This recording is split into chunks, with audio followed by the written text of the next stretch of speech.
The French have tried to keep that secret for over 100 years, It was only Steve. the upper crust people. Nearly 200 years. That is a top secret. Somehow Euston Station upper crust got hold of a document left behind in an old sea chest, possibly Napoleon's, could have been Josephine's. Unfortunately, jotted it down. He's kicking himself now. Oh, Secret, I cannot believe I left a note. If he talked like that. He did. He did that, yeah, he talked English, but in a very funny French accent. Do you remember, there was one thing that, talking about funny French accents. It's the Ricky Gervais Show, with Steve Merchant. Thanks. You were going to tell us a little story about a Just Volvo passed my estate. test. Yeah. My parents had a big Volvo estate, and there's quite a big I car don't to drive. drive. My parents didn't have a car. But I know you don't drive cars, Rick, but it's got a big car to drive if you've just passed your test. It's safe though, isn't it? It is very safe, that was the thing. Yeah. And I come from the West Country, obviously. There's quite a lot of windy lanes. No, you're joking, do you? They have cars there. Oh, here he comes. Blimey, Carl. Learned on a tractor, automatic it was. Do you want me to tell it or not? Oh! Don't go above the accent! Oh no, I'm not a word, go on. Oh.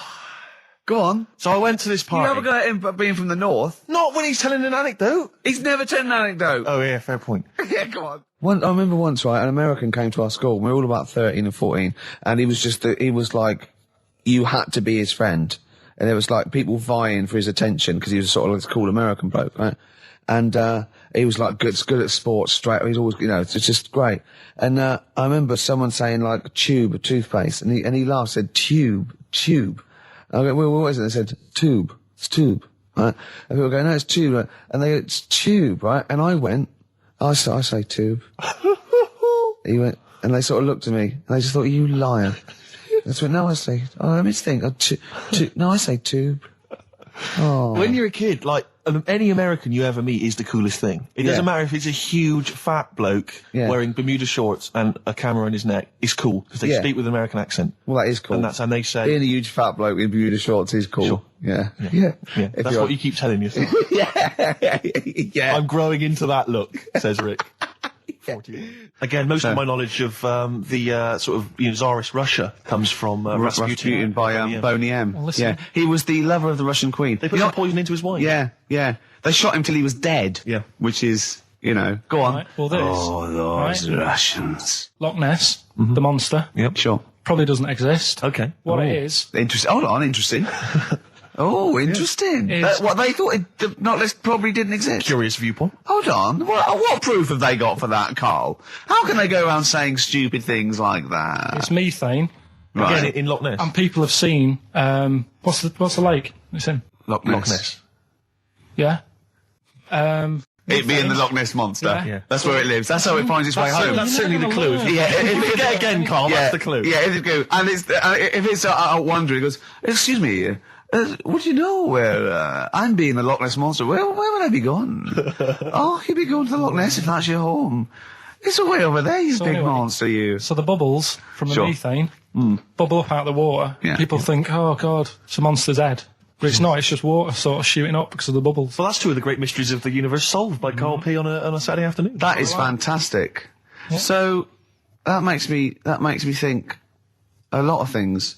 So when mediums are sort of like going, oh, I've got something coming through. Do you think they are exhaling a lot of methane gas, and thus making them not think straight? Do you think everything's down to methane gas? Do you think that all the mysteries of the universe are down to methane gas, Carl? What did it say in the documentary you saw? About what? What was the budgie happy? We know that budgie was sad. Was it in a room? Because they used to take canaries down the mines, didn't they? They used to take canaries down the mines, they'd smell the methane, and then the budgie would be happy. I'm not going to teach you anymore. Play a record. Oh, should have introduced this, shouldn't I? Go on, then. Oh, it's Beatles, Long and Winding Road. Smooth. Are we getting paid for this? Our Freaks Electric, Richard X and the Sugar Babes on XFM 104.9. Well, nearly through. We've had a few laughs again, a few tears. Absolutely, as always. Excuse me, and don't be alarmed. I look quite frightening, but I'm merely a nice monster. I seem to have lost my way home. Could you direct me in the right direction? Nice to meet you, yeah, Karl Pilkington. Hi. What's your name? Why do you need to know my name? Well, it might help me to find out where you come from. Oh, my name's the Loch Ness Monster. Okay, alright, give me a second. What was your name again? Loch Ness Monster. See, this is what I mean. I just run this one past you just on the off chance. Yeah. Because maybe that you change your opinion slightly. Yeah. Feng Shui teaches you to use your environment wisely. Sure. If your land and the surrounding area is undulating, it's said to house auspicious dragons. When land is flat and featureless, the dragon is missing and the land is said to be less auspicious. Excuse me, they call me the Brixton Dragon. Sure. I seem to have lost my way. I know it's South London somewhere, but could you help me find my home? What's your name? Well, they call me the Brixton Dragon. Right, where are you from? I see what you mean. I see what you mean, aye. Oh, okay, man. So does that make you query it at all, the dragon? I'm not into it that much. Right, I'm sure. just saying that if you have your head at one end of the bed rather than the other, it might make a difference to your night's sleep. Listen, we were talking earlier about the fact that Bruce Lee, and it's a well-known fact, he faked his own death so he could continue his undercover police work, as opposed to being... Because no one would... Yeah, he doesn't look different to anyone else. I was talking to someone as well recently who... utterly convinced, and you get this quite a lot, don't you, especially Americans, that Elvis Presley's still alive. Yeah. And I think, wasn't there some statistic, like more people believed Elvis was alive than believed evolution? Was that right? Yes. Something like that? No. No, it's something worse than that. It could be something... It was something like that. It's something like, I don't know, it's something like 42% of Americans believe that Elvis Presley has faked his own death and is still alive, right? Yeah. And there's this whole book that's been written about it, because, Carl, you might be interested in this. I know you're always fascinated by things that have been written down and therefore a gospel. Yeah. And that you don't have to revise yourself. You just learn off Ian Wright. Yeah. But apparently, the reason that Elvis is still alive, is that there's a number of sort of pieces of evidence. One is that none of his family could agree which colour pyjamas he was wearing when he died. That's evidence, apparently. Apparently, you know he was an honorary member of the FBI. Well, apparently his signature appears on FBI documents well into the 80s, long after he should have died. Apparently no one can agree. There was sums of money that only... Yeah, a lot of fat people in dungarees have seen him. Yeah. There's a number of sums of money which apparently only he could have given authority to have transferred to other bank accounts. They've moved. Yeah. So this is all evidence that Elvis is still alive. And a lot of people, I was talking to this guy and he was saying, well, of course, the thing is, the pressures of fame were too much for him. That he faked his own death so that he no longer had to be this huge icon. You know, he could live an ordinary life. And my query has always been this. If Elvis faked his own death, do you think the method he'd have chosen is to have shat himself to death whilst on the toilet? Yeah. Yeah, but because he picked that, nobody will doubt it. Right. So Elvis went to the FBI. Yeah. What do you make of it? Well, exactly. So what we're saying, Carl, is that there was lots of methods open to him. You know what I mean? It's all like, he didn't go to his secret reason to go, oh, I'm fed up, I want to fake my own death. You know what I mean? And they go, yeah. What methods have you got? I like to be found, shit myself down the toilet. You like to do what? I want to be a big fat mother on the toilet, just shitting myself to death. Right, on my ankles. Elvis is a good idea. I'm just wondering if there's maybe something a little bit more glamorous if you're favourite death. I mean, you could take a bullet for the president.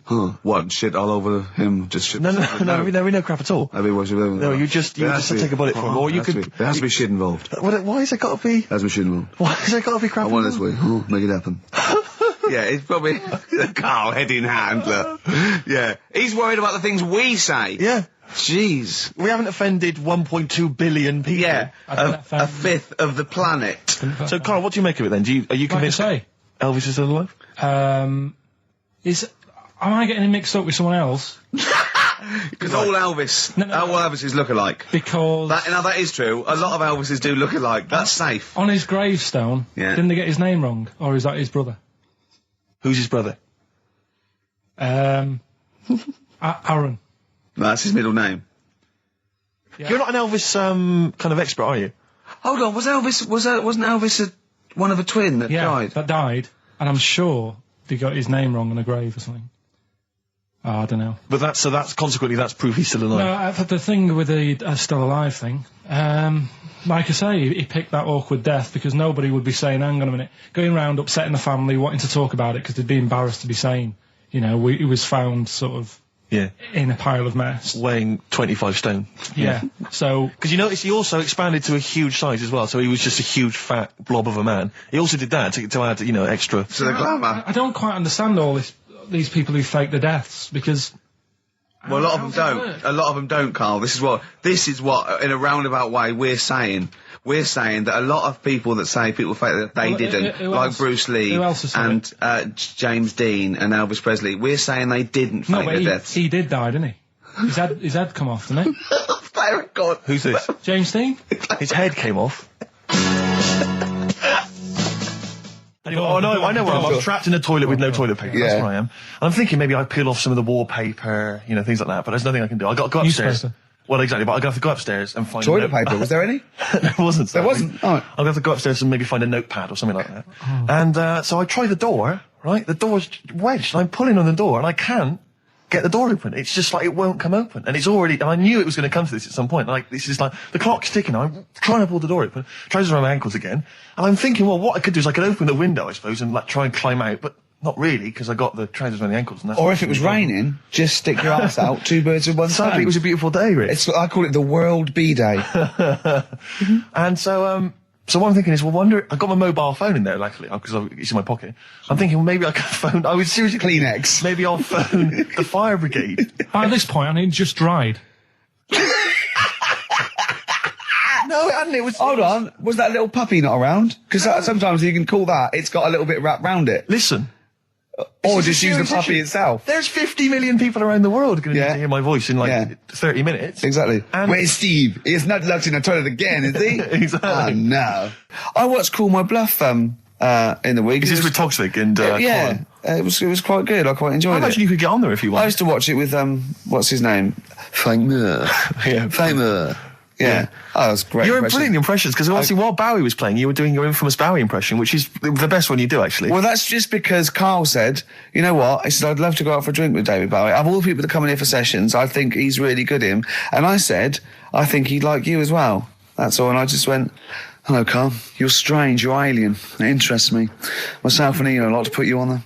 Yeah, I just imagine you and Bowie in a pub somewhere. Isn't that pretty much the same impression you do when you do Ian Canfield? No. Ian Canfield's more like that. But not on air. On air, he's sort of like this sort of eloquent 40-year-old capital DJ. Yeah. But when you talk to him in the studio, he's slowly turning into Tommy Vance, isn't he? Mm. It's one of his pillars of rock, Canfield. He loves Vance, Lemmy, Diano. If we run out of material later in the show, which is likely. Yeah. Considering we're now talking about Ian we ran out of it at 1:05. Exactly. But could I maybe just sort of interview you as David Bowie? Yeah. In a sort of humorous sketch? Yeah, that would be fantastic. Maybe it could be the idea that what if, like, David Bowie was, a cab driver? What would he say? What was some of the funny things he would say? We saw that, what was that in when it said, Dead Ringers coming up? If you've ever wondered what, it would sound like... Dead Ringers is this impressionist show. They did it's on Radio 4 and they did a TV version. Yeah, I saw it. What did you make of it? Didn't like it. It was all right. No, it was just that the write-up in the Radio Times, Radio Times said, ever wondered what it would be like if Robbie Williams was singing George Formby? Or what would it be like if there was an animal hospital... was hosted by Anne Robinson. Yeah. Yeah. I have wondered. Were those two sketches on there last night? Yeah. Yeah. What were they like? You are the weakest dog skink. Or something? No, what was it? It was something like... They had to vote off an animal to die or something. It was something like that, yeah. It was This is flagging. Quick, do your Bowie again. Oh, come in here. Look, it's Tin Machine. Now let's play Changes. Hello, Iggy Pop, you nutter. Stop cutting your sound. Which one? For some reason, they want one of us to do an impression of Leslie Phillips. Can't do it. Doesn't he say ding dong? And hello and all that. That's not bad. But I want Carl to do it though. Yeah, go on, Carl. Go on. Hello. Well done. Say ding dong. Ding dong. Nice. Yeah. Do you do any other impressions? No.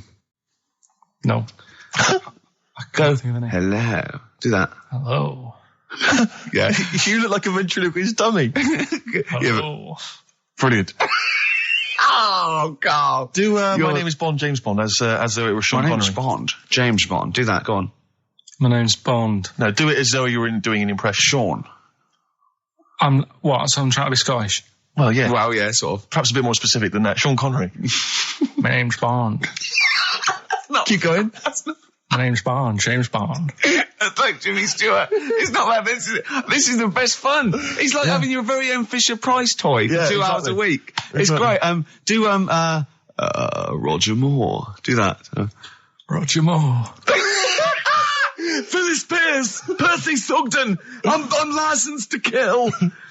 Anyway, she just said. No, this is a great game. We'll come back to this another time. Yeah, anything you want Carl to do. There was a kid I remember at our school, Mark Johnson, when we were like 10 or something, and we were talking about Guinness Book of Records, and Mark Johnson went, "Yeah, I'm in the Guinness Book of Records." I thought, I'm intrigued. You're a 10-year-old. I said, go on. He went, no, I don't. Does this qualify? He claimed that he was in America once, and he went to see a baseball game, and supposedly that game was the world record for the number of people in an audience for a baseball game.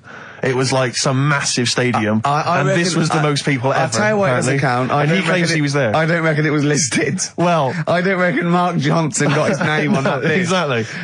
Ross McWhirter would be going, but that's the whole book. But I think I remember him looking it up and going, there it is, I was there. Yeah. Does that count? I mean, no, I don't. So this shadow is moving about and independently of an object. Yeah, and the local mayor and that is like, yeah, it's a bit weird, but it's not harming anyone. The mayor involved. Was he elected to that post?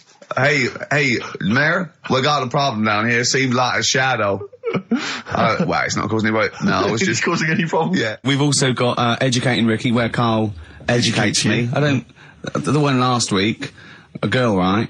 She was deaf, and she was had an argument with her mum, and she pushed her and she hit her head, and then she can hear again. Yeah. Don't know what I learned from that. No. It might be subliminal. Something might be going. It might be a metaphor that I will learn from. Yeah, it's like a parable. Yeah. So look at his face. We might as well be talking Dutch, mightn't we, Carl? What's this? Bit of Aqualung. Oh. Aqualung. Rockbusters next. And the middle one was that Scottish fella's made an error. That was Mystique. Mystique. So, does anyone get that? Extraordinarily, almost all the people who emailed in. I'm beginning to think it's us then, because I was thinking mistake, I was thinking muck error and muck mistake, but mistake. Yeah. So, do you want to pick a winner? Yeah, I was going to give the prizes to Amy Massey, who's from Wiltshire, the West Country. Losers down there, probably as weird as you. Yeah. Carl is our sort of, I say producer, but he's the one that pressed the buttons because I was Dog's Body. Yeah, but I mean, it was just because I was too big to run the desk. Yeah. I used to have to do. Literally too big. You couldn't get there. Yeah. And then we discovered that, he looked a bit like a boring sort of, alright, yeah. But then when we sort of, poked him with a stick, he came up with, he doesn't realise, but some of the I think, some of the funniest extraordinary things I've ever heard. Say hello, Carl. Alright. Yeah. Should we play a record and do Wash Up with you? Yeah, we'll play a bit of Aqualung then. Aqualung!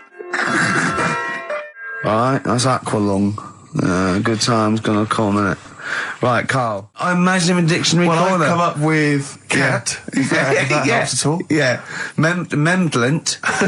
Yeah, what does that mean, Carl? Just anything you want it to mean. What I've got, there's a dog that's got a cough in Singapore because it smokes 20 a day. Right, what was it? It was, why don't they just get a diary or some paper or something to write on? Yeah. Because snappy. I couldn't think of a heading for it. It's basically, Go on. people who have tattoos, I've never understood it, right? That they have something put on their arm. Right, sorry. Have we started the educate? Is this part of it? Are you educating me? This is something that will be useful in my life that I didn't know about. Yeah. Go on then. No, it's just that they've got a machine out, right, that does tattoos. Tattoos. Well, because obviously Ricky doesn't travel on the tube anymore. He's too rich for that. I never did. I always thought it was beneath me. Sure, but I used to walk everywhere, didn't you? But I'm still forced to. Take the tube, and sat on the tube, and it pulled up, and outside the window, just happened to be on the station, was one of the posters with us. So I was kind of there, not realising it was behind me, and these big kind of fat German or maybe Bavarian guys. Well, they're in lederhosen eating sausages. Yes, they were. They're Bavarian. Yeah, they were. And I noticed one of them kind of looked at me, and then looked at the poster, then looked looked at me, just happened to say it, and wittered something to his friend in German. You know, I don't want to try and do an impression. That's freaking goggle-eye. Oh, whoa. I think that... No. But I know what you're thinking it means. It doesn't mean that. Right, okay. It means... What's a rough translation? Elegant boy. Right, okay, yeah.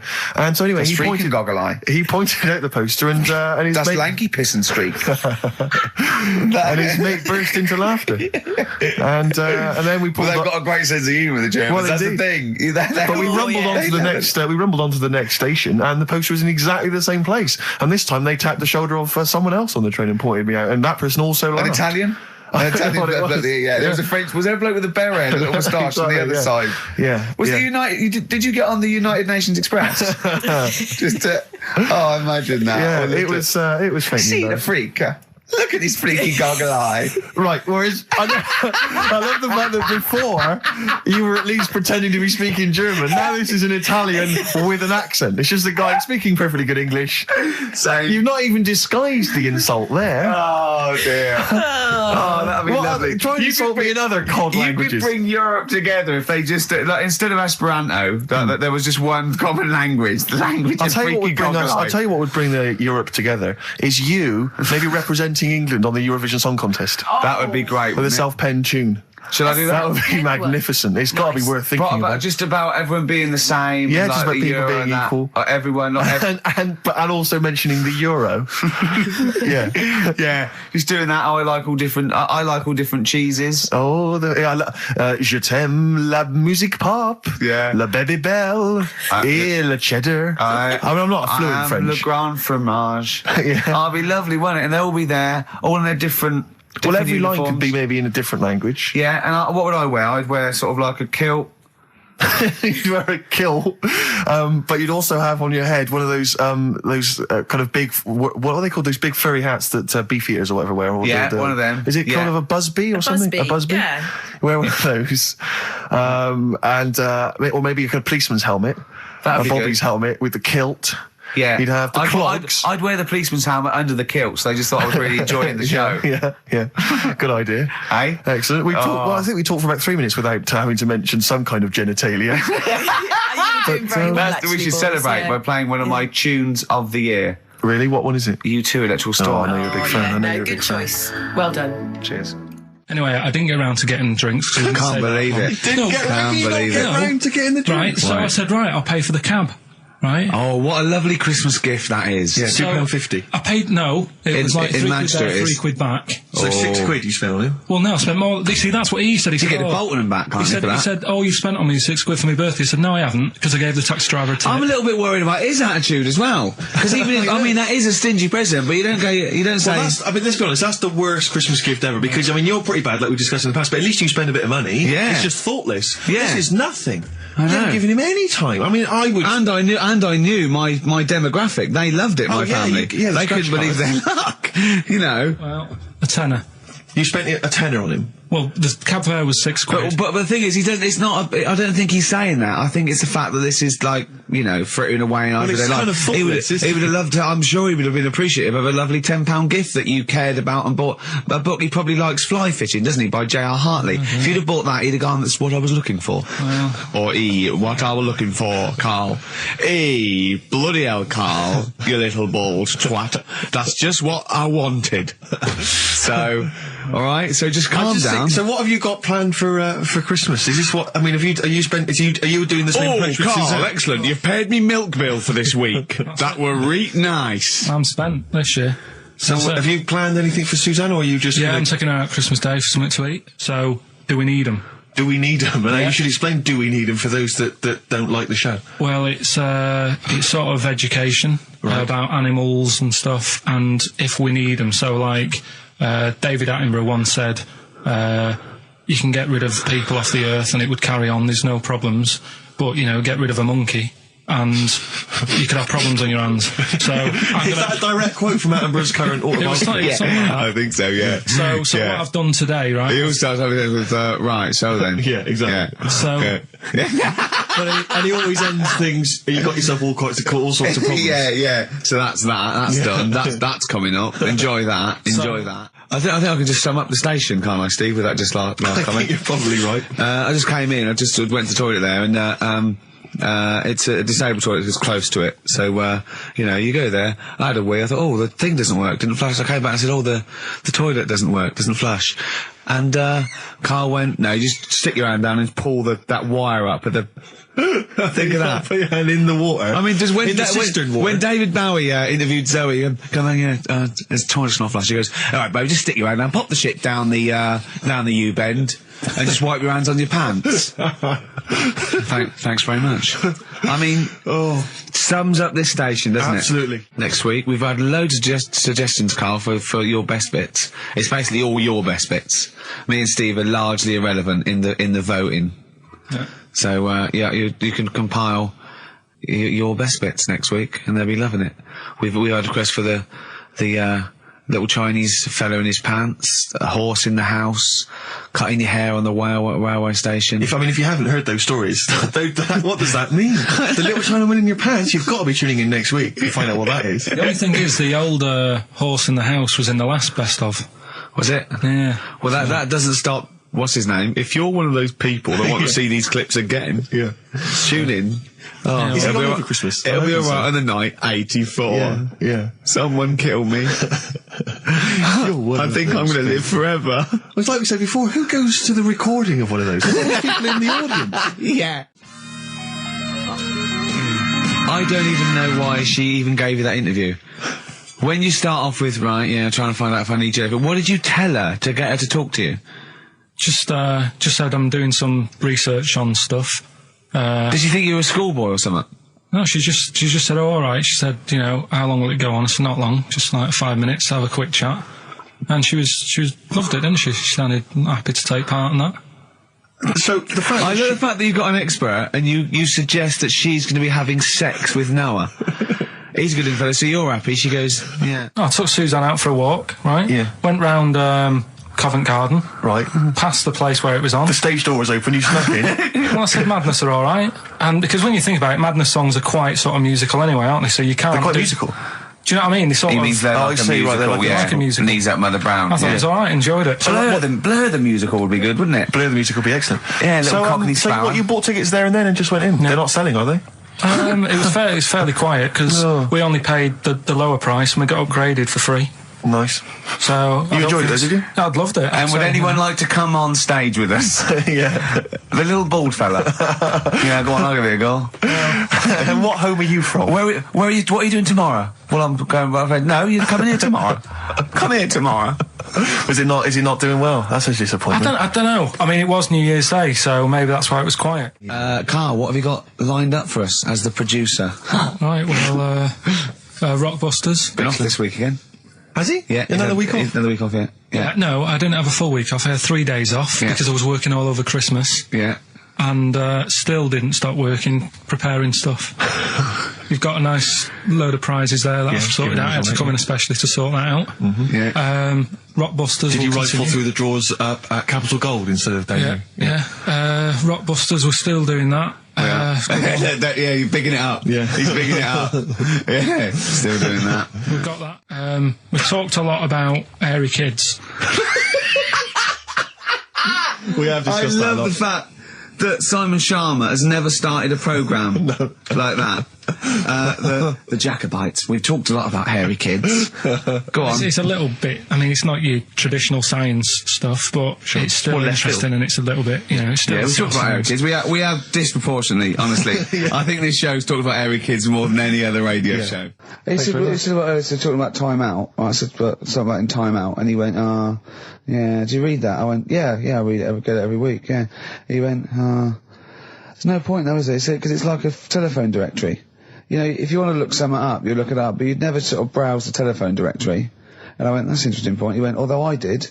When I was in Scotland, I just looked up how many Macs there were, and there was 42 pages of them. How bored are you in your hotel room in Scotland to suddenly start working out how many people start with Mac? What would you do if you got loads of phone calls, right, from women going, Karl, whenever you're on the radio, I just have to do it. I just have to do it. Your voice makes me... I say, all right, well, it's all right.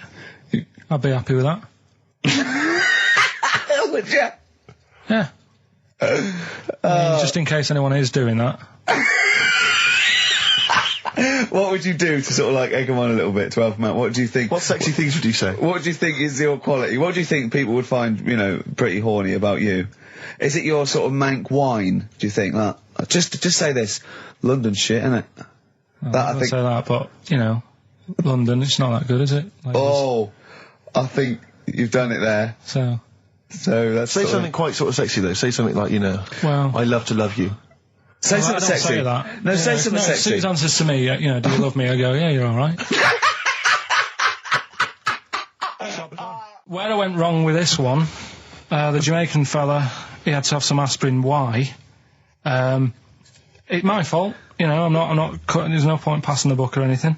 I said FD. A lot of people were saying Fred Durst, like forehead hurts, which is a good one. Yeah, which would have been as good as any of yours. But I made an error, so we'll roll it over. No. What is the answer? What is the answer? Jamaican fella, what? Add some aspirin. Why do that? What's the thing? FP. FP. It was Frida Payne. Frida Payne. Frida Payne. Frida Payne. Frida Payne. That's awful.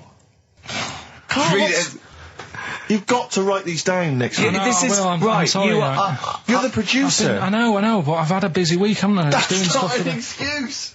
Have you not? The point of a rollover is you've got to add to it. That's the excitement. Yeah, there's a couple of albums that. Okay, well, there's also the Fools and Horses video with the free. I don't think I'm bloody jealous of that. I like that little yellow thing. It's a little. There's a little kind of model three-wheeled van. Rodney, you plonker. Oh, dear. What's that?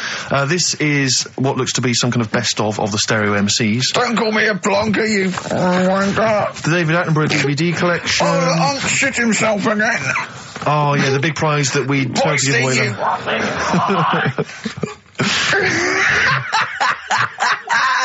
Best chill out.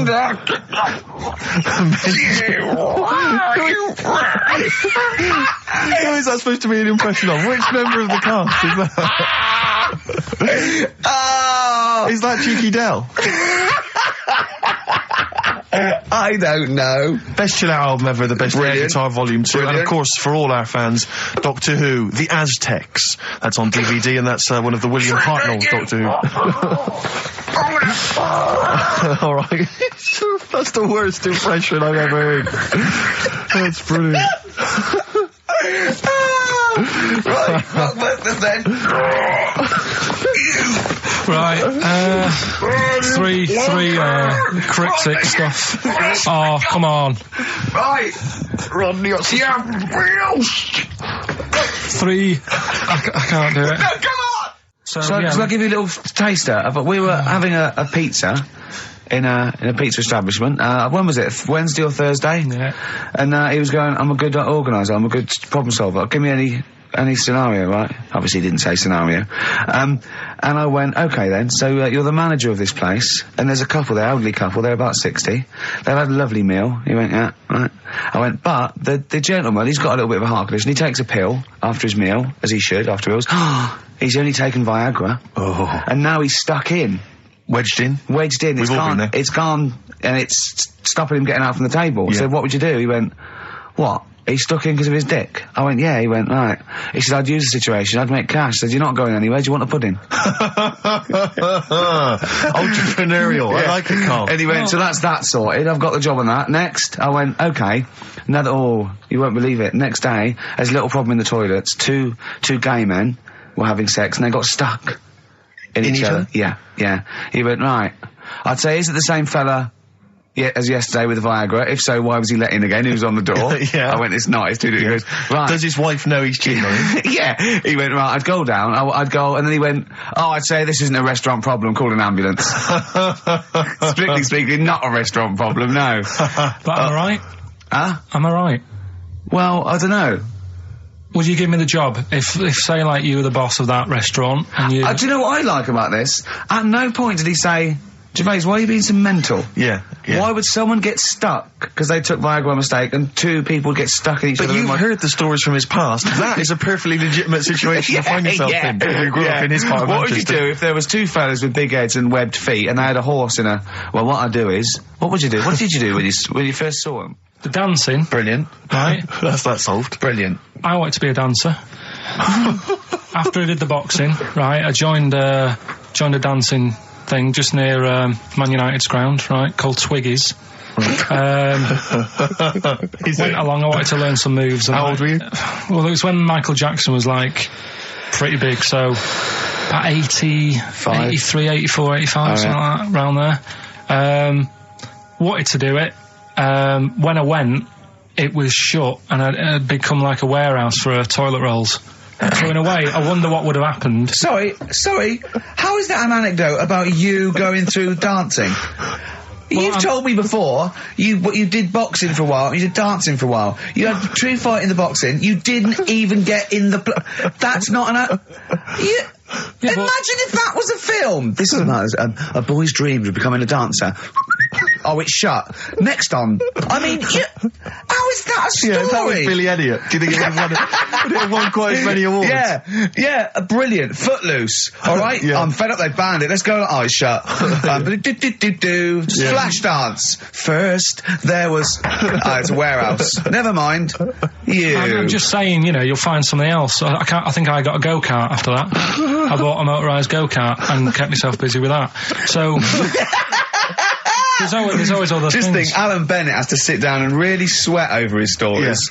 Yeah. He just opens his mouth. You are a living Alan Bennett character. So that's solved. Well, Jay, don't worry about that. There's no emotional problems I can foresee if you follow that advice. So the advice there is do an arranged marriage. If she's not ugly. minging, she's not completely minging. Yeah.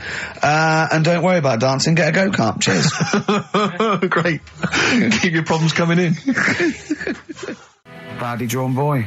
Born again on XFM 104.9. There we are then. Ricky Gervais with me, Steve Merchant and Karl Pilkington. Raring to go. He's a bit grumpy, Karl. Woken up at 8 o'clock. Because he's from the north. Yeah, because he's in London. Yeah. And London's rubbish, right, isn't it? Well, you can't even get a Band-Aid in London, can you? Or grouting. In Manchester, I could walk to the next shop and definitely get some Flash or maybe some Vim. You can't get it down here. You got to go to a trendy bistro, haven't you? Karl, why are you grumpy? I told you before, I'm just a little bit tired today. Because he had to get up. The builders next door woke him up. No. He's always going about his hours. Those builders probably got up at 6. Yeah, but I can there understand builders who get up early because they're building outside and they've got to get the job done before it gets dark. But he's working in someone's lounge. If it gets dark, put the light on. It's not a problem. So why is he starting work at like 7 o'clock in the morning? Well, because the builders get paid by the day. And if you get a builder there and go, I'll just do 11 till 3, he's not going to go, I'll tell you what, love, just give me 40 quid. I didn't do a whole day. It's a day's work, isn't it? So you want to get the most out of them, don't you? Plus, he probably wants to finish early so he can have a good night out. Yeah, it's a Saturday night, you know what I mean? He wants to... Yeah, he wants to get at least 15 pints in. And he was cheery, I bet he was whistling and, dancing around and tapping, so I don't know how you can be annoyed at that. And So the Iceman, why does that amaze you? What's like, ooh... Well, they found some part of our preserved past. It's interesting. Again, I'm amazed by anthropology and evolution. Yeah, it's just that line on its own like that. They found an Iceman is great, but then it went on, and it's going on about they've had to get different people involved to find out how old it was. Because first of all, the story started off right. An old fellow on holiday somewhere. Where did they find it? In Sweden or something? And he was walking in the hills. And he was walking? In the hills. In heels? Was he a transvestite? In the mountains. Oh, right. In the hills. Yeah. Yeah. So he's walking about and he sees this body in the snow and he thinks, oh. So he calls the police up and they come and have a look and he goes, oh yeah, it's probably a murder. So then they dig it up and find out he's got hold of a spear in his hand. Right, and he's dressed like Fred Flintstone. Yeah. Right. And they realise it's probably not a recent murder. Right. His knuckles are dragging on the floor. He's a Neanderthal man. They think, hang on, Karl Pilkington.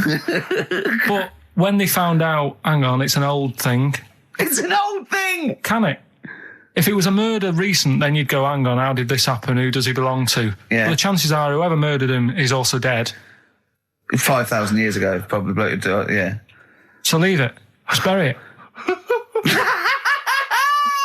I don't think it's a murder investigation. No, but they are. It's not Quincy going, this was before my time. It's not a murder investigation. Yeah, just one thing bothers me, sir. Just one final thing. My wife loves you, but this guy. That's how they were Why treating would him. he have a spear and a leopard skin? I just can't. I can't get over this. What are you talking about? Ash, and sometimes on XFM 104.9, I'm Ricky Gervais with me, Steve Merchant and Karl Pilkington. Right. We've got so much to get through. All right. London's shit, innit? Sorry, I shouldn't swear on air, my studio. Never swear on an on-air studio. Yeah. Apologies. Not really swearing, is it? I'll tell you what swearing is. Yeah, Graduate. You're going to play that again and give a winner. Give a winner. Well, let's hear it. So it's Karl Pilkington featuring in The Graduate. Yeah. No, there's this lad who called Mark, right, who I used to go to school with, who used to call me that. And his mum, right, was like obsessed with cleaning. And I was never allowed in their flat. He makes the place look untidy. So she used to, I don't know if it was just me or all his mates, but I used to turn up and she goes, yeah, he is in, but you know what you've got to do? And I used to have to go round the side of his flat, and he had a computer, right, which I used to play. I didn't have one at that point, but he had one. And I used to have to go round the side of the flat and stand at his bedroom window with his window open, and I'd be sort of leaning in playing the game. You are joking. I'm not. His mum. You had the weirdest upbringing I've ever heard. The things you were willing to do. It's the strangest. What is this town like? No, I stopped going. Was there always music? Right? There's the horse in the house there. Oh, look at these two kids with big heads and webbed feet. All right, Ronnie. All right, Reggie. What was it like? She was obsessed. It is like you've grown up in a cartoon made for children. Yeah. No, his mum was really obsessed with cleaning. Can I play through his window? I used to. Mrs. Ramsbottom, can I play through Mark's window? Aye, you know what you have to do. She used to be up till about 3 in the morning. Pilkington again. Have you washed your hands? Well, up till 3 in the morning, She washing. used to be up doing the tiles in the kitchen. Washing until 3 in the morning? It's at 3 in the morning. And for ages and ages, that's saying that out on the tiles, I used to think that came from, like, his mum. Because she was out, like, cleaning them late. So, till I was about 13, I thought that saying, out late, on the tiles, was... And now you're not confused by anything. XFM 104.9, what do you want to know? Funny thing happened to me on the way here. Okay. Actually, it was about Wednesday or Thursday. I was walking along Charing Cross Road. I was on my way here, actually, to meet Karl for a drink. And this little fella came up to me. I think it was an overseas student. He's sort of like a student type, but he had an accent. And he came up to me and went, excuse me, are you one from the office? And I went, yeah. He went, would you sign a script book of the office for me? I went, yeah, by all means, yeah. He went, can you come to the bookshop? And I went, what, you haven't got it on you? He went, no, but if you come, I will buy one for you to sign. And I went, I can't really. He went, were you going to pass one? I went, I'm not, no, I can't. He went, and he went like, he went, oh, I was just in Waterstones earlier. I didn't go. I went, oh, sorry. He went, you could just, I went, I can't. He went, okay. I went, I'll sign something else. Have you got something else I can sign? He went, of course. And I signed a pamphlet or a brochure or something for him. But I love the idea. Imagine me going with him and queuing up, and I'm in the queue. He's going, you're going, yeah, fine. Can you just hurry up? And he gets there, and his switch doesn't work, and he goes, can you lend me £10? Yeah. I mean, imagine that. I'm a little bit annoyed you didn't go with him, frankly, because that would have been a sale of our book, and I get a little cut from that. Well, behind him was Salman Rushdie going, can we hurry up? Because I shouldn't be out. I'm getting a lot of funny looks. Now, a lot of them obviously doing good work. There was one fella, I think you'd have appreciated it, because I know you are very politically active, and I think this guy has really studied hard, and he's realised the best way to make his voice heard on the international political stage is to ride around on a tricycle wearing a jester's hat. He was really shaking up the bloody government. I wouldn't want to be George W. Bush about now. Not indeed. Once he sees that. Once he sees that guy. Imagine his aides rushing in and going, George W., look at this guy. Where's that? That's in London, England. Okay, call off the forces. Is that a large tricycle? Yeah. Is he wearing a nappy? Get me Colin Powell. Why'd you call him Colin, not Colin? It's the way he likes it. Don't about. Just call off the troops. There's a in a jester's hat. Call the troops off. Just bleep some of those bits.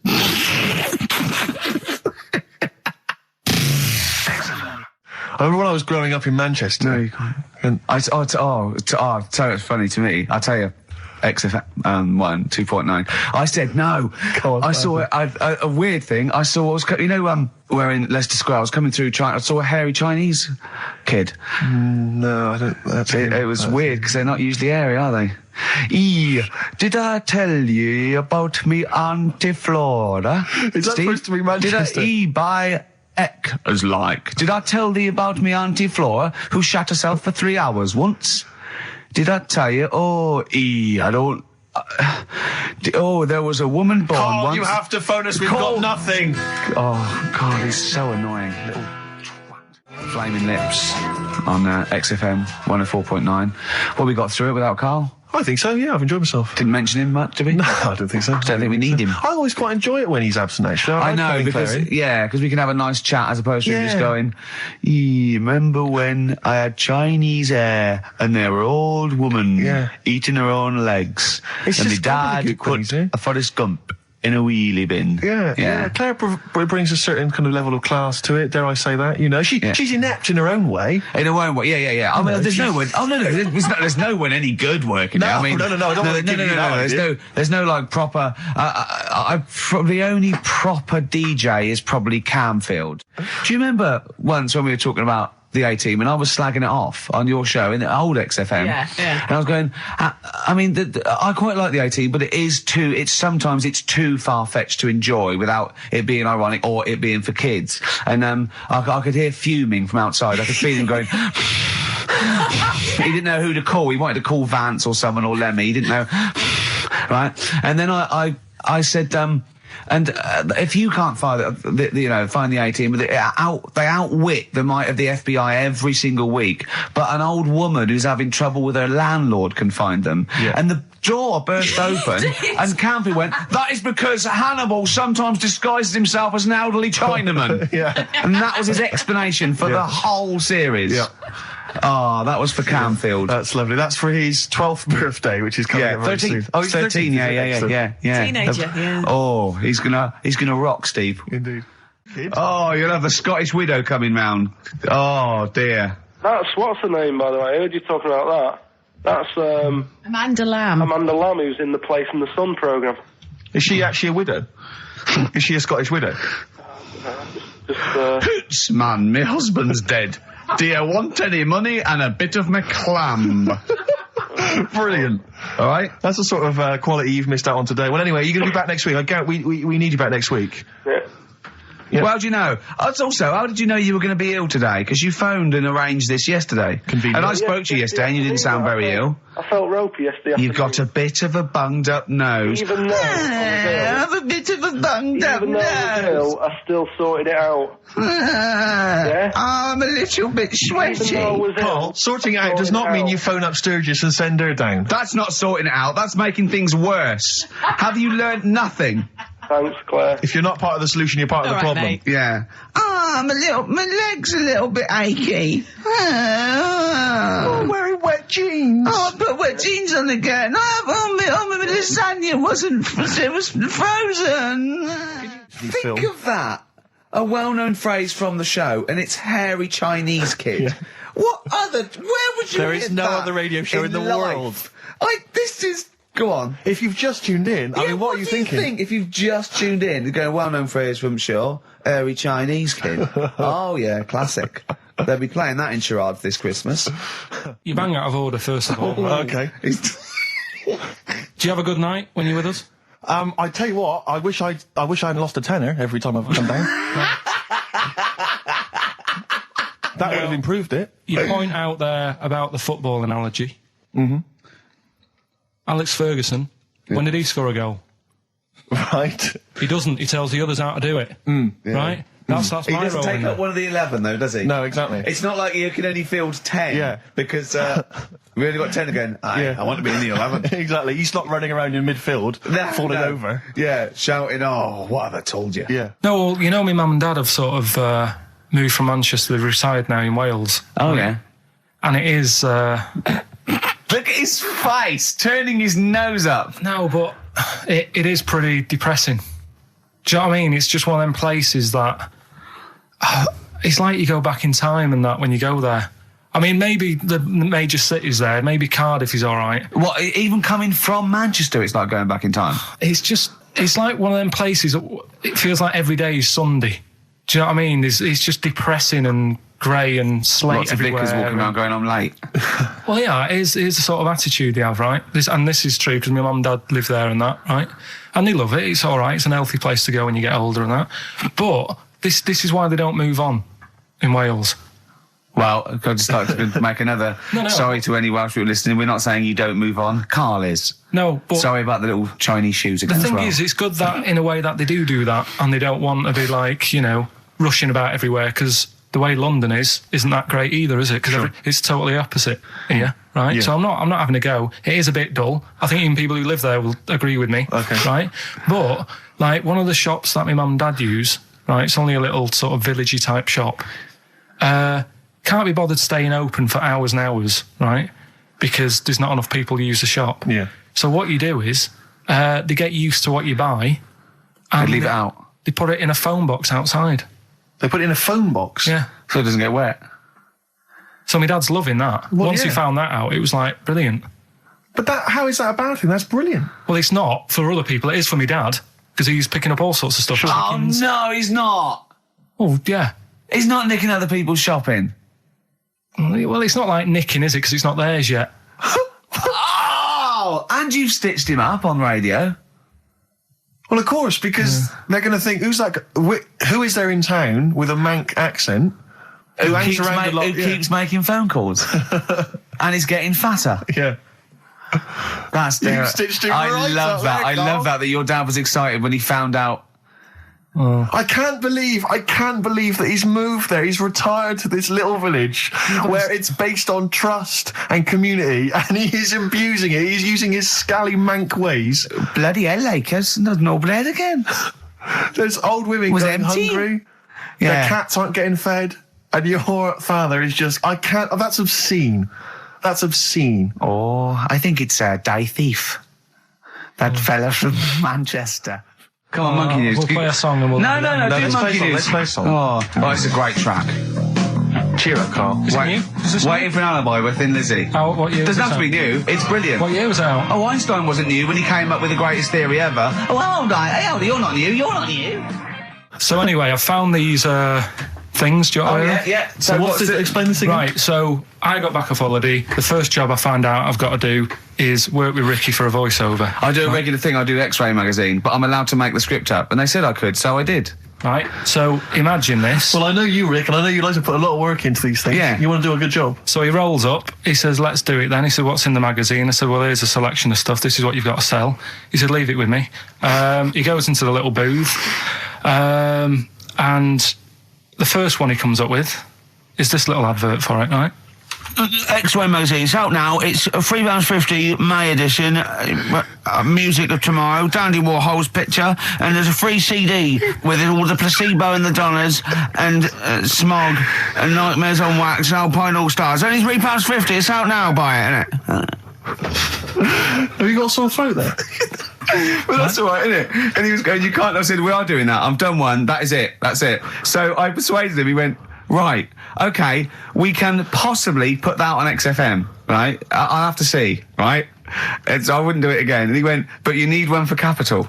He said, Right. Capital will know what I went, right, I'll do one more for Capital. Right. Because all the stations advertise the XFM magazine, right? So this is the one that he thought would be all right for them. Ooh, hello, you loonies in Radioland. Dr. Frog here to tell you about the new edition of X-Ray magazine. It's out now and it's only £3.50. You've not heard of it? It's a great music magazine. And you get a free CD featuring bands like Placebo. They wear makeup, but leave them alone. Gold Chain, Smog, OK Go, The Donners, and all great bands that you'll love to... Froggy here. Hello. Bye. Ribbit, Froggy says bye it. Oh, well. So then, he says, that's it. You had your money's Is worth. Dr. Frog still on there? He's still on Classic. I said, that isn't going to go out. They're not going to be happy with that. He said, you've had your money's worth. I'm going. Yeah. So I'm left with that. I then have to get the bosses in. And because I've let him go, in a way, it's my responsibility. Yeah. So I've obviously thought I've got what I need. I had to play them to the MD. What did he say? And justify... Well, I was sort of thinking if I laugh, he might go, well, I don't get it, but he finds it funny. Oh, brilliant. Well done. So I was laughing, he was sort of thinking, you know... Excellent. Is that it? Brilliant. When do they go out then? I think one of them's going out at the moment. Excellent. I think the first one's going out. Brilliant. Well, let's play a great track then. Is it Dr. Frog? I'd like to see Dr. Frog feature maybe on our show more often. Okay. That's Michael Stipe and his boys from Rapid Eye Movement. Bad day. I hope you're not having a bad day. It's Saturday, it's 1:05. I'm Ricky Gervais, with me Steve Merchant and Karl Pilkington on XFM 104.9.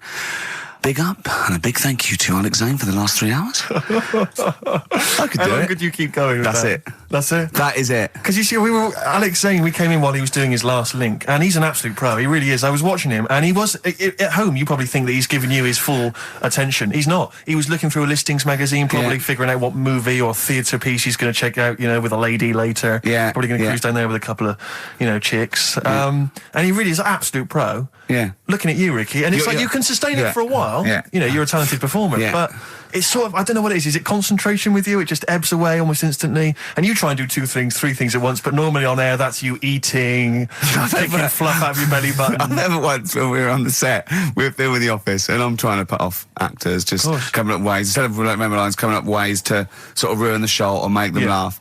And you came out and went, Rick, it's like having your own TV show isn't interesting enough for you. Just concentrate, it's lunch in an hour. I went, yeah, all right. Well, the radio show even less so. I mean, you really can't be bored. How long do you think your interest you sustain your interest? I came in too early because I got bored just before we came on air. Sure, okay. I came in too early. I got to stop getting the cabs early. Yeah, so you're bored now. I think I've got to get about 5 to 1, and then I think that'll last me till about 1:30. Again, as he was saying that, he's not giving you his attention. He was kind of leaning back. He's put his feet up now on the desk. Haven't I? And this CD rack's in the way. Sure. Well, you get yourself comfortable now. Get yourself settled. And then sort of... Because a lot of people will move the... There's the microphone moving now. That's the squeaking going on. You've broken the CD rack. You could actually, of course, you could move the CD rack by getting up and moving it. No, that's too much effort. You've got to try and do that whilst angled on the seat. I'm nearly laying down. It's almost horizontal. It's the most you can get. Well, I'll tell you what.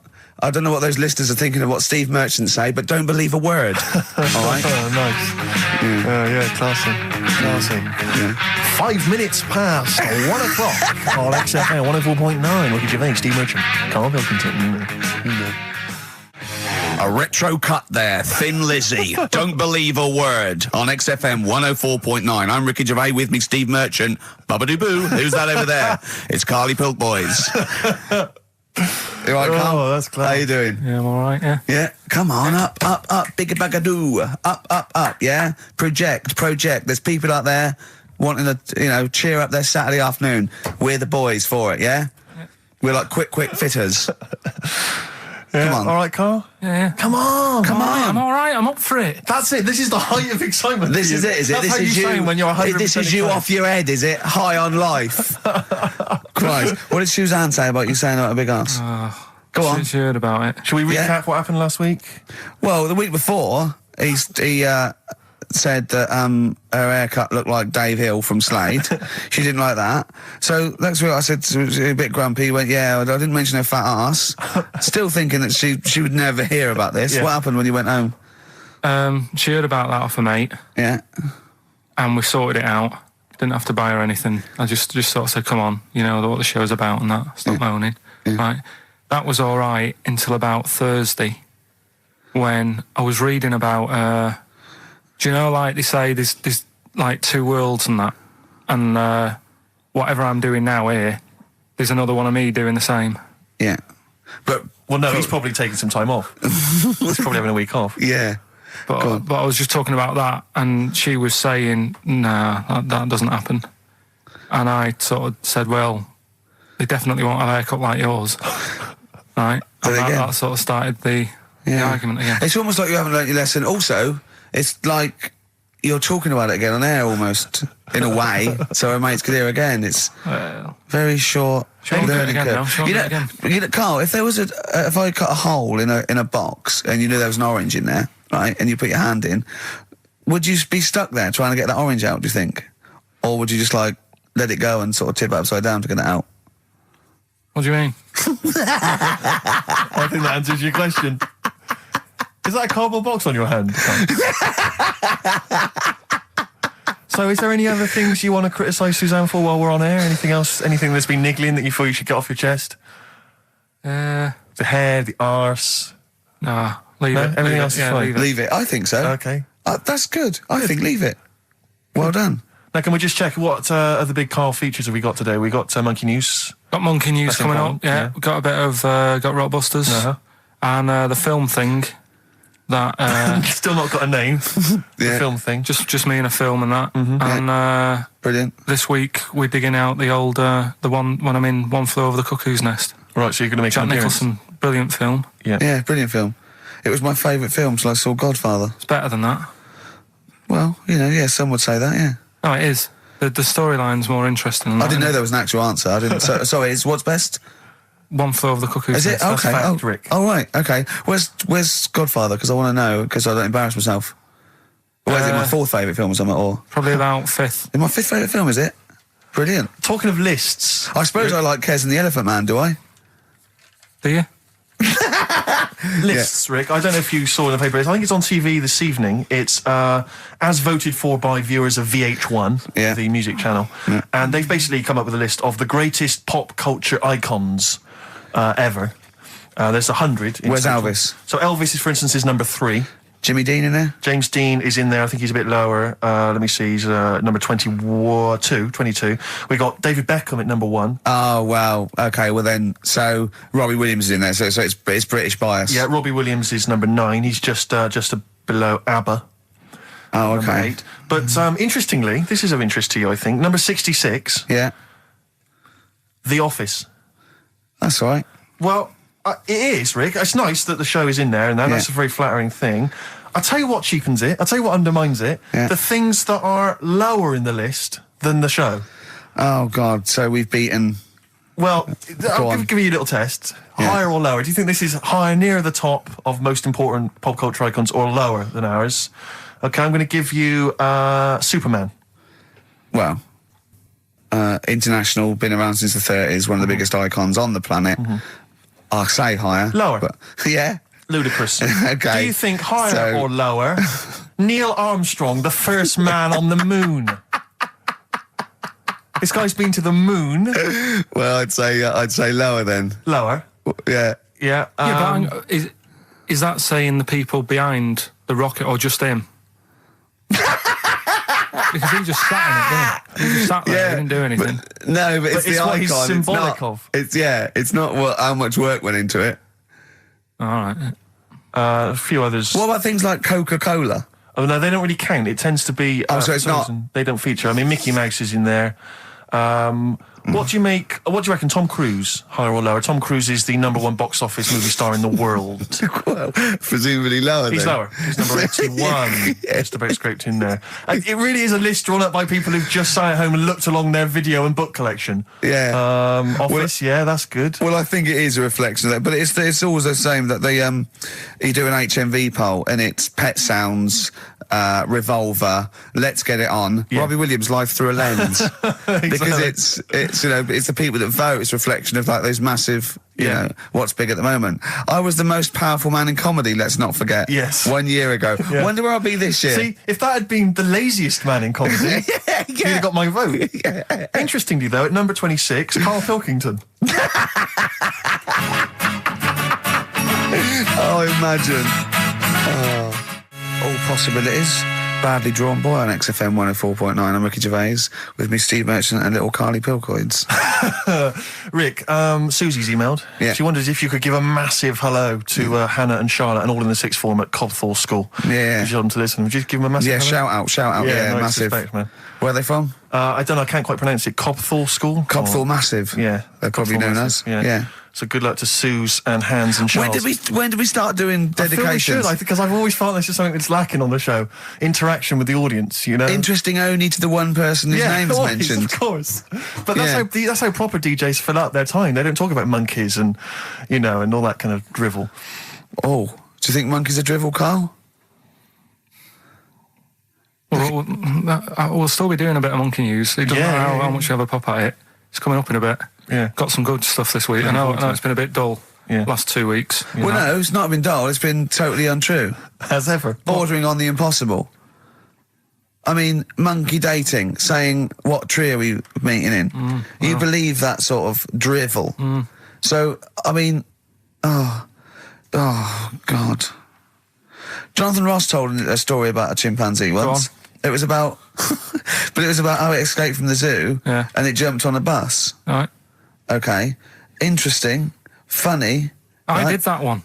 But is there possibility in that one being true? I did that one. I think you said something like he drove the bus or he was conducting it. Or I think fares. you said he took it to Spain. Do you see the difference? It's that little stretch of credibility that means it's all shite. How is Jonathan Ross? All right? Is he? I wondered how long it would take before his name popped up. How is he? How is the old man? Looking forward to his birthday Monday? Oh, dear. Yeah. I don't know if any of the listeners saw Ricky on Jonathan Ross's TV show last night. Yeah. What? I mean, man alive. What? Well, that's not an interview. How is that an interview? What? It's not. He wasn't interviewing you. He's like two pals just having a laugh. And if it was like it was a family do, and you just happened to film it and stick it on the telly. My friend made a good point. It was like any minute his kids were going to pop out, sit on that sofa next to you, and go, "Oh, Uncle Ricky, do the little dance." It was unbelievable. I mean, what were you wearing for a start? What's that? Some tatty old jumper like you'd just been doing some Artexing and he'd gone pot round with it. We're having a couple of drinks. That was Lambretta. Was it trendy, inside out? Trendy jumper. How do you keep getting things with the St. George cross on it? What do you mean? That's the only one I've You've got loads of stuff. T-shirts, jumpers, shoes. No, I've got a Union Jack. What's it? A French Connection one. But that's not my concern. I haven't got any underpants. That's not my concern. No, it's just the fact that, I mean, firstly, the fact that Ricky, for those of you who don't realise, Ricky is friends with Jonathan Ross. They are friends. Now, they've only known each other, what, a year maybe? About 2, yeah. It's less. I think it's less than 2. And what worries me is the friendship's too close. What do you mean? Because you're over 40. You see, it seems to me that after the age of 25, men should not be becoming really close friends with other men. It should be like you've had all your friends, you made them at university, at school, and if you were in any walk of life and you met someone at a party or a pub, even if you got on, you would not be phoning them every other day, like going to an awards dinner. What are you wearing, Jonathan? I've heard this conversation. What are you wearing? I think I might wear this. Is it too formal? Is that going to be too formal? It's not true. It is. That's You're always true. on the phone to him. You're always chatting. I'm just going to pop around. Oh, I'm just going to play some tennis. Yeah, we play tennis. Always hanging out with the guy, and it's to me it's unhealthy. And this, it's just bled over now onto TV. Hold on, so, 1 minute. Whoa. So you're there. It's like, I'll tell you what it reminded me of: Des O'Connor and Jethro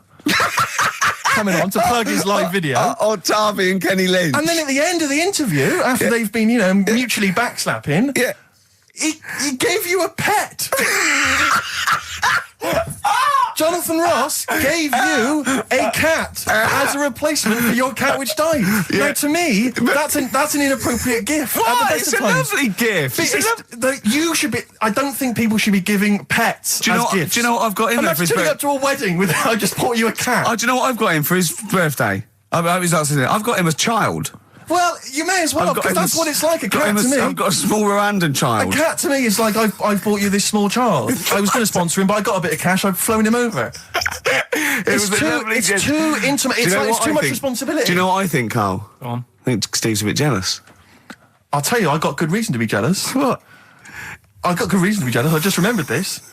Your birthday, Jonathan Ross was there. Karl Pilkington was there. Yeah. I don't remember being invited.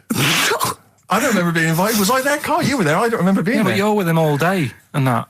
Right, okay, well, yeah, but he sees you a lot. I mean, Jonathan, he's round his house every other day playing tennis, and who else knows what, swimming together and sat in his jacuzzi, cracking wise. What happened there? What happened there? Oh, we've got to the bottom of it. Play a record. The villa that we went to afterwards could only sleep It may as well have 6. been. How is the cat, all right? What's your name? Jonathan? Ollie. All day and all of the night from the Kinks, playing that for Jonathan Ross. I'm sure Ricky will give him a call later, so don't worry, Jonathan. Just you can live without him for 3 hours. Oh, jealous. Adverts. XFM. Hey, yeah. Outcast, XFM, 104.9, Ricky Gervais, Steve Merchant, Karl Pilkington. It's that time, isn't it? Rockbusters. Come on, Karl, what you got for us? All right, well, do you want to say what the prizes Actually, are? the prizes or aren't bad this week. Really? We've got... I'll be the judge of that. Actually, what am I talking about? No, there's a 2-disc set, Rock and Roll Legends, on the cover there. We've got Buddy Holly, Elvis, Roy Orbison, and Little Richard. So No one wants that, baby. Nobody's interested. Nick Cave and the Bounties, a DVD. I'm a Nick Cave fan and I wouldn't watch it. No, you'd watch it once at most best. when there's nothing on. Knowing Me, Knowing You. No, I mean, Nick Cave's good, but when do you watch rock DVDs? I Yeah. know. Knowing Me, Knowing You, great series, obviously, but once again, on VHS. Who wants it on VHS? Where are all the bonus features?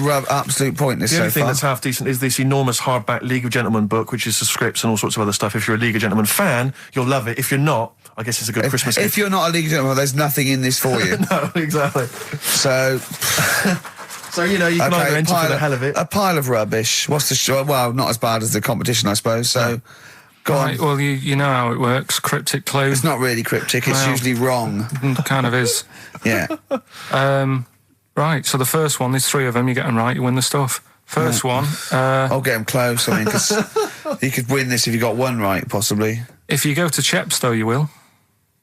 Was that a clue or is that a point? Is that something That's a clue. Right. Say it again. If you go to Chepstow, you will. And what are the initials? Just S. Just S. Right. Second one, E.T. is upset. What's up with him? All right. E.T. is upset. What's he upset for? What's wrong with him? All right. Different. So not cryptic, so go on. M.E. The initials there. N-E? M. M-E. M for mother. M.E. All right. And the third one, I had a tape with... Jesus. Imagine Bob Holness doing this in the Gold Run against the clock. Right. I had a tape. No, I had a tape with some. I had a tape with like Humpty Dumpty on it, and Hickory Dickory Dock and that on it. But I've broke it. All right. Constantly listening it to trying to figure them out. Trying to solve the crime. Exactly. Who pushed Humpty? Yeah. The initials there, B.R. Right? So, first one, if you go to Chepstow, you will. The initial S. E.T.'s upset. What's up with him? Yeah. Right, what's up with E.T.? I don't know. What's up with E.T.? E.T.'s upset. What's up with E.T.? Yeah. The initials there, M-E, is that right? Yeah. Yeah. Let's go through that one more time. Yeah. If you go to Chepstow, They're you like might. jazz questions. Yeah, exactly. Just free form. Exactly, yeah.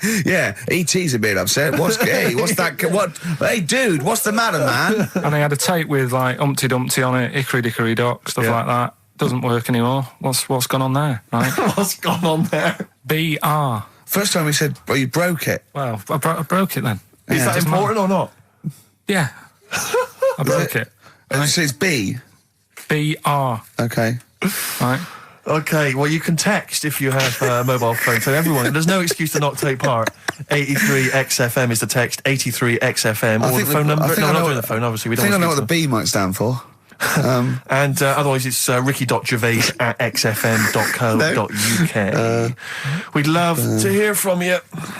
Oh, it just sucks the lifeblood out of me, doesn't it? just listening to Rockbusters. Something to bring you down even further, although it's a beautiful, beautiful tune. Oh, beautiful. Ryan Adams has got a number of different albums out at the moment. One is called Rock and Roll. It's not great, don't really bother with that one. Do dig out, though, Love Is Hell Part 1 from Ryan Adams. It's available at different places, and you'll find this on it. Track 5, Wonderwall. His version of Oasis is wonderful. Absolutely beautiful, isn't it? It's a treat. XFM 104.9. Yeah. Ryan Adams from his new album Love Is Hell Part 1. That's his version of Wonderwall. Rick, I know what you normally enjoy, about 20 to 2. Some ads. You love them. Fortune Faded, Red Hot Chili Peppers on XFM 104.9. You, of course, don't ever take the tube anywhere, Rick. No. You haven't done that for years. No. Take cars everywhere, or you walk. No. Or you get a lift from Jonathan. But me, I'm still forced to take the tube, which is also very embarrassing at the moment because of You're not those forced to posters. take the tube, are you? I am. What do you mean you're What am I, forced made of money? Well, you could How walk. else am I going to get about? You could walk. What? You can drive. Why don't you buy a car? Oh, yeah, driving into the centre of town? Congestion charge, are you paying that? Are you a fiver? Hey? What do you think of that, Carl? Hey? Oh, yeah, because he's Mr. Flush. He's Mr. Lavish with his cash. Well, no, I've moved in closer now. I'm not moaning about it. I walk everywhere now. Well, good. Yeah. I'm Something pleased about for it. you. Yeah. I'm I pleased for moaned you. about it, but then I sorted it out. But you're always whinging anyway. Let's not get on to you, Carl. It's always just you. saying. Yeah. So, What's up with Steve today, do you think, Carl? Oh, what's going on? He's having a go, isn't he? it's not helping those posters being on the tube of us. That's not helping. I don't know if you've seen those posters. You'd obviously don't go. I saw the, yeah. I haven't It's seen it on like the tube, but everywhere I go, I'm stood next to one. I can't avoid it. Yeah. I'm on the tube waiting. I look around. It's us again. And it's so embarrassing Well, because it looks like you're stood next to it deliberately. But I can't browse in HMV now. I went Yeah. last week, and you keep coming up to pictures or cardboard cutouts of Yeah. Brent, right? Yeah, yeah. And I was in a bookshop, and I was looking at there's a big almanac of comedy, right? And I was just looking through it, just browsing, like killing time, and there was a picture of me. And just as I started looking at this right up at the office, I tapped on the shoulder. It was one of the words there. Said, "Do you mind signing some script books?" So she saw me looking at myself. Yeah. And I wanted to go, I just turned to that page then. Yeah. I was in a bookshop looking. There was a big book on sitcoms. It was like the A to Z of sitcoms or something like that. And I genuinely was looking up other shows because it was about other Yeah, comedy sort of shows. like, yeah. And I was looking something up. Guy that I knew came up to me like that. Oh, and I just started like, I'm just looking. Oh, Robin's Nest. Where's that? Birds of a Feather. I just got because it's like I'm interested in comedy before Yeah. the fact I got in comedy. So I will of buy a course. book on comedy. Exactly, yeah. But on the tube, it's really awkward because it's like. It's everywhere I walk, they're kind of around the corner, so you don't sort of expect them. And then I'm sort of running now from kind of corridor to corridor, pillar to pillar, to avoid being stood next to this picture, in case I look like someone who stands next to this picture, trying to get recognised. Imagine that. Of course, Carl didn't want his little round bald head on that. Yeah. But I was on the tube today, and sometimes you can't help but overhear a conversation. Yeah. And this one woman, there was two friends, they were sat there.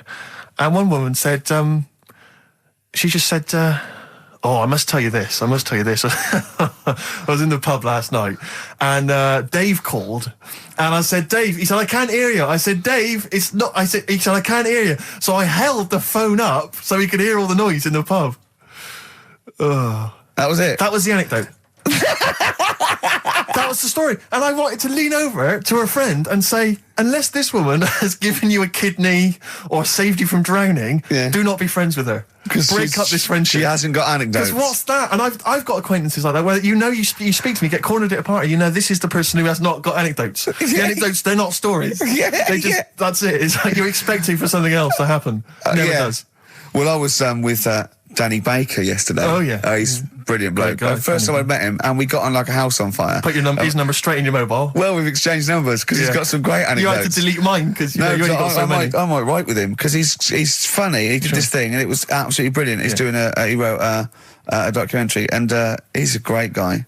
He's funny as well. You know what I mean? It's this. I tell you what, it's the showbiz friendship. That's what I loathe. I think it's the fact that like somehow. You're sort of because it's like you haven't got to go through the formalities of making friends with someone because I respect your work, you respect mine. You know I'm a funny guy. You've seen my work. Let's be friends. Yeah, of course. Yeah. And it's like, and it's a horrible kind of icky sort of. Listen, Steve, me and you are going to stay in touch, whatever. So I mean, probably not my birthday this year, but next year, sure. We'd have known each other 7-8 years. Yeah. So come to that one. Yeah. Well, do I need to wear the waiter's outfit again? Oh, God. Oh, dear. Yeah. PIMP by 50 Cent, or 50 Cent, as I call him. XFM 104.9. I'm Ricky Gervais, you're Steve Merchant. There's little Karl Pilkington over there. All right? All right. Yeah, not bad. Listen, Oh, he's perked up. Yeah. Oh, he's back in the area. Well, you got something to say? I was kept quiet in the first hour. I'll let you get on with it. What you got to say? Is it just have a guess? Is it about monkeys, Chinese people, or little gay fellas? It's about little gay fellas. Sure. Is it? Of course it is. Go on. Yeah, but not because I like Sorry, I'm taking just the mick making in a that. tally. Let me just note that down. Yeah. No, but it fascinates me, doesn't it? All stuff like that. That's a bit sort of different. Yeah. Yeah. And that. You What, were showing me. like monkeys and Chinese people? Well, and that thing you were showing me before, the half woman. No, half. you weren't impressed with that. Well, no, You know that come woman that's got two pieces of genetic makeup in her, where it was two separate sperms and two separate eggs fused, and she came out as sort of a normal person, but she had this residue of genetic material, and so she's had two children that aren't genetically the same as her. Yeah. Right? And they showed it in the paper by doing her half white and half black to show the two different, you know what I mean? Just for, Yes. he went, does she look like that? I said, of course not. He went, not interested then. Of course. Yeah. So how could I tell? Not interested in that at all. Yeah. If I'd have said she'd given birth to a monkey, fascinated Yeah. straight away. Well, anyway. Go on. But that's what I'm saying. I'm just interested in weird stuff, right? Yeah. So am I. That's about why you're little- on the show. Talking about little gay fellas and that. Yeah. Northern Line, the underground tube thing. Not train. the boy band. Right. Right.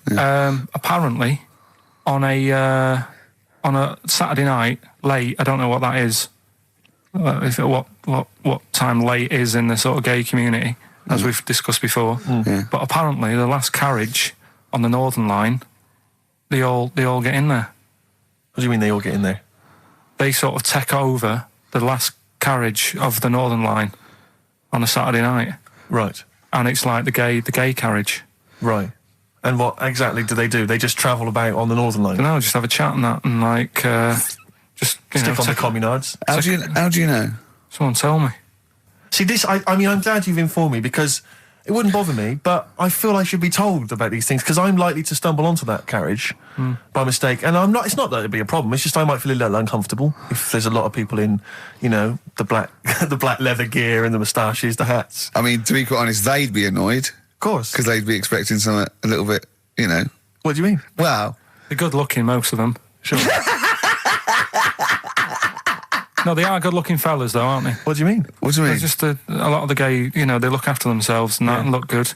Keep themselves. Some of you them know. work out, yeah. Yeah. You see, this is the problem I have, because there's a lot of areas in London and elsewhere in the country where there's a sort of, you know, it's a gay thing, you know, it's a gay public toilet, or I don't mean it's gay, but it's not like a legal I thing. mean, it's a cottage. But it's a cottage, or whatever. I mean, I remember being in Bristol once doing some... You're confused when I said it's a cottage. Yeah. That's a term for where gay people go in toilets to sort of meet and greet each other. Well, I Shake hands. I was at the public library in Bristol once doing some studies from a sixth form, and I think the toilet was closed in the library, and I was dying for the toilet, and I popped down, there was a public toilet behind the library. I thought, I can't believe my luck. Dashed down there, it was about 6-ish in the evening, I was working late, I was studying hard. I went in there, and I swear to God, I saw two fellas. With the... Is that unusual? Or well, no, they were up to some hijinks. what they're sort of like... Do you know the thing that struck me? What? One of them had bright red underpants. What do you mean? You saw... What, They were actually doing, you know, having some kind of, you know... Well, they were having relations. They weren't even in a cubicle, they were out in the... Where were the underpants? What, around his ankles? No. Yes, I swear to God, I'm not going to make this up. What old were you? I don't know, like, how old you are in the sixth form? 16 or whatever, Yeah. 17? And what did you do? Well, I actually Well, you said... just joined in. What else could you do? You might as well. I yeah. actually swore, I said, oh, F me. And then I went, oh, no, don't. No, I did, I swear to God. I did. I went, oh, F me. No, don't. Because I was panicked, and I ran out. And as I was walking out, a guy was coming in. I went, "Oh, hang on, mate." And then I thought I better not tell him. I'll let him find out for himself. He might be going in there to join in. He might have got a call. Come down. We're going crazy on each other's ass. Come down. I think it's a conspiracy, a Bristol But what conspiracy. what annoyed me my was, lover. Want a bit of cart? what angered me, Rick, was the fact that I wasn't notified, that there was not... I didn't know There this was no sign. And afterwards, I spoke to other people about it, and they said, oh, it's a famous gay haunt. But what annoys me is I feel that they should put an ad in the local press, a big paper, like once a week, like, you know, when they recall cars if they're damaged or there's a fault, or couriers might bring back stuff if they're sort of faulty goods, they say recall and we'll give you money back. They should just put an advert in the gay community, should put an advert in that just says, these are the hot spots, this is where you're likely to find us doing some stuff. If you're not gay and you might feel uncomfortable, avoid them, and just list them, or little pictures, or, you know, a map or something. Anything, because like the gay tube thing, I don't know. Fun. 1, 2, 3, railway cuttings. Well, not that. It's more of a sort of social awareness thing. Yeah. So people, you know, don't feel uncomfortable and. But they don't want it exactly to be like sort of walking in under a neon sign. Why? It's legal. yeah, big arrows. Oh, as if. What do you mean? What's wrong with that? Because, well, it's actually a public place. I don't think carjacking is strictly legal. But they don't even have to specify what they're going to do. Some people, they're not. Some of them aren't. I don't think it's probably seen gays, is it? Yeah, but it's not. Yeah, but it's not the people that go out and they say I'm gay and I like Barbara Streisand. It's presumably the sort of people that do that are people that either aren't quite out yet, or do you know what I mean? Or they're doing having a quick way to their wife and kids. Yeah. I don't know. I don't know completely how it works, but I'm sure there probably isn't a place like free bumming here tonight. No, there is kind of. What? Because I was walking home one night through Soho, right? Just because that's the way I have to go, not because of do you know what I mean? I wasn't going there on that, right? So I'm walking through, right? And I was handed like a card, which was like a gay event, right? Now, that's a bit weird, isn't it? That straight away he's presuming that because I'm there that time of night. Well, and you got a shaved head and you sort of like, you know, you sort of like quite look after yourself and you got some nice clothes. Yeah, but it's still... You look can't like really a little presume. bit of rough, don't you, from Manchester. You look like a northern rent boy who comes down to stand outside McDonald's. But the card was rubbish, right? What do you mean? Had this fella on it, right, all sort of greased up and that. What would you look? Just having a look what he'd handed me and that. Right. Just having a look. Picture of him, sort of sailor's hat on, tan body, like, just his arse out, like that. And rubbish slogan, right? The best bum in W1. Is bum there a noun or like a verb? What do you mean? Well, to bum. Is it like, get the best bum you've ever had? Or he had the best bum? I think it's just I don't suppose you asked. No. I don't suppose you called the number to check. What do you mean exactly by this? Does it mean you've got a great arse? Do you mean I will be well bummed, or do you mean you've just got a good... Come on now, let's just a final point about, because I asked my friend how it all works up on the Heath, because I live in Hampstead Heath, near Hampstead, and I was where I didn't want to go walking and get myself involved in anything. How can you get involved? No, again, I didn't want to walk. Sort of like, is it like, oh, you believe it? I couldn't say no. Oh, my wrist, it's knackered. What do you mean? Well, I was there for about 2 hours. I must have gone about 43 of them. But, you know, I didn't like to say no, because they were so pleased to see me. Oh, well, it's not so much the fear of that. It's not good skiing practice. I was doing 2 at a time for a little while. It's not the fear of that so much as the fact that, again, you don't want to gate crash someone else's party. Do you know what I mean? No. You don't. If there was a straight couple having sex, you'd want, oh, I'm sorry, and you'd want to avoid that area. Of course. But I was finding, so someone told me how it works, and apparently you just go in, like, sit on a bench or something, and then a guy just sits on the bench, and they just look at each other. There's not really anything said. It's just a kind of nice evening or whatever. You know, I guess it's like 2 in the morning or whatever, and then they go off in the bushes and ding dong. But it's like, I don't know how that culture's developed. I love this programme now. Why can't that be the case with women? That would be amazing. You just go out to the park, and like 1 in the morning, you just sit on a bench, you just... Be like a scene from Gigi. Exactly. Just walking along with the perambulator. Yeah, exactly. But that would be a joy if there was none of this formality. You've got to talk to them, buy them dinner... Oh, you're joking. Romance. Oh, no. Just this kind of informal thing. It'd be great. So what would you do then? You go up to a woman and go, come on. Yeah. Let's stop mucking around. We know why we're both sat on this bench. There's a nice bush over there. Yeah. Let's have a bit. Yeah, and then she'd go, yeah, great, thanks. I'm killing some time before I, pop into town. Yeah. That'd be perfect, thanks. You make my weekend. So you're jealous of gays as well as me? In a sense. In a way. What do you think, Carl? Let's put a track on. Why? Are you getting scared now? You brought it up. Is it getting too close to the bone, so to speak? Radiohead and There on XFM I'm Ricky Gervais, with me Steve Merchant and Karl Pilkington. I was talking to my dad the other day. He was saying he lived in Bristol, and my family lived in Bristol, and so they can't really listen to the show. And he said, I was thinking of buying your grandparents a digital radio for Christmas so they can listen to your show. Imagine them listening to that last link. About you? And then me seeing them at Christmas. Steve, you never told us you saw two blokes bumming. Yeah, and then what's that about you jacking off 30 men? Exactly. You've got to say no, lad. I know you're a nice fella, but just because they want relief, you're not the man for it. Oh dear. They must be so proud. Yeah. Rockbusters. Yeah, they'd be loving this, right? 3 clues were, first one, if you go to Chepstow, you will, right? The initial was S. That was sea horses. All right? That was the answer there. I'll give you that. That's fair enough. I'll give you that. E.T.'s upset. What's wrong with E.T.? What's wrong with him? Yeah, right. The initials M.E. Yeah. What's up with him? He was Missy Elliott. All right, Elliott. Doesn't count at all. What? Doesn't count at all. Missy Elliott. You know what I mean? What's wrong with E.T.? What is that with him? No, just let him explain it. Sorry, Carl, do it again. I wasn't listening. Do it again. Elliott, yeah. Yeah. Who's in E.T.? Yeah, we'll just do the clue again. All right. E.T.'s upset. So he's looking a bit sad and that. What's What, up with E.T. him? the extraterrestrial? Yeah. Yeah, go on. Right, and his mate, Yeah. who's in it's called Elliot. Yeah. Right, he's upset. What's up with him? Well, he's Missy Elliott. Missy Elliott, what's she got to do with it, though? I don't understand. No. The way you'd say it, you say, what's up, E.T.? And it'd go, oh, Missy Elliott. Why would he Missing. mention her? I don't understand. Was it a thing in the film? Missing. She wasn't even around. Missing? Oh, Missing Elliott. Oh, no. Oh, that no. makes sense, Carl, but she's not called Missing Elliott. It's meant to be about rock Cryptic, stars, that's what I though, always isn't it? say. Missing Elliott, isn't it? So it's meant to be about rock stars, isn't it, though? It's just cryptic, though, isn't it? Cryptic clues. And Oh, no, that's not cryptic. That's shit. You. Right, the third one. I had a tape, and it had Humpty Dumpty on it, and I love when he says Humpty Dumpty. Yeah. Humpty Dumpty. Hickory Dickory Dock and that. Yeah. But the tapes broke. Yeah. That was BR. Buster Rhymes. Say that again, I dozed off. Sorry, I don't understand. What do you mean? Who's the winner, Steve? No, it doesn't. No, do you mean busted? Buster. Well, it's kind of like that. Cryptic. No, it's not. No, cryptic doesn't mean change it, so it's not the same. Steve, who's the winner? We got loads of right answers, so... It's interesting, this email weird, system, isn't it flashes up suspected spam. If it, spam is that stuff that gets sent around the internet. Yeah. And it flashes that up if it thinks it's going to be a spam email. And every time it comes in with a Rockbusters answer, it just says suspected spam. In a sense. In a way.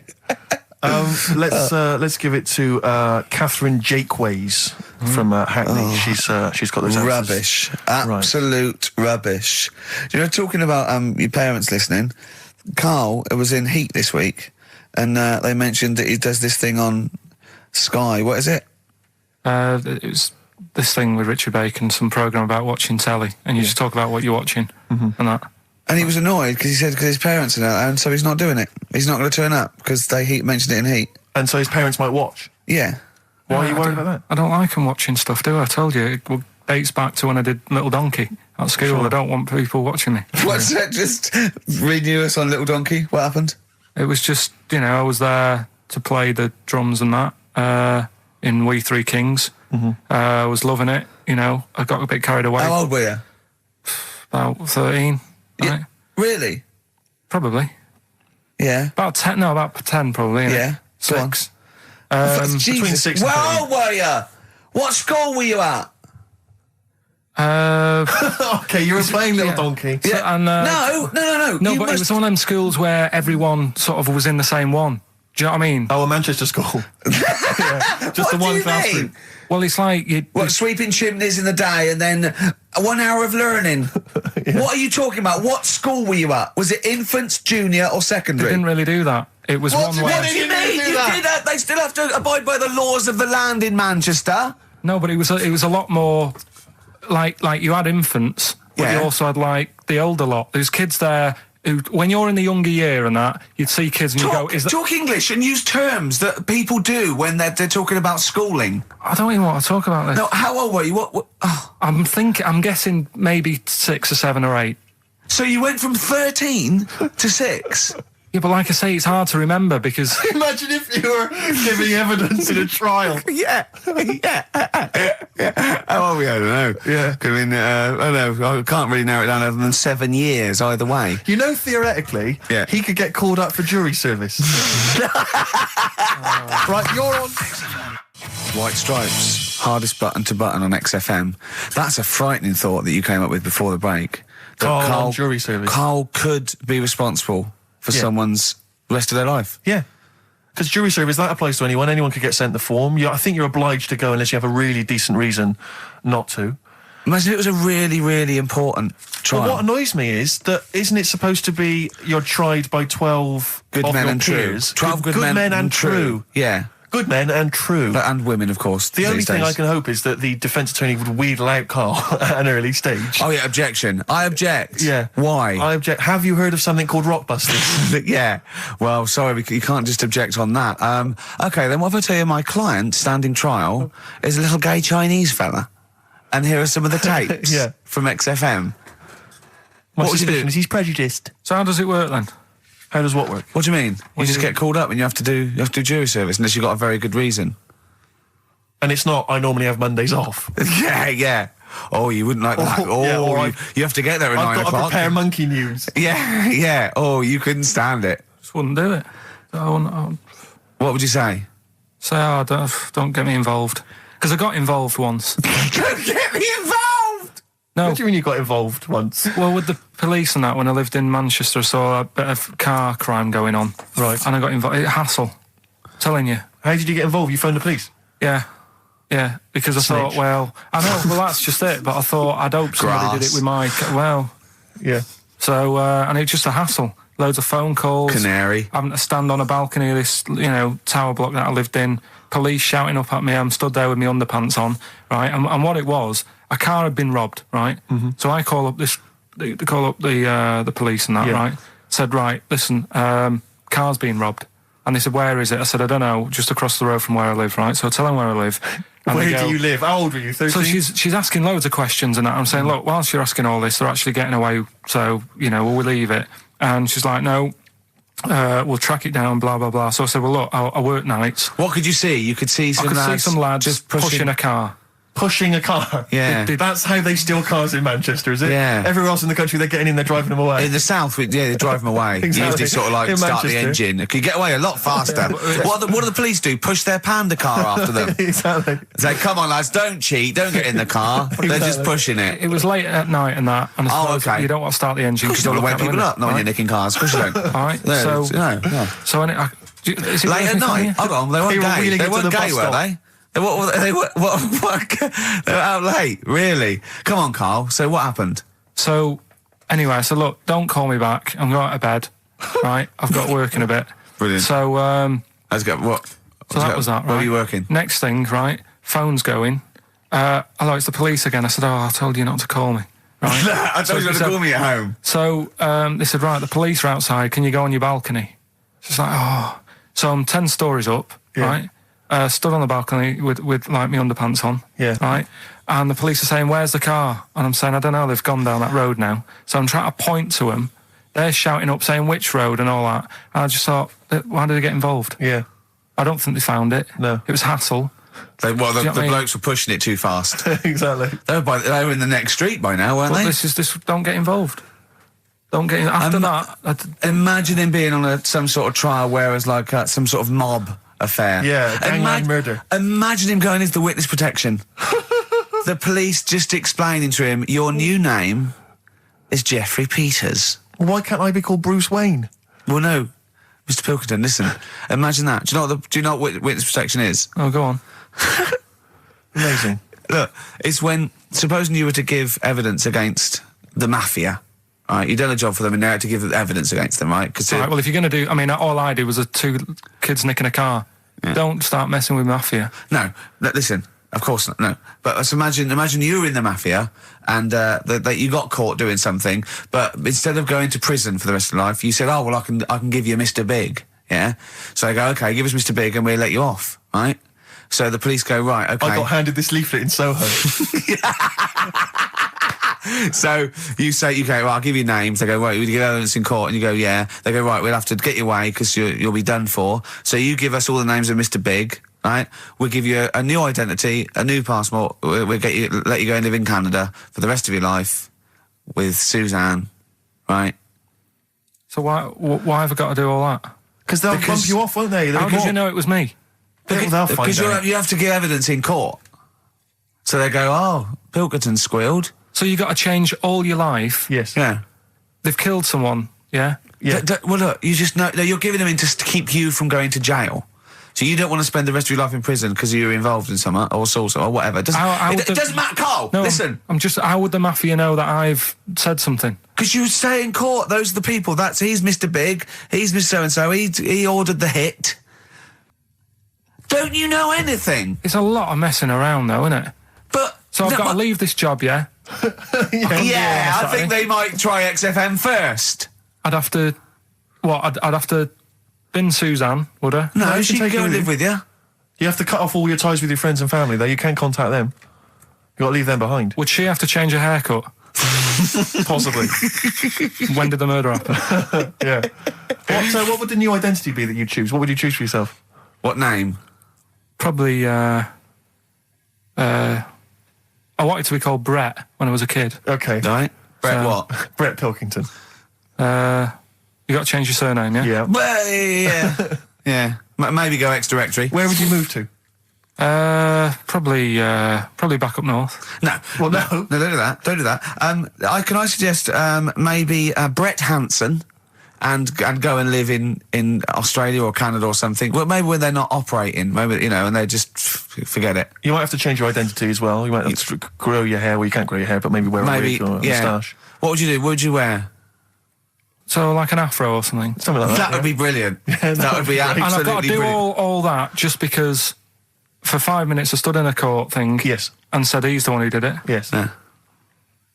Well, why can't I just wear the afro and the glasses when I'm in the court? Say my name's Brett, right? Yeah. Change my voice a bit. He did it, and they go, thanks very much. I go off, I carry on my life. That's I'm still genius. coming in here on Saturday. I don't know why they haven't thought That is genius. I don't know. Discounts all the witness protection scheme. Why don't they do that? Yeah. So they go, well, I'll go to court as Brett Hanson Yeah. with an afro. I don't like that. Yeah. Right, and then when I come out, I'm back to Karl Pilkington, still talking like that, but without the afro. That is perfect. You've got... Why don't you call the FBI and say, listen, I can save you billions of dollars a year. You're a genius, Karl. All right. Well done. Or Brett, should I say. The specials, Rudy, a message to you on XFM 104.9. Still to come, Rick, I know you're excited. Karl puts himself inside a movie this week. One Flew Over the Cuckoo's Nest. One Flew Over the Cuckoo's Nest. Look I forward think to you that. I can imagine him in an institution like that, though. Not much of a stretch. Let's have some ads. XFM. Don't Look Back Into the Sun, Libertines on XFM. I'm excited, Steve. It's that time. It's that time of the week. Go on. Well, Karl's in a little film. Oh, that's what you're excited about? Yeah. Sorry, I thought you meant the show's almost over. Right? Yeah, no. Come on in, Karl. Right, so, I'm in One Flew Over the Cuckoo's Nest. Yeah. Took a scene from it. Yeah. Got to listen carefully in that. At the end, there'll be a question on, like, the clip that you've just heard. It's sort of like what they do in the Krypton Factor and stuff. So do you want to read out the prizes? Or just Yeah, little there's the usual taster? things. It's a couple of rock and roll albums. We got the. Why is it called One Flew Over the Cuckoo's Nest? I can't remember. I think it's explained in the book, but I don't remember. I haven't read it for many years. If someone knows, just a quick email would do. I'd like to know that. Ricky.gervais@xfm.co.uk. You can win yourself, if you get the question right, the League of Gentlemen Series 3. We got that Rock and Roll Legends again, the Best of Blondie, a nature programme, and the Old Grey Whistle Test, Volume 3. So if you're Brilliant, so over that's well 50, worth- you'll enjoy that. Yeah. And just, if you haven't seen the film, it's just about, like a... What would you call it? Well, it's a guy who thinks he's going to get away with prison by going into a mental institution. It was a new experiment, but he finds out he can't get out and he's sort of trapped. And well, people know it. Everyone knows what. Just play it. Just Well, play I it. saw it last week, so... Just play it. All right. Well, I've been observing you here now for the last 4 weeks, and I don't see any evidence of mental illness at all. Yeah, no, I'm not mental. I never said I was. I mean, all right, I got an E in history, But that isn't why I'm in here. I'm in here because I had to get away from the outside world. It was doing me head in. I've been working too hard. I'm stressed out. I've been working like loads of hours Monday to Friday. I've been working on a Saturday with Ricky and Steve, right? That's been doing me head in. People think that's a laugh when it isn't. You're right? busy right now, are you? You got something to do right now? See, this is why I'm here today, Doctor, because he's doing me head in. What do you mean, sir? Well, he's doing me head in. I came in here to get away from Ricky. He is just as bad. I'm smarter than him, ain't I? No, you're an idiot, right? You just... We're just good friends. No, we're not friends. And if you were a friend, you wouldn't be doing that to me, Ed. How do you mean that? Well, don't ask... Come on, I'll show you. Yes, Look what you've done. Get him out of here. Get him off me! Get him off! Now, let me just hold it right there. All right. You get off! Doctor, will you tell him? Murphy, don't hurt you, does it? Of course it does. That's it. Now, hold on to it. Not too hard. You'll crush all the air out of it. He normally... Get off! He normally does it harder than this, but... No, just warming up. Warm it up. Warm it up. What's going on? All right, be there.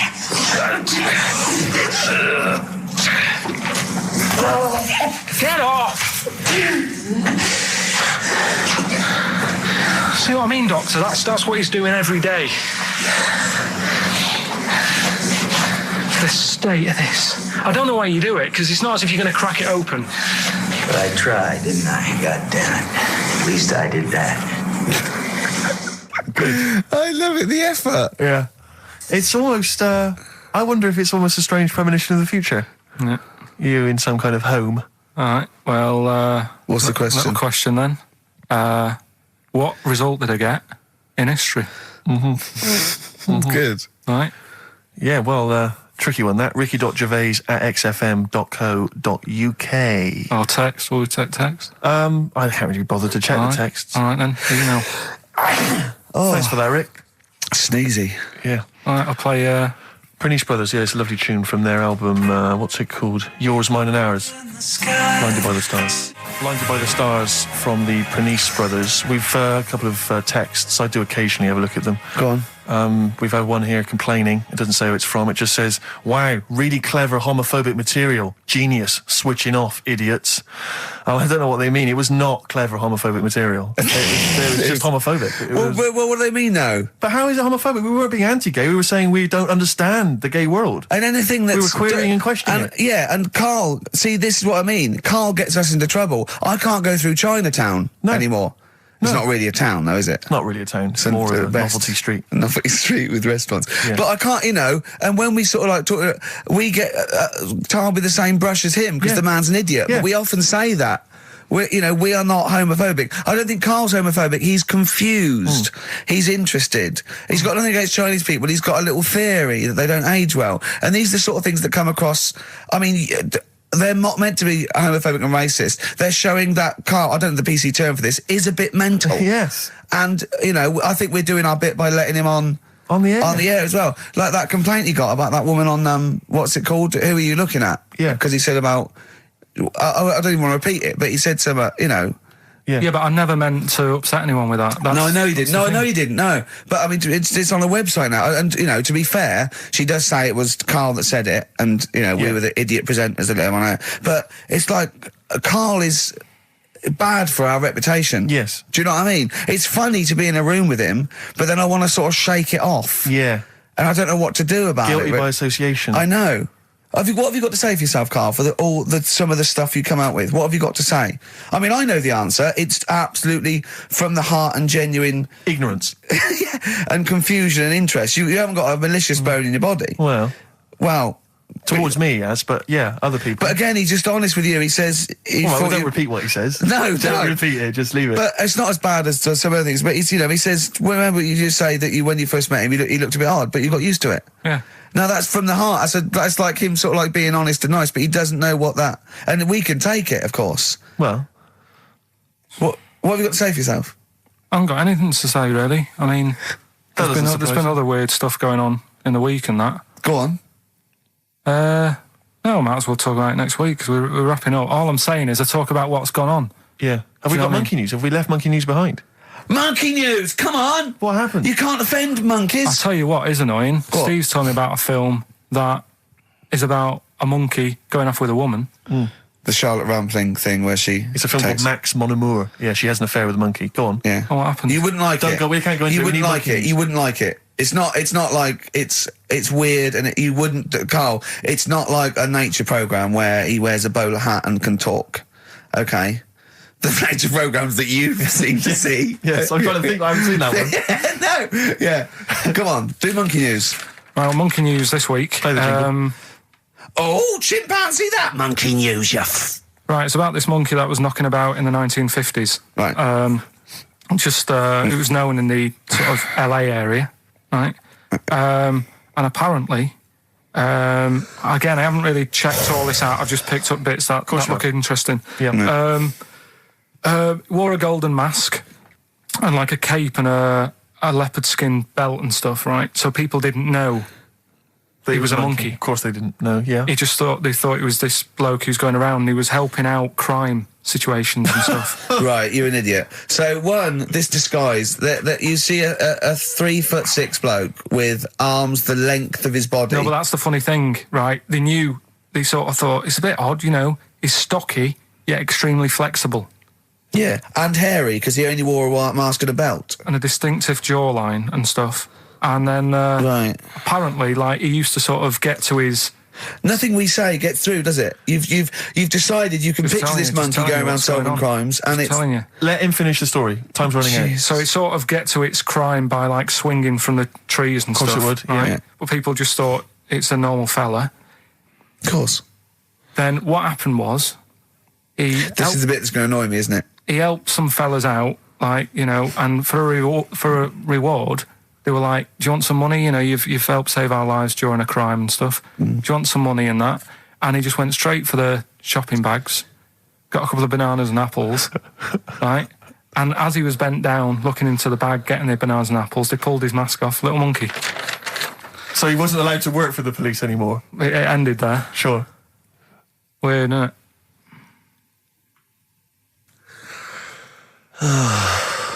Rick, can I tell you the meaning of One Flew Over the Cuckoo's Nest? Yeah. Can we never speak of monkey news again? Yeah. It comes apparently from an American children's nursery rhyme. 1, 2, 3, 4, 5, 6, 7. All good children go to heaven. Some fly east, some fly west. Some fly over the cuckoo's nest. Brilliant. Now, thanks to Ian for emailing that in. Shall I give someone the prizes? Yeah. Phil Corbett, there you are, that's the first one I've pulled out. He correctly guessed that it was E. It was an E that Carl got in history. The only qualification he's got, and it's an E. Do you know that woman? Judge the monkey news based on that. Go on. That woman who went out with a monkey. What? It's a film. It's a film. It was Charlotte Rampling in the film. I don't know who played the monkey. Did she have any kids? What, with the monkey in the film? Yeah, I'm just thinking if I'm going to get it out and stuff. No. Why? Oh, because that would have been interesting. Well, no, it's just that the problem there is the kids would always look more like the dad. See you next week. That was the record before us, and here we are, pre-recorded, because we did this a few weeks ago, because we're not here at the moment, are we? We're away in that. I'm Ricky Gervais, with me Stephen Merchant. Hello there. And Karl Pilkington. He's not actually with us. No. He'll be in some of the best of clips that will be coming up shortly. Yeah, this is just us, isn't it? This is just us. We did this. When did we do this, Rick? A couple of weeks back. Hold on, what is it? It's the 27th today. Yeah. I enjoyed Christmas. I loved Christmas. I loved Christmas. I had a great time. What did you get? Loads of presents. So did and I. I'm glad they made it to number one. I'm really glad. Stroke, he, she. Yeah, I'm really glad that the pop idols, Cliff Richard, Westlife, made it to number one. Bo Selector. Yeah, just delete that. Yeah. Okay, well, we're going to play some of the best of, some of the greatest moments of the last 3 weeks. Yeah. Ever heard on XFM 104.9. What about this? Do you remember this one? Oh, which one is it? All right, so here's the first bit. Right, there was this. This is what it's like about getting presents and stuff, right? With my mum and dad. Go on. My mate Colin, right? Colin Mackin? No, Colin Bailey. Oh, right? yeah. He had a little Sinclair Spectrum, right? Yeah. Computer, Yeah. which was like the thing to have at that time, right? Yeah. You used to always go round to his house, The deal was... Not the one you had to play through the window because you weren't allowed to. No, that's another lad. Oh, right? yeah. This is a different lad. And the deal was, he came to our house, and my mum gave him a pie. And then I'd go round to his, and I'd stay there for a few hours playing, you know, Hungry Horace and stuff like that on it. Right? Now, my mum and dad knew that I really wanted one of these computers, right? So I waited about a year. Came round to Christmas Day. I thought, I reckon might have one. Turned out they bought me the wrong one. They bought me a ZX81 instead of a Spectrum, right? And Christmas Day, I'm there trying to load the games up. It's not working. I'm thinking, what's wrong, right? And the thing with me when I was a kid, I used to get quite sort of agitated. This is the moment, right? I found out that it needed a RAM pack to make it work, right? Looking in the thing and it's saying, and make sure you put your RAM pack in the back. And I was like, oh, where's the RAM pack? And my dad's going, I don't know, I've got you the main bit. That's it. So I was that wound up, I just was sick, right? Just sick. I didn't feel sick or anything, I just was like, oh God. Went to the sink, just sick. Because I was that on edge about it. I said, come on, we've got to get one. And my dad's like, Tandy's shut. We're not gonna get anything today. Ruined again, Christmas Day. That was after the year when my train set got blown up by our kid. The following year, no RAM pack. And now you ask me why don't I get good presents? He's scarred. He just I'm gonna die. Honestly, I'm gonna die. He's just clean sick. Yeah. There's no RAM pack. Did you get to the bottom of it? Why wasn't there a RAM pack? You have to buy them separate. Oh, okay. What do you mean I can't play Frogger? Oh no. So, wasn't there another incident when you threw up? Spontaneously threw up? Through sheer anxiety? I do get it. It's not so much now because I've relaxed a bit, but as a kid I used to be quite on edge all the time with certain things. Do you think that's what happened to your cat that kept being sick? That it didn't get the food it wanted and it just threw up? Do you remember that? Yeah. God, so they shaved it.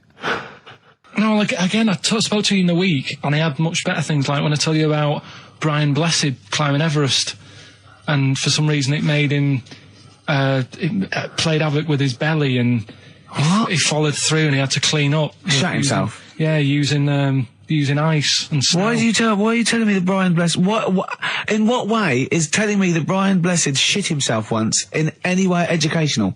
Because I was saying how he was climbing Everest, right? Right. I give it to him, he's an actor and that, but he gave that a go. Yeah. Right? He played... What's the point of that, you'd say, wouldn't you? You'd say, God, he's you know... So he's alright. Me doing a boxing match, there's no reason is rubbish, but him climbing Everest and shitting himself... Yeah, he did that. It's commendable. Right, and he's only going to, like, go and do it again. He's going to climb it again. Yeah, but he might not shit himself this time. Yeah, what's the point in going? Nothing's changed up there. Yeah, good point. Yeah, What's it been? Well, it has. They've probably cleared it out by now. Right, but it's slip on it. I can't even read about Brian Blessed. Is it actually true, or have you lied with someone else? It was an interview with him in it. And what did he say? Oh, come on, what did he say? He said I climbed Everest and I played havoc with me belly. Let's talk about it next week. We've really run out now. Oh, you're a fool. 3 holidays Carl's had this year. Last year. Yeah. I'd love to have 3 holidays. You've got to start putting the work in there. I had 2 holidays, though. No, you had 3 holidays. You went away with Suzanne and her parents. Yeah, well, that doesn't count. It does count. If you book 2 weeks off the firm and you go away and you go, how was your holiday? Go, well, it didn't really count. It wasn't a really good holiday. Can I have them days back, please? My New Year's resolution is to be nicer to you, but well talk done, sense. You've already broken that. No, but talk sense. Talk sense. You've had 3 holidays this year.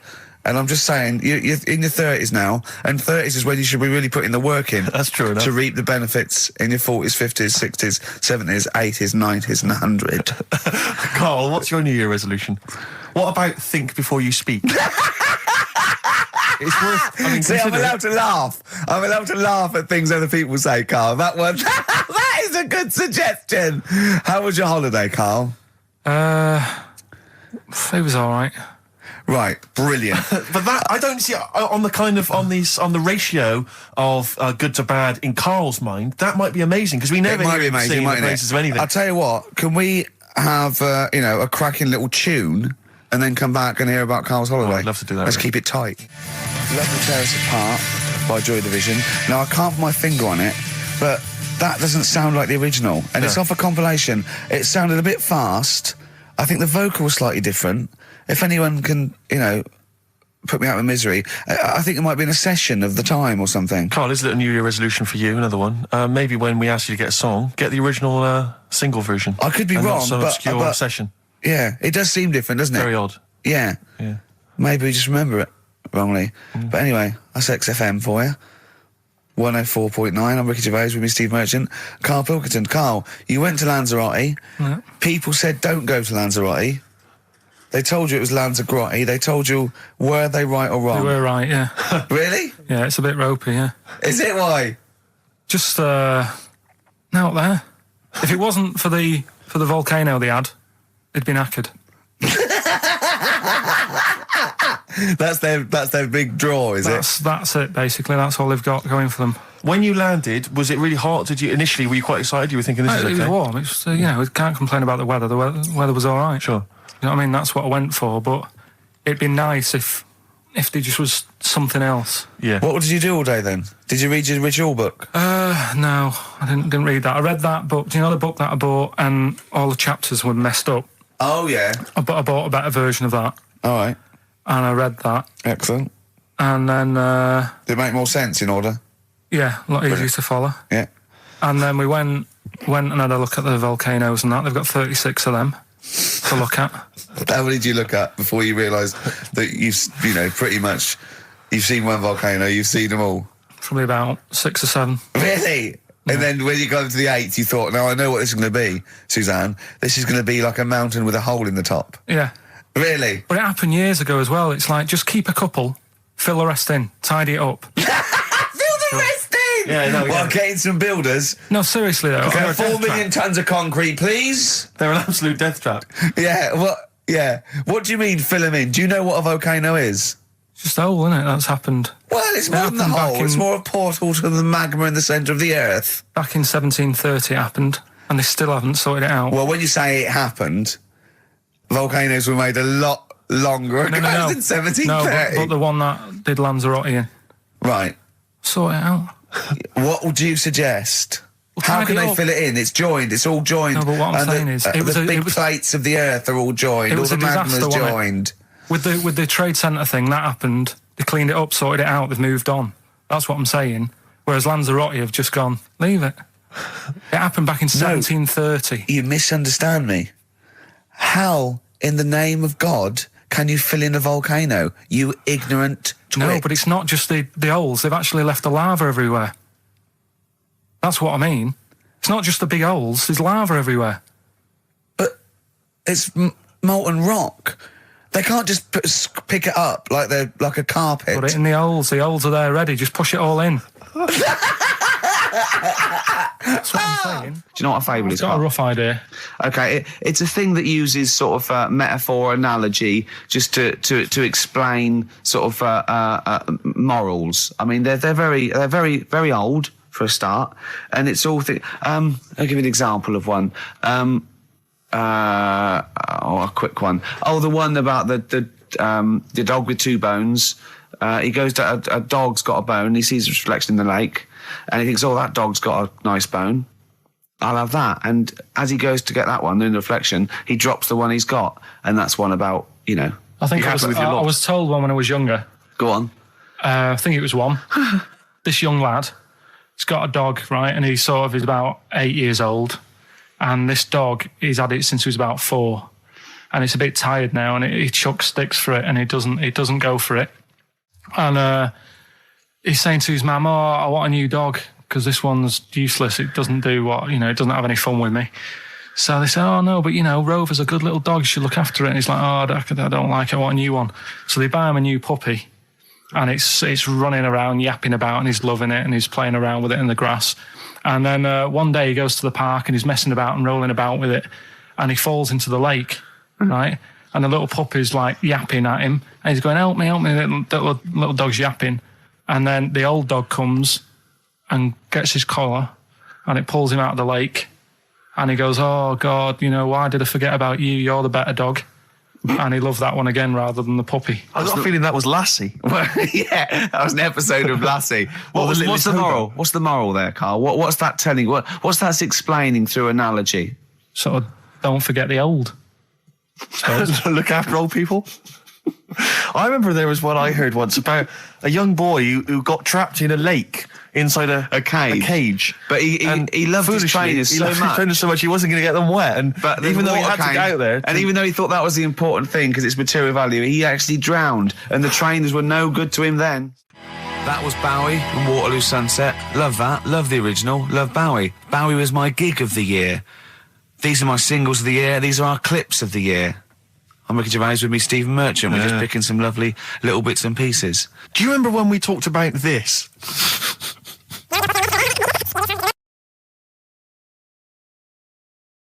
So we just had a text here that says, and I don't know what truth there is in this, as ever, but John says there is apparently a nude bike ride today in Hyde Park.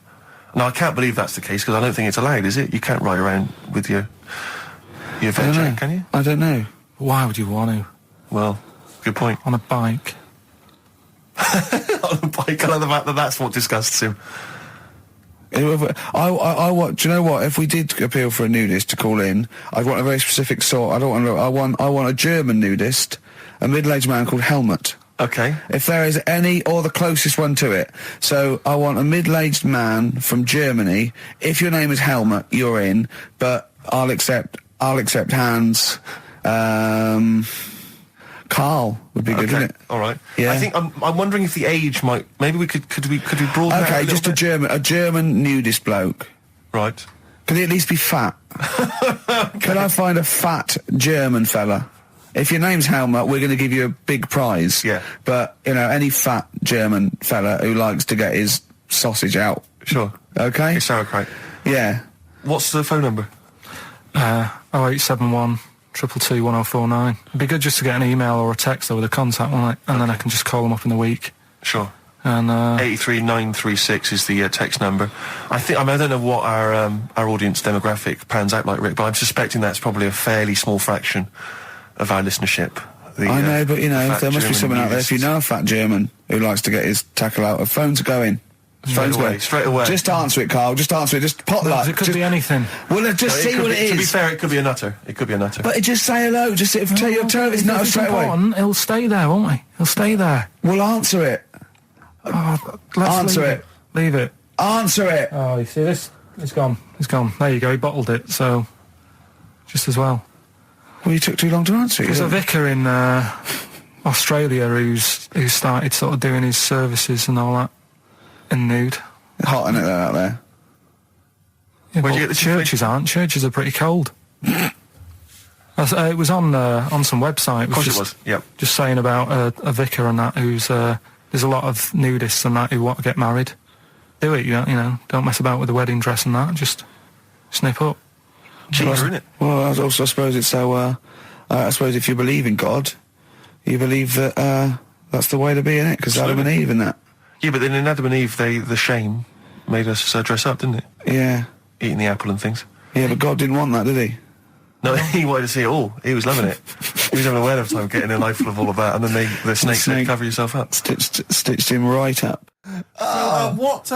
What exactly is there then? Is it just a kind of moon-like kind of surround with just kind of dust and rock? That's exactly you see. I was there when the Mars thing went wrong. Yeah. I would have just sent a camera crew there, filmed a bit of that, right, and say, here we are, this is it. Yeah. Ignore the little coffee shop in the background. Yeah. Right? This is Mars, because that's where it's like just loads of dust. Yeah. Holes everywhere. Tidy it up. Little round-headed aliens complaining. Whinging. Just like Mars. Yeah. So is there what's the best bit about the holiday? Come on, pretend you're Judith Chalmers. I have been doing. I would have done all. I would have said that. Don't bother. Well, I mean, the hotel was good. Yeah. That was all right. What was that like? It's all right. Just, clean. That's all you want, isn't it? See, that's not quite what Judith Chalmers does. She doesn't go, what's the hotel like? All right, yeah, clean, innit? All right. What was it like? What was it? 3-star, 4-star? Did it have a swimming pool? What was the room like? Yeah, had a swimming pool and that. Yeah. Yeah, it's good. I think it was one of the better ones on the island. Okay. Nightlife? Wasn't really. And there was a bar. There was some bands playing. Yeah. Not very good. Food got a bit boring. Yeah.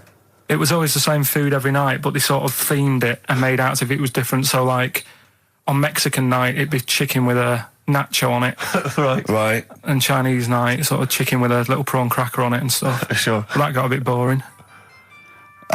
That's me just turning on my phone, because I want to read to you a text that I got from Karl. I think you sort of sum up the holiday in this text, don't you? Do you remember it? I can't remember.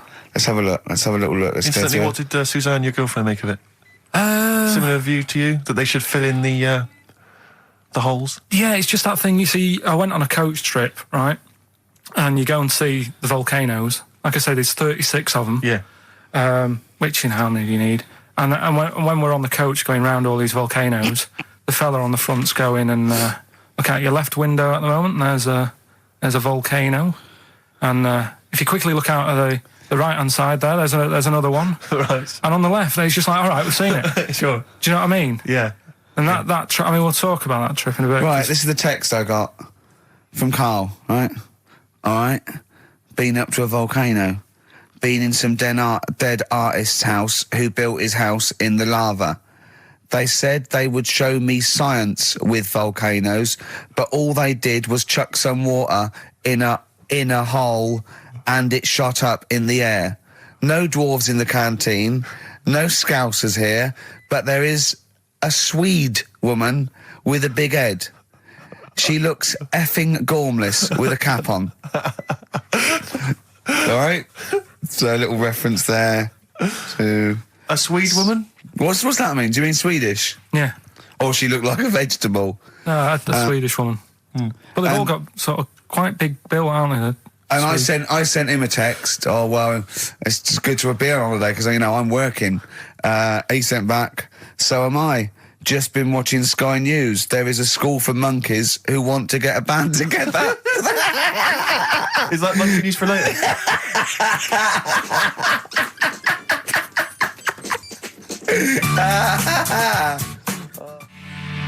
Oh My Corazon by Tim Burgess. I can't get enough of that. I love that chorus. On XFM 104.9. Ricky Gervais, Steve Merchant and little Karl Pilkington. But it was a nice holiday. Yeah, it's all right. It's just, you know, I went there to relax and that. Exactly. Did a little bit of that. Trying to think of some new, you know, features and stuff. Sure, always working. 3 holidays a year, Jesus. Oh, well, not really 3. Two. It's all one big sort of like work thing to me and Steve. 2 holidays, isn't it? Work hard, you need the holidays. So, yeah, the things that annoyed me was like, you get bored, sat around the pool after a couple of days. I'd read my book. Yeah. You know, there wasn't much going on the... Not even any crabs to throw sand at, was there? No crabs or anything. They wouldn't bother with Lanzarote, right? So, decided to go on a little trip. That's when I saw the volcanoes and that, 36 of them.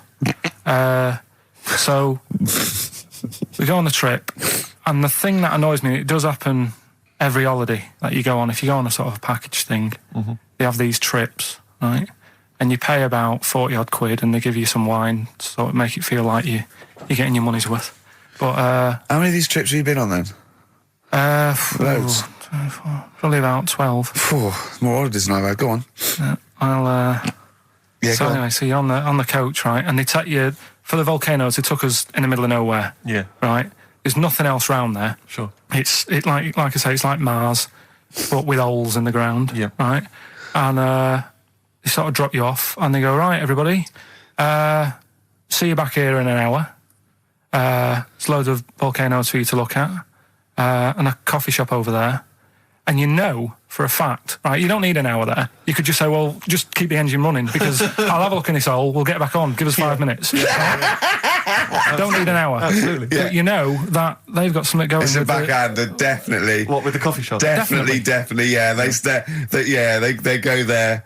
And they get everyone to have an ice cream and a coffee, and they sit down, have a fag, talking to the bloke. Yeah, and it's like, cousin. Yeah. How much was the coffee? Was it probably about €3 each euro? So I think it was $3.50. Sure. Yeah. Which is, I don't know what, that's about 2.5 quid. Yeah, they've stitched you up. Go on. Talking about this the other day. What was it now? Listen, the fella. No, listen. Do you want, all right, no, go on. All right, he's got it now. Go on. This fella goes to the doctors, right? Oh, right, okay. Right, if this is in any way apocryphal, stupid, illogical, impossible, right, you are never, ever speaking again on radio. So make sure this is at least possible. I'll tell you what, I'll even give you improbable but possible. So if anything that breaks the laws of the universe or logic, okay, that's all you have to avoid. On you go. Right, so this fella, right, he goes to the doctors because he's got earache. Right, okay, if a chimp's living in his brain... Go on. So he's got earache, he's sat in the waiting room and his ear's all bunged up and it's hurting a lot and what have you. So the doctor comes out and he goes, right? And because his ear's all bunged up, he doesn't hear it that well, right? So he thinks it must have been me, right? So he wanders in. Keep going. Anyway, I'm going to hate this. I can just feel it in my bones. Steve, I'm going to let you take over. Okay, let's hear it. So the doctor says, sit yourself down there, right? So he sits himself down and goes, right, take your pants off, right? So he's thinking, that's a bit odd. Anyway, he heard that, though. He apparently he took his tackle off. The doctor, did some operation. What, there in the waiting room? No, in his office. In his office, yeah. What? Wait, so he removed what? His genitals? Yeah. In his office? Why, Carl? Because he hadn't called him in.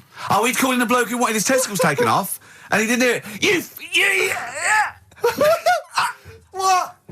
So the doctor went out and said, Mr. Jones, who's here to whip off your cock and balls, just here and now, right?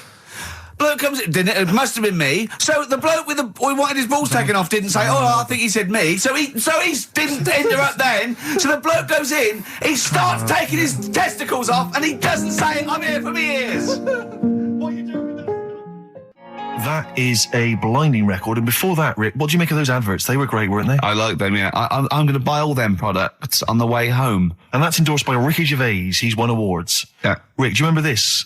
This was a hilarious moment. No, you'll remember this when you hear it. It was when Karl said something that was basic. Well, I think for a lot of people it sounded like a lot of old bollocks. Karl's found love on the street before, haven't you?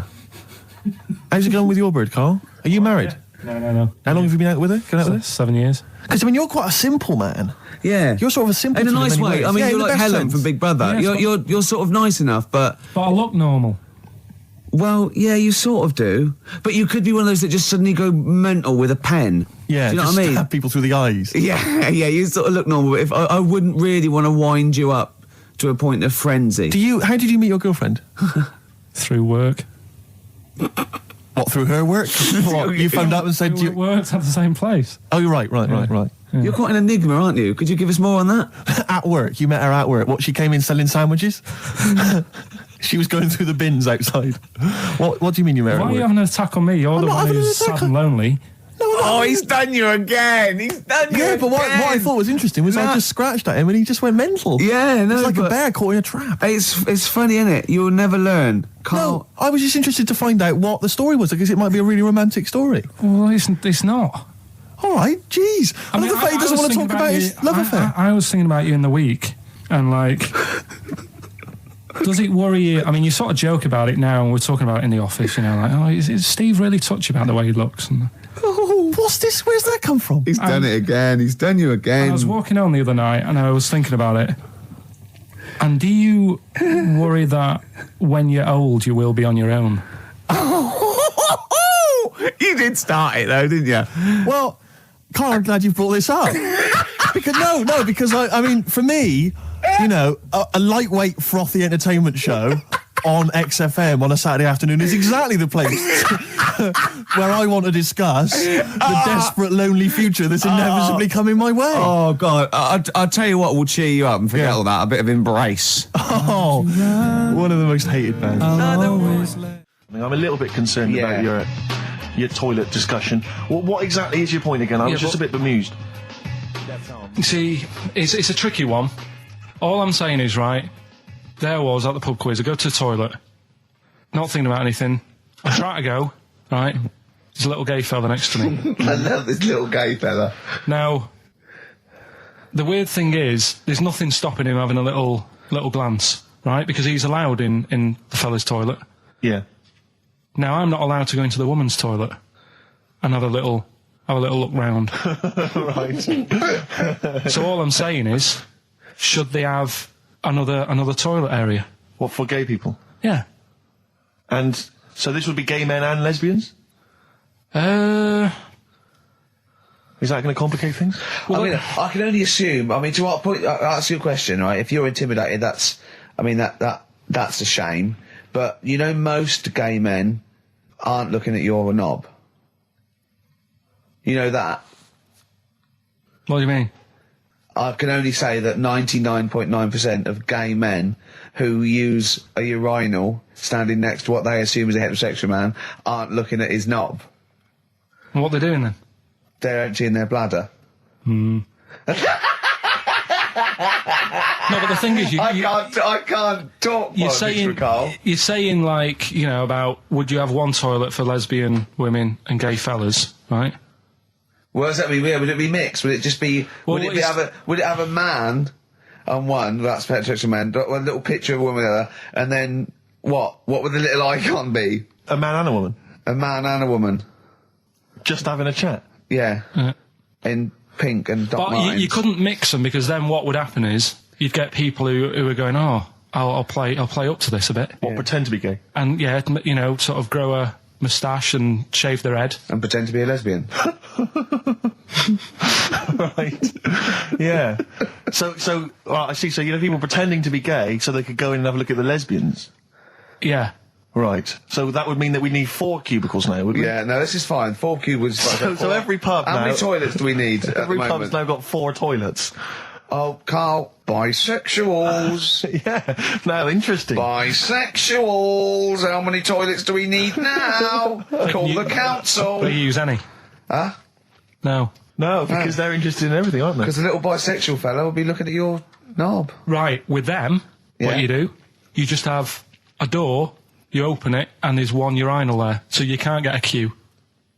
They have to sort of wait. I just thought that, well, why can't there just be a thing between the urinals, so no one can look at anyone else's knob? Wait a minute. Just to go back to Ricky's point, what stops, even if we've got the toilet for gay men, what stops the gay men who want to have a look at your willy going in the regular toilet and pretending that they're straight? Most men don't wear gay across their head. Exactly. They don't have a tattoo. There's no branding yet in the British house where they have to declare. So we're going to have to expand this. So we've all got to carry identity. Do you know you can see a gay, can you? Coming a mile off. No? No, I'll just hold it in next time. No. Can you tell gay men? Do you know a gay man? I'd say probably if you did if you lined some people up and said point them out, I reckon I'd get. But hold on, we're not talking about people dressed in leather with the arse cut out and an handlebar moustache. Yeah, we're talking about the everyday non-seen. Of course. Yeah, but I mean, suppose I put you in a room and there was 10 naked men, right? Yeah. And there's 5 gay men and 5 heterosexual. Could you walk along that line looking at those gay... Am I naked? No, you don't have to be naked. Why would you have to be naked? To catch them out. Play a record! How would you catch them out? No, don't go into it. Don't go into it. Play a record. Ooh, those boys can rock there. That's the Guns with All Their Roses and Sweet Child of Mine. On XFM 104.9. I enjoyed that. Yeah. That was good. It rocks. I hope the audience was playing it loud like us. Yeah. Ricky Gervais, Steve Merchant, Karl Pilkington. Well, look at him yawning. How rude is that? Carl, what's wrong with you, man? Have you been up late? A little bit. Girlfriend was away, wasn't she, yesterday? Yeah, I always have a problem with that. I always have, because you don't go to bed, do you, early? Do you know what I mean? You sort of think, I just always find that thing that if, you're used to living with someone, one of you will go, let's go to bed, then you'll go, all right. But when you're on your own, you go, you just forget to go to bed. I just stay up. Okay, stop eating now, Carl. You've ate all the food, that's just a plate. All right, okay. Yeah. No, I stayed up and watched, there was a thing on about Dracula. Right. What, Dracula? And I found a flaw in it. Go on. Not the fact that he's the living dead and there's No. And drinks blood to stay alive, and he doesn't reflect. And he can in turn into a mirrors. bat. Well- and you can go on. The mirror thing, he can't look in mirrors, can he? Well, he can look in mirrors, but he can't see himself in a mirror. Yeah. That still doesn't work. Go on. Go on. It doesn't work at all, Carl. It doesn't work. Go anyway. on. Well, Centre parting's always really neat. His centre parting's always... how does he do it if he can't look in the mirror? Blood on the floor or something it was called. Rubbish. I love the flaw in the Dracula film is that his centre parting's too neat. How did he do it without a mirror? Oh. Was it a documentary about Dracula? No, Yeah, there was the real it's Dracula. The real called- Dracula. Yeah, the real Dracula, the It's true just a film. It had blood on the floor or something. It's called. Yeah. It's rubbish. We had a little lunch yesterday, didn't we? We did indeed. That was a nightmare. Yeah. I hate going out with you two. I was explaining to Carl, right? I like to excite Carl's imagination, right? And if it involves chimps or monkeys, all the better. Brains he likes, parts of the body, deformity. You know, I know where to, what buttons to push. And I told him about this thing. I don't know if any of you out there know about this, but there's an experiment they did in the 50s, a clinical psychology experiment where there's your two hemispheres of the brain, okay? They're joined by a thing called the corpus callosum, right? Which is just a little flap of skin, like a little scarlet lead that joins your two hemispheres. And what they did, they cut that in half, and they thought it was a cure for schizophrenia, but what it turned out to be, or epilepsy, I think, I can't remember, was that your two sides of your brains didn't function together. You couldn't get information. I was telling Carl all this thing, and one of the things I told him was that they did it on a monkey, and it fought itself over a nut. Like its right arm was connected, by its left lobe of the brain, and it was fighting over itself. And Carl went, instead of like thinking this is amazing experiment, he went, would it have been happy if you'd given it two nuts? Yeah, I know. Well, you started off by explaining it. I remember you mentioned, because I was watching the two of you as you were describing it to me, you said, of course, one side of the brain deals with symbolism. And as you said the word symbolism, I noticed Carl drift away from looking at you, pick up his mobile phone and start pressing buttons randomly. And I thought it was the word symbolism that got him. And I noticed it took you just a moment longer. And I think the first thing you said was, when did I lose you? Yeah, I knew I'd lost him. It's extraordinary. And he doesn't even try to disguise I said it. nomenclature at one point as well. Right, yeah. And I knew I was dicing with death there. Yeah. But, but I told you, you tried to look it up, didn't you, on the web? You didn't find anything about it, did you? The spelling of it's, what is it again? What's the word?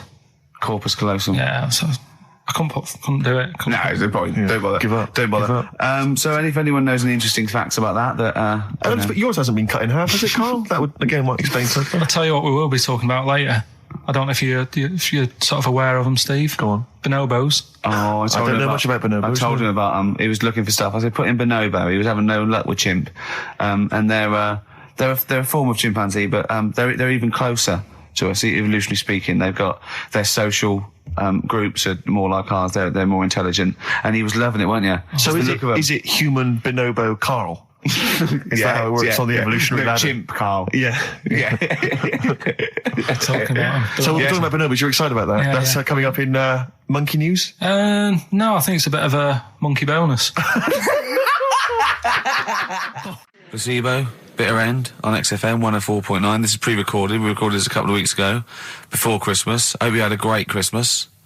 If you didn't, not our fault, really, is it? Nothing to do with us. Wouldn't have thought we'd have. We're well over time because we've got plenty of cash now, thanks to a lot of you who probably bought the Office DVD. Yeah. Probably got And that if you in haven't stock yet, and you've maybe got vouchers or money, still available. Still there in the shops. Still available. You can still make it the best-selling DVD of all time. Please. Please do. Yeah. Please do. I'll tell you what you want to hear, though, before you make your mind up. I'll tell you what, if you like this next clip, go and buy the Office DVD. I think you will. It's a brilliant clip. It's the one where we talk about, well, it is self-explanatory. Yeah. We went. Well, it was a great day, wasn't it? Brilliant round of golf, absolutely brilliant. Such a beautiful place in Stoke Poges, like a really posh place. And are you a good golf player? Well, we'll get to that. Oh, okay. Wow, he bought the shoes especially for it. Oh, brilliant. I'd love to have seen him in those little shoes. I know, and they were no good because they were metal spikes. We had to change them. He was annoyed straight away. He spent over £22 on these golf shoes. We hired a buggy that was brilliant fun. I was bombing along, wasn't I? I don't drive, but I just, it was great on that buggy. Well, you've been on a buggy with me and you were a bit scared. Yeah. What I nearly killed us once. I was just taking banks and things, but you don't see sort of bunkers, and he'd scream and go, stop! And he'd put his foot down the brake, and then I reversed. At one point, he sort of did a handbrake turn next to the lake, and then we had to reverse, right? And you just flick a switch and put your foot down. He did that without looking. I looked behind, there's a big oak tree there. He screams, watch the tree, right? He was so... Dukes of Hazzard. And I kept jumping in and leaving him behind because I had to go to my ball. Because anyway, so the first shot, I got out my driver.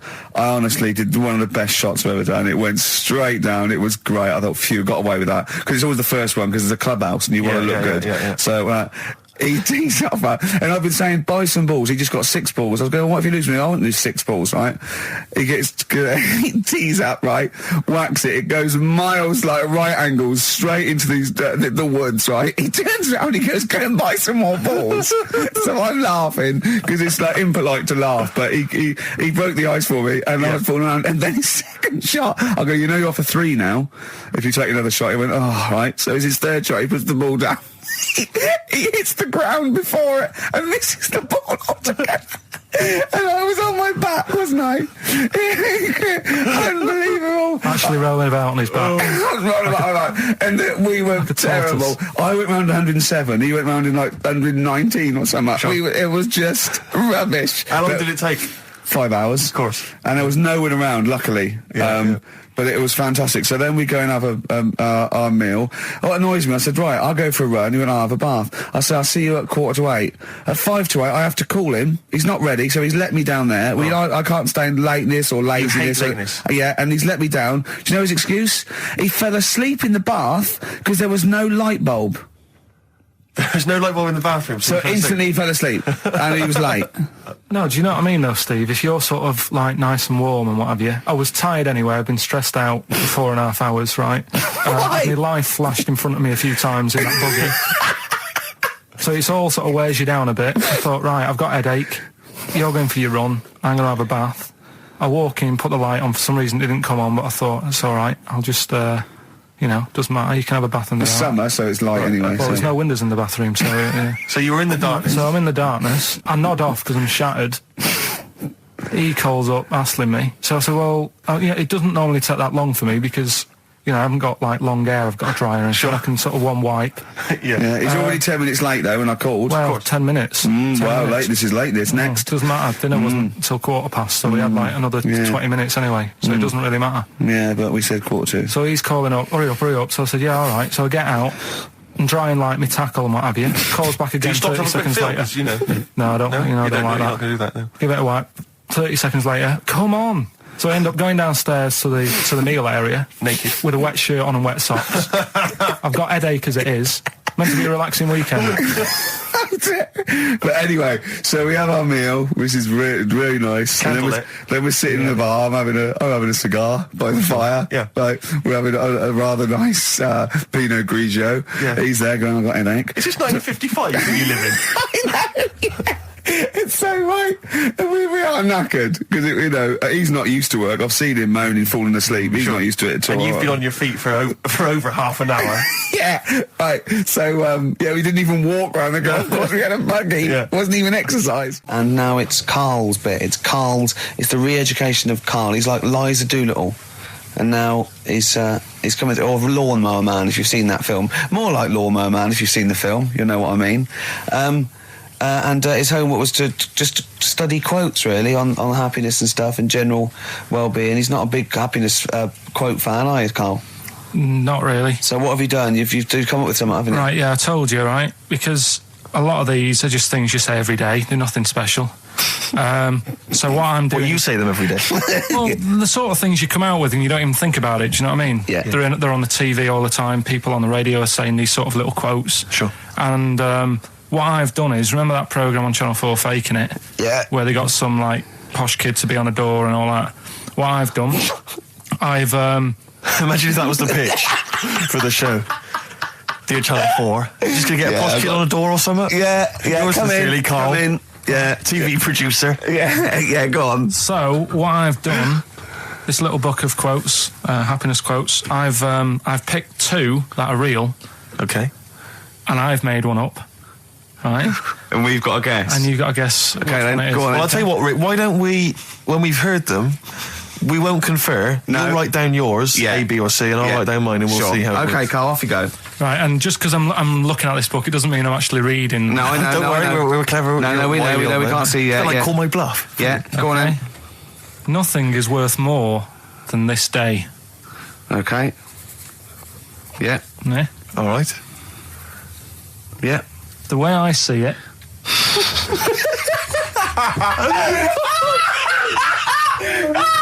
Oh God, my head's gonna burst. No, hang on. My head's gonna burst. No, Hang on. this might not be Carl's. Oh, it might not be. How do you know I haven't tweaked them a little bit? Yeah, good Okay, point. fair Good enough. point. No, good point. The way I see it, if you want the rainbow, you got to put up with the rain. Yeah. Okay. All right. All right, yeah. Okay. Hang on. It's not, yeah. Come on. Cat food.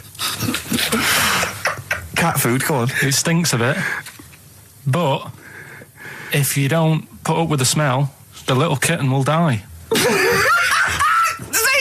Steve, I don't know what to say. I don't know what to say. Imagine this in faking it. Imagine their faces when he says that, and they're going, "Oh my God." Oh. Carl, play a song, mate. We'll have to confer on this one. Well, that's just amazing, Carl. Just read them again. Two were real, one was fake. Go on in. Right. First one. Nothing is worth more than this day. Excellent. Next one. What does that mean? Well, cherish now, cherish your time. Okay. Because you can't get it back, and you know that's the way I saw it. Carpe diem, whatever it is, seize the day and all that. Okay. If you want the rainbow, you've got to put up with the rain. Yeah, of course. Yeah, rough with the smooth. You know, it's not all plain sailing, but you know, rainbow's beautiful, but it comes because of the rain, which you might not like. So make the most of everything, and good. Cat food doesn't smell good, but if you don't put up with it, then the little kitten will die. Right, now, Carl, that is a good effort. Now, that one's yours. I mean, obviously, right? Right, no, but it's a good effort, right? I mean, it slipped seamlessly into the others. Yeah. Don't think it didn't. No, but it's good. I mean, we knew it was that one. But what I will say is, it's good, but what you don't know, maybe subconsciously, is, I mean, it's very similar to the putting up with the rain and the rainbow. But that's good. Why do you think that? Well, what does mine mean? Well, even though it smells bad, it's good for something. Right. So I didn't look at it like that. What did you look at? I kind of thought... Was yours more specifically about cat food, generally? Because, you know, normally it's an analogy. Yeah, or a metaphor for something, you know, much bigger. Well, no, the way I mean, Dolly Parton, who I think did the rainbow rain thing, she wasn't specifically concerned about weather conditions. No. It was a sort of general idea. It's all about life. Yeah. Well, that's what I've done. Go on. I've used an everyday thing. Yeah. And put it with today's problems, right? Go on. So, like, my girlfriend, she might like to go shopping for clothes. I hate it. Right. But because I love her, I put up with it. Ah, that's nice. Yeah? Yeah. So, you love that little kitten. You can't stand the smell of the stuff you got to feed it. But because you love it, you go, well, you know, I'll put up with this just for a few minutes, and then I can, like, squeeze its head later and give it a little... Sorry? Squeeze its little head. No, yeah, well, that's just the thing that I do with cats. Put it in a bag and drown it in a lake. I can feed it and then I can throw it against the wall.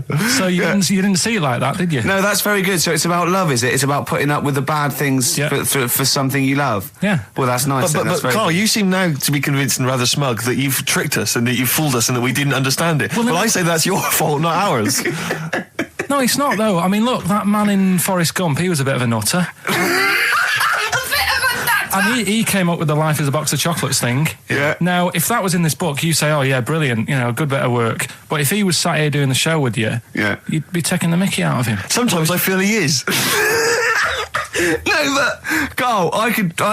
In fact, if people are out there, we're too lazy. Could you write down everything Carl's ever said? Because I think we could publish that. Yeah. He said one today. He saw my salamander. It's not a euphemism. He saw my salamander, and it's just sitting there in the tank. Your exotic pet. Yeah, and he's worried about there not being a lid on. And he said, I went, what are we worried about? He said, well, he said it sits there for 24 hours a day, obviously planning to get out. Well, it's got nothing else on its mind, and it's, the daft thing is, he has actually got the lid ripped up a little bit. And I'll be looking up there, and it's going to get out. But what's the worst that could happen? What's it thinking? What do you think it's thinking, this salamander? It's got its eye on the DVD player. I can have Ian be down the market. Right, okay, right. The results of We ain't got a winner for the first time. Yes, we have. We've got this feature for. We've got loads of winners. No, we haven't. We've done this feature for 3 weeks. This is the first time I've managed to sort of. What? Well, let's go through them then. What have they got wrong? The first one. The first one? What was the first one? Well, hang on. Let's do them in reverse order for a second. So what's the last one? The last one. The clue was that bloke does sport on the telly, and he's got a little kid. What's that? That's Destiny's Child. Des, who does ITV Sport, that's has got terrible, a tiny man. child, right? No, that's fine. They got that. Okay, Destiny's Child. What's the middle one? Right, the middle one. Right. Child. The second one was he doesn't like women. Yeah, he's got a couple of kids. That's a bit weird. Yeah. Right. That was PD. That was Puff Daddy. That is offensive. Go on. But it's not Puff Daddy. It's Puff Daddy. And he's not even called that anymore. He's called P. Diddy. Well. Okay, fair enough. But they got that one. Yeah. And if I'm being tight, these lot are as well. Yeah. Yeah. Tight means something in Manchester. Go on. Right. And the first one that they're having problems with, I don't think them birds should be allowed in this area. Got it. Boyzone. It's not Boyzone. What's the clue again? I don't think them birds should be allowed in this area. That is perfect. A boy zone. No birds. No women. No women, yeah, birds, right? A boy zone. Sorry, Carl. If that isn't the answer, their clue is better than yours. That is brilliant. What was yours? Boy zone. It works perfectly. What's your answer then? Bangles. What? I have no idea what that means. Like seagulls. So you don't want them in this area, so you're banning them. Bangles.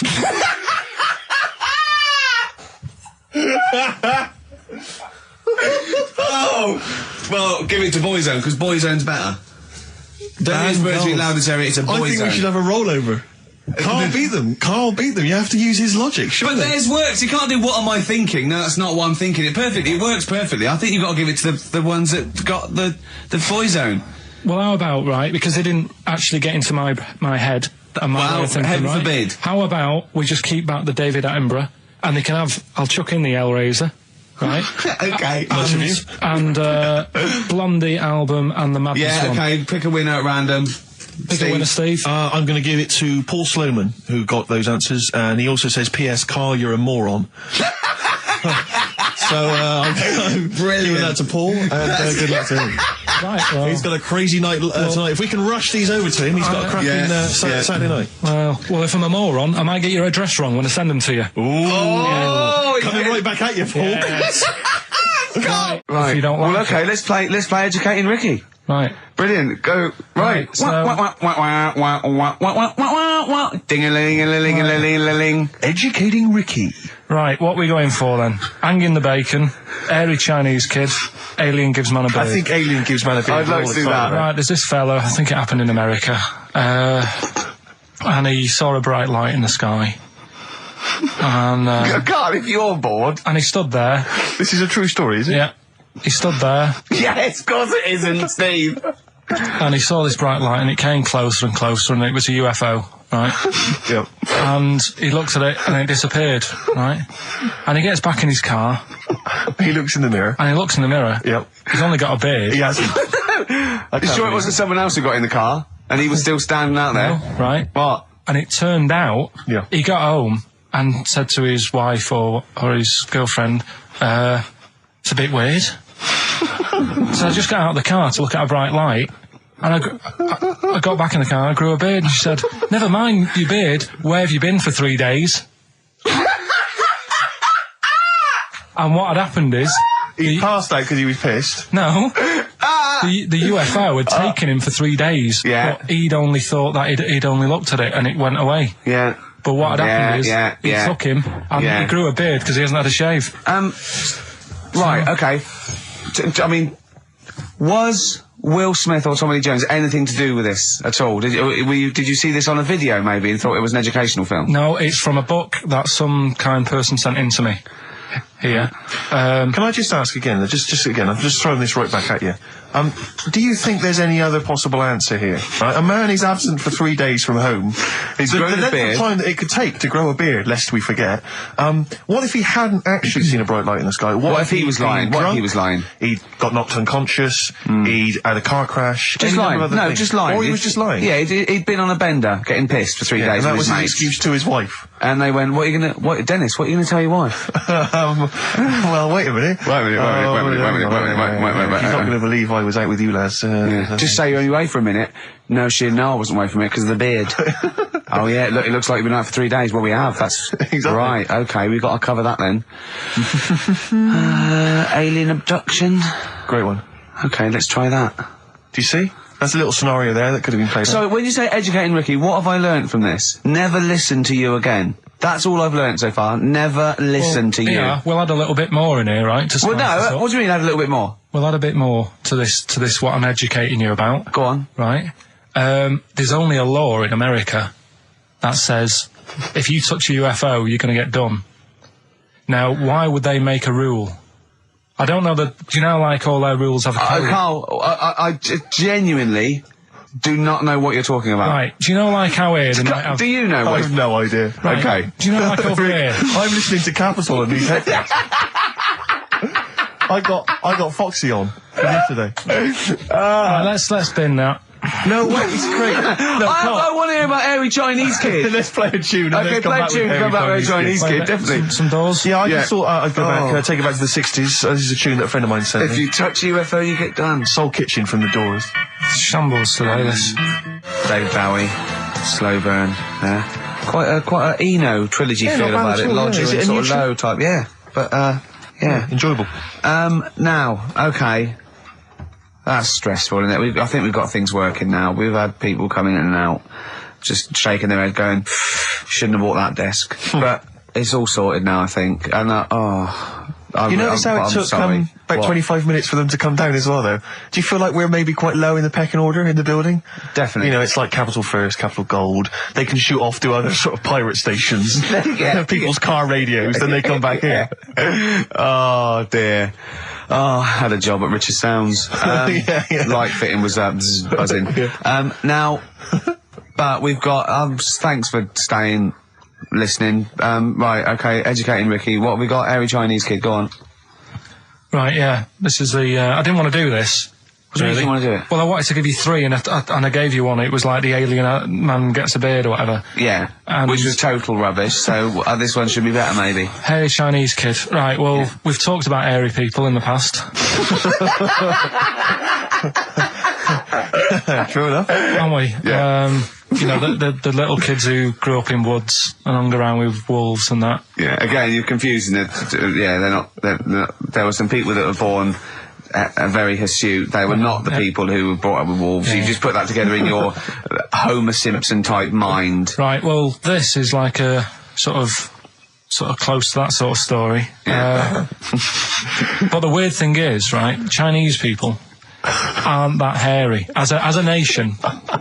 No, seriously, that's a well-known fact. They don't have that much body hair and stuff. Okay. So this little kid who was born over there, he was like covered in stuff. Was he? And it was only his nose that wasn't hairy. The rest of his body was caked in hair, right? And his hair sort of What grew. sort of hair was it? Was thick hair. No, what I mean is, was it sort of like a pony's mane, so he just looked like an Ewok? You know what I mean? Just like hanging down sort of straight, dark hair. In the picture, it looked like it grows from his eyebrow. It grows from his eyebrows quite thick, and then it just goes all the way over his head. You don't think it was just really long eyebrows that he'd done a comb over? No, it was all over his body. It had a picture of like his back and that. Yeah. And had he styled it? Had he styled it at all? Did he have it a quiff or? No, it was just hanging all over him. Yeah. And they were like, you know, this is a bit weird happening in China, where we're not normally that airy. That was the scientist speaking there. And the local press and that were getting him down, calling him Monkey Boy and all this. Oh. And Thinking Chinese press. but the doctor said, Yeah. Oh. They're cruel, aren't they? It's like those game shows. That's Japanese, isn't it? Yeah. That's what, yeah. and the doctor said, So was Carl talking through all that time while we were just like talking to each other then? Because I turned round and I still saw he was talking. So anyway, the local press came there to see the hairy boy, the monkey yeah, boy. and they were like being tight, taking the mickey out of him, and the doctor said, Showing him nuts. said he's only hairy. Said he's a healthy young kid. The only faults he's got is he's got a little bit of eczema and a boil. And he said everybody should just treat him the same, and I think he grew up a healthy kid. Yeah, so that's the That's the end of the story. That's not a story. why. But I've got nothing. I don't know what to say to that. So someone in China was born slightly hairier than the rest, and he was normal apart from eczema and a boil. That to me isn't a story. But if it is, I've got a million. I mean, it's sort of like bloke from Manchester went a bit bolder than the rest, got a job on radio.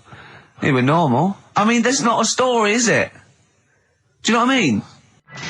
Dandy Warhols and Bohemian Like You on XFM 104.9. I'm Ricky Gervais, with me Steve Merchant and Karl Pilkington. Karl, what's the story then? Right, so what did you say you're going for? You've got your 3 titles, your 3 teasers. Well, I think I'm going to go for Don't Do That to It. You know it can't live without an edge. I'm looking forward to this.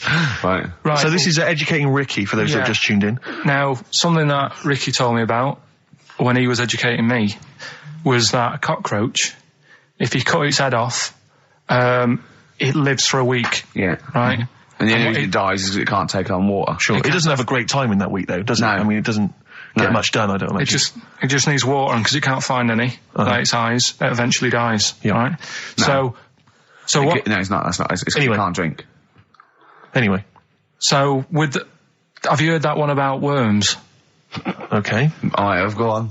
If you cut a worm in half, Yeah. a lot of people have said in the past that it'll turn into 2 worms. Right. But that isn't actually true. Okay. Who said that? No, it used to be like, Kids at school said it on, kids at school and stuff. Yeah.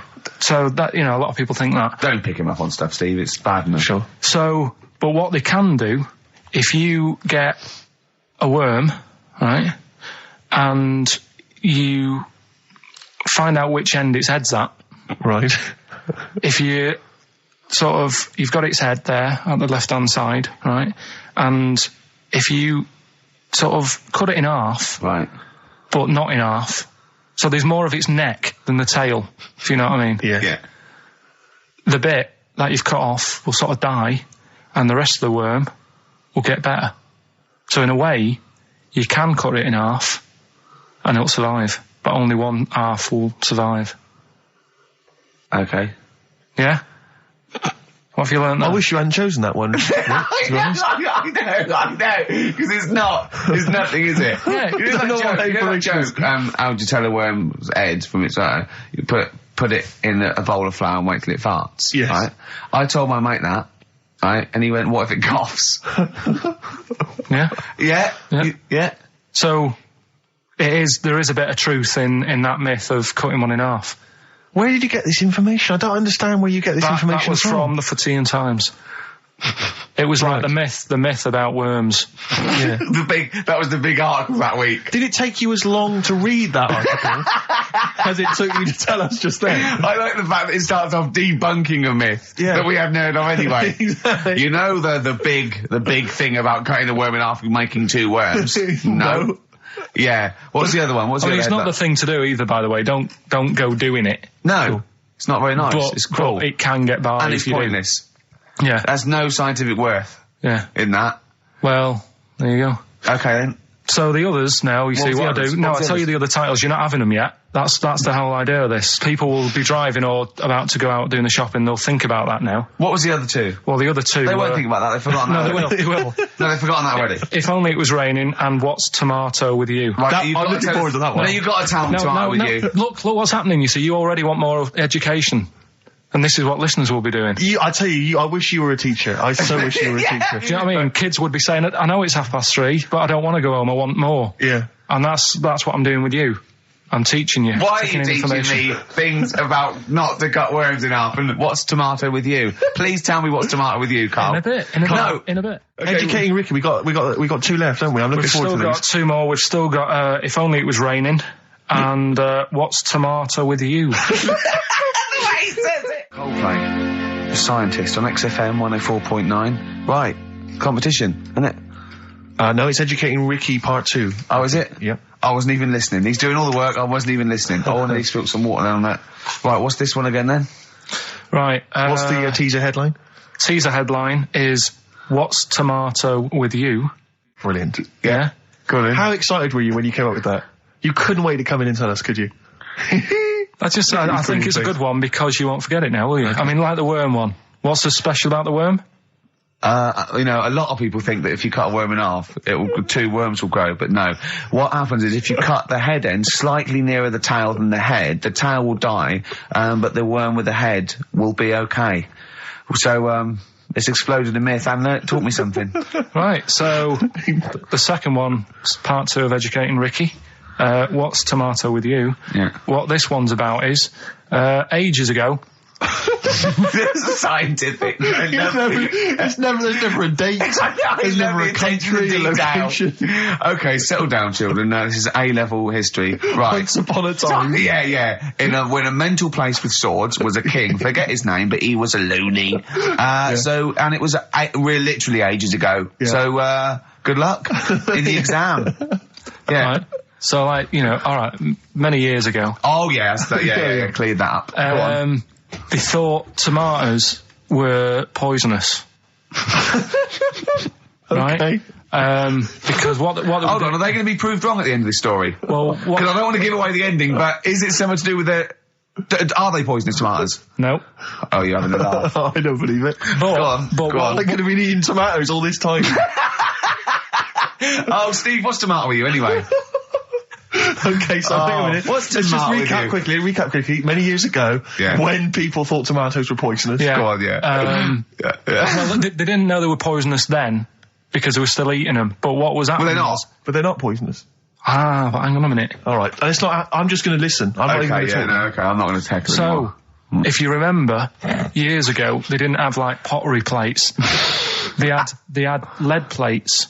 Right? What are you talking? Just let him talk. Sorry, what year is this? Let him talk. Come on. Plates made out of lead, and what they'd end up doing, they'd say, right, do you want a tomato? And they'd go, yeah, all right. And they'd put the tomato on the lead plate and cut it. And because of the acid in the tomato, right, it would sort of make the lead runny, and the lead would go into the tomato, and they'd say, oh, it's lovely this, and they'd be eating it. They'd get food poisoning, lead poisoning, what have you, and they'd be really ill. So they thought tomatoes were poisonous, so they didn't eat them for many years. And when you say they, do you mean the people of Narnia? Yeah, this didn't happen. Where was this happening?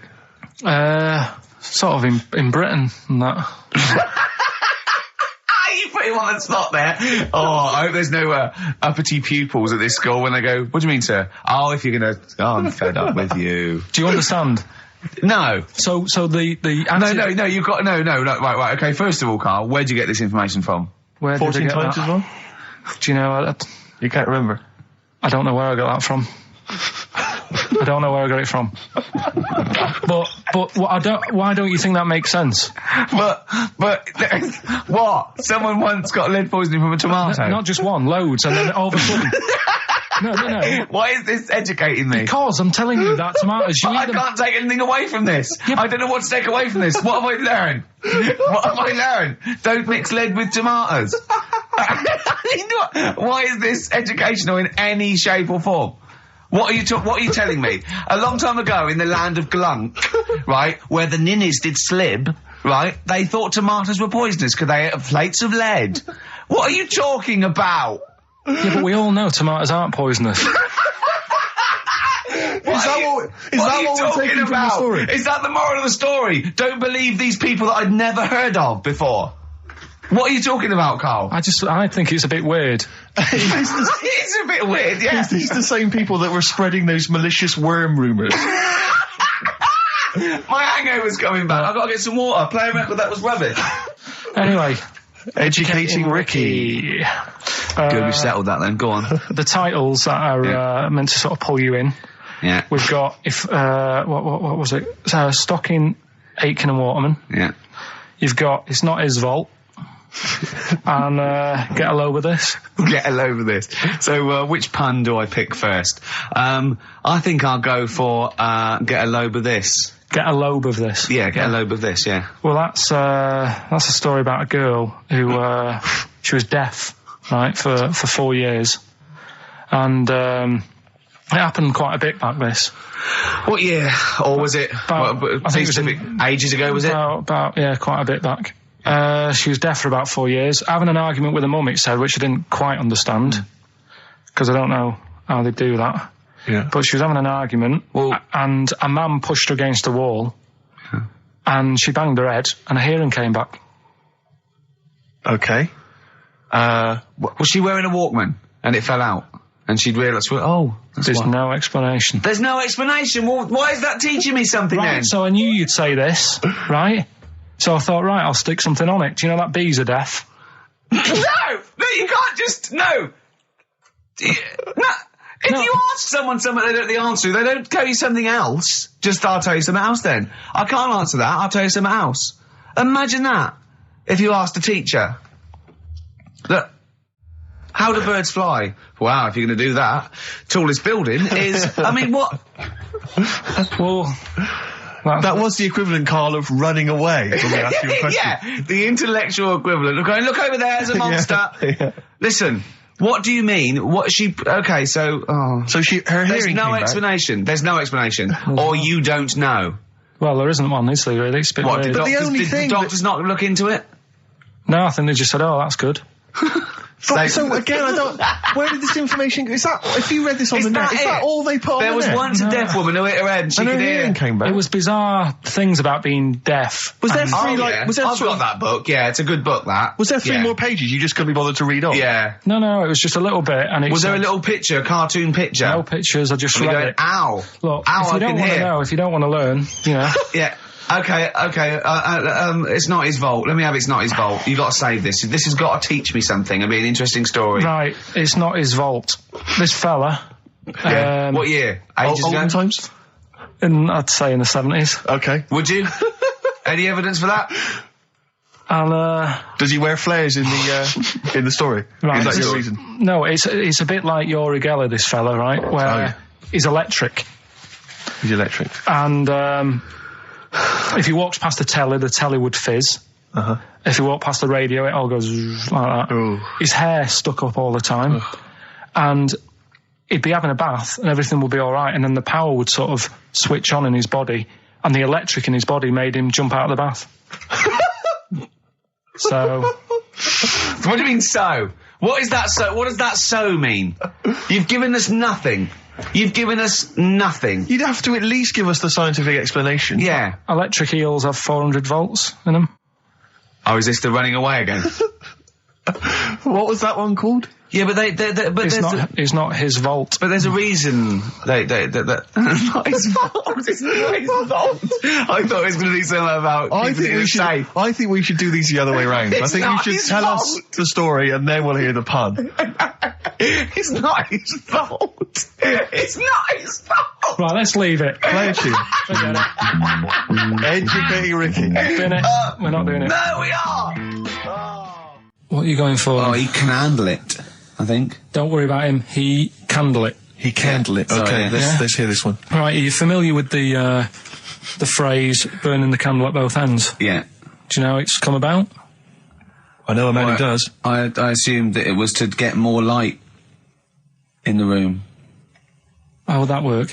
Well, they'd put it sideways and light both wicks, so out of one candle they could get two. No, go on. No, what it is... Oh, it means you're doing too much, you're staying up too much, you're not getting enough sleep, and you're... Well, years ago... Yeah. When they didn't have light bulbs and that... Oh, yeah, what year is this? Literally ages ago, specifically? Yeah, quite a bit back. Mm-hmm. Okay. Didn't have light bulbs and that, so they used to have candles When did the light bulb come in? Because I can't remember at the moment. Don't know. Okay, go on. So, yeah, so they've got a light bulb. You wouldn't know. You're a doctor. You're not a historian. Go on. and people who worked a lot of hours. Yeah. How many? Literally lots. They get up early in the morning because they have to be up early. Yeah. And it's dark outside, so they'd light the candle. Sure. And they'd wear it out a bit. And then they'd be getting in late as well. Yeah. And, like, they'd be like, oh, it's dark, I'll have to light the candle again. And they're burning candle at both ends of the day. So that's where the saying comes from, burning the candle at both ends. So... All right. That's a little lesson. Yeah. Lesson 1. Okay. Can I have... No, you can't have You another can't one rush yet. into them, Rick. You've got to... I've got to soak in that. You've got to soak that one in. Any questions for Karl off the back of that? What do you think? So people were... I mean, basically where this comes from is people were... They're literally burning the candle at both ends of the day. Sure. There you go. So we've still got... Go on. I'm committed to this treatment. And I can't wait. This is like Christmas Rick, I Eve for should me. just say- It's like Christmas. I've got to open another present now. No, I'm afraid we've got to save it. Rick, raw. Nirvana. Amazing. We were just talking. We were getting excited about that. Yeah, weren't we? got an incredible Brilliant. voice he has. And Grohl drumming it's brilliant. You know, you're right. The new one from Nirvana. Well, it's time for Educating Ricky Part 2, isn't it? I'm excited, Karl. I'm going to learn so much from this. What's the choices again? What Right, you've got left. Still keep phoning your answers to Email. Email. Sorry, yeah. The answers to Rockbusters. Yeah. Right. Okay. Educating Ricky Part 2. Right. I'm committed to this treatment. Yeah. Is one. Oh, of I've them. got to go for that one. Yeah. Yeah. Or the other one is the police are causing a bit of a stir. He still says it like it's the best thing he's ever come up with, which in a way is. It could be. Right, go on then. I'm committed to this treatment. Right. Do you know the saying? Is it just sayings now? Are they all sayings this week? No, they're not. Okay. No, the other one isn't. Frog in your throat? The saying, there's a frog in your throat? Yeah. I assume it's when you croak a little bit. You sound like a frog. No. Right. Might seem a bit weird, this one, right? But years ago... Oh, yeah. Sorry, what is that clue? Committed to this treatment? It's about frogs Kermitted. Kermit. Probably works better with a K and an ER written down. Well, also, if you'd pronounced it Kermitted, yeah. but not committed. Committed to this treatment! Right, go on then. That's genius. So, yeah. Well, what? You go to the doctors and you go with throat hurting a bit. Right. And what they did ages ago. Ages ago? What year was this approximately? We are going back quite a bit with this one. Oh, okay, go on. And the doctor would say... did history. Imagine years ago. Go on. And the doctor would say, right, keep your mouth open and you just look at your tonsils. And the jaw would ache a bit because they weren't as quick back then because they didn't have the technology and stuff and they'd have to, like, stare at it and study it and stuff. And, like, they get an achy jaw, right? Keeping their mouth open. Yeah, like you get, you get a Mars bar or whatever. So, they'd sat there, and they used to always close their mouth, and it used to annoy the doctor, right? Oh. So what they did, they used to get a toad, right, and put it in the mouth. Rubbish. Okay, keep talking. Keep talking. And that way, they couldn't close their mouth because either they'd squash it, right, or apparently you're not allowed to lick a toad's back.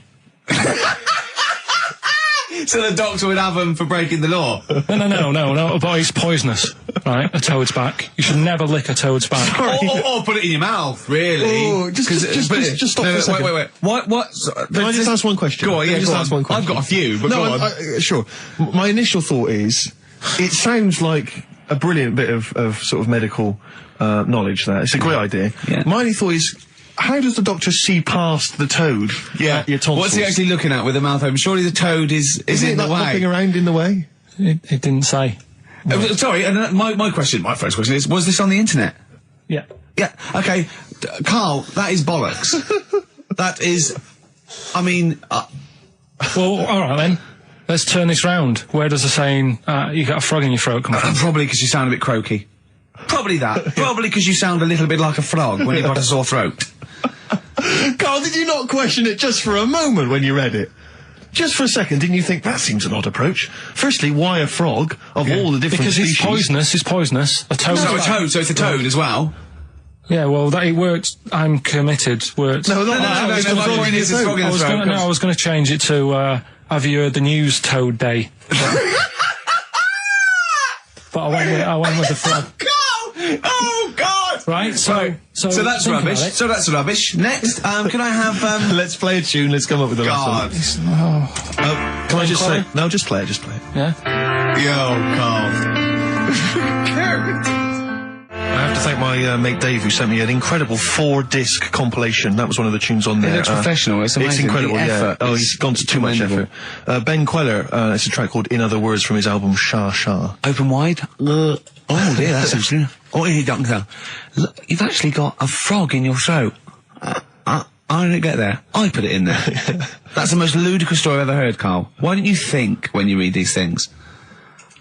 I think there's always going to be a bit of truth in all of these. I mean, that fella called up, didn't he, and said, I'm not sure about the, putting a frog in your throat if you got, problems with your tonsils or whatever.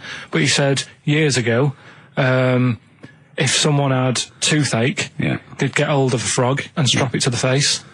Yeah, sure. So maybe down the line, maybe they did. Maybe they didn't do it for long. I think Caligula made as emperor a horse and emperor as well. But I mean, well, what about the frog thing with a poisonous back? It's rubbish. That's true. No, the toads have the secretions in the Why? But they didn't put it in people's mouths. No, so why? Well, I'll tell you why.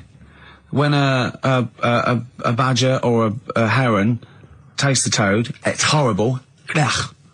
The toad might die, but it's for the good of the species, because then think how many toads looking like that heron could eat in its lifetime. So the fact that one toad sacrificed all those other toads in that heron's manner will be safe. Why? I mean, we've talked about animals a lot on the show, right? Yeah. And when God made a toad, sure, right? Okay. Well, I'm going to stop you there. I'm going to stop you there. Straight away. Don't just let him carry on. Right. Okay.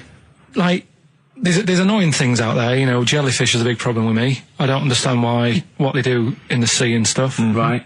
All right, but we'll leave them. Got to problem for me, but go on. We won't talk about jellyfish. No. With the toad, right? If it's to protect itself. Yeah. Right, now it's not to protect itself, it's to protect its species.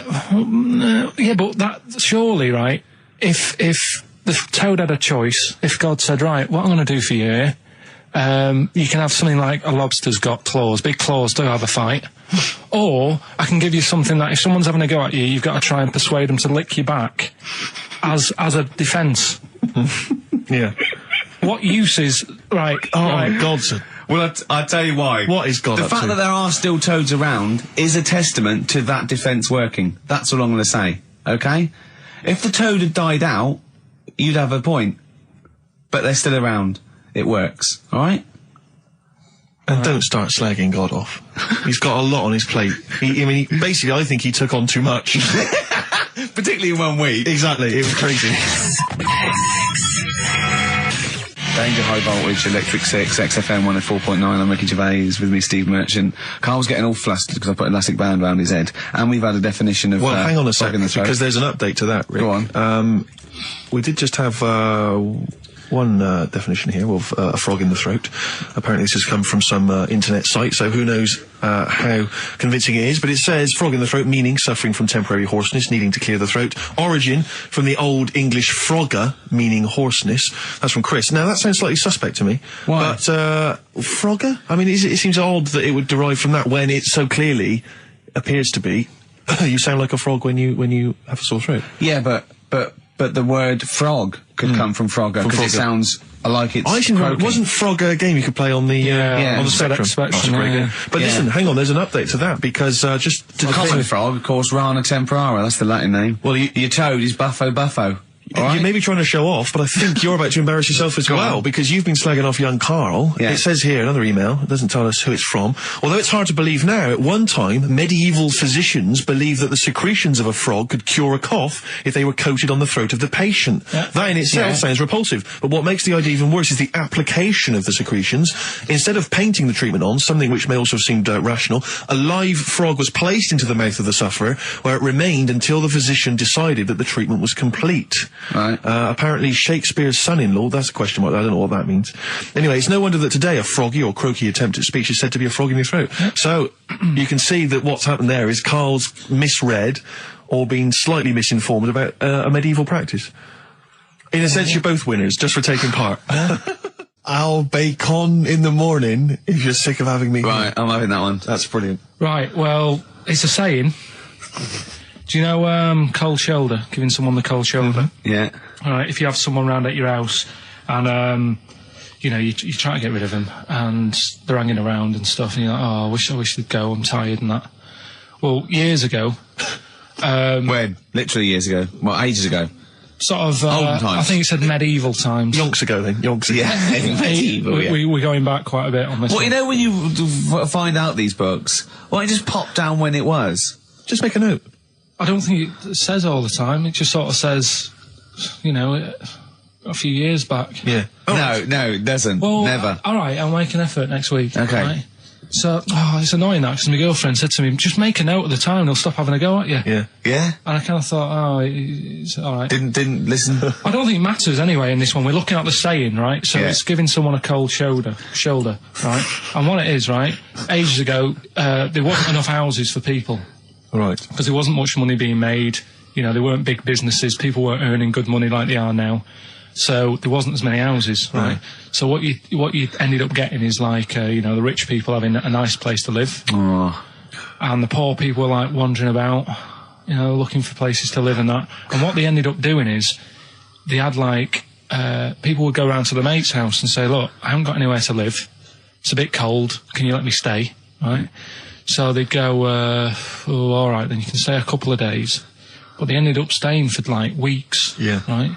So, to sort of get rid of them, what they'd end up doing, they'd be making the dinner, and they'd be making a lovely dinner, like a bit of meat, nice warm meat, and nice veg, gravy. And This happened every time, did it? This is where the saying came This is from. what happened, Rick. This is happened every time. It was in that vague book. The book of vague sayings and stuff.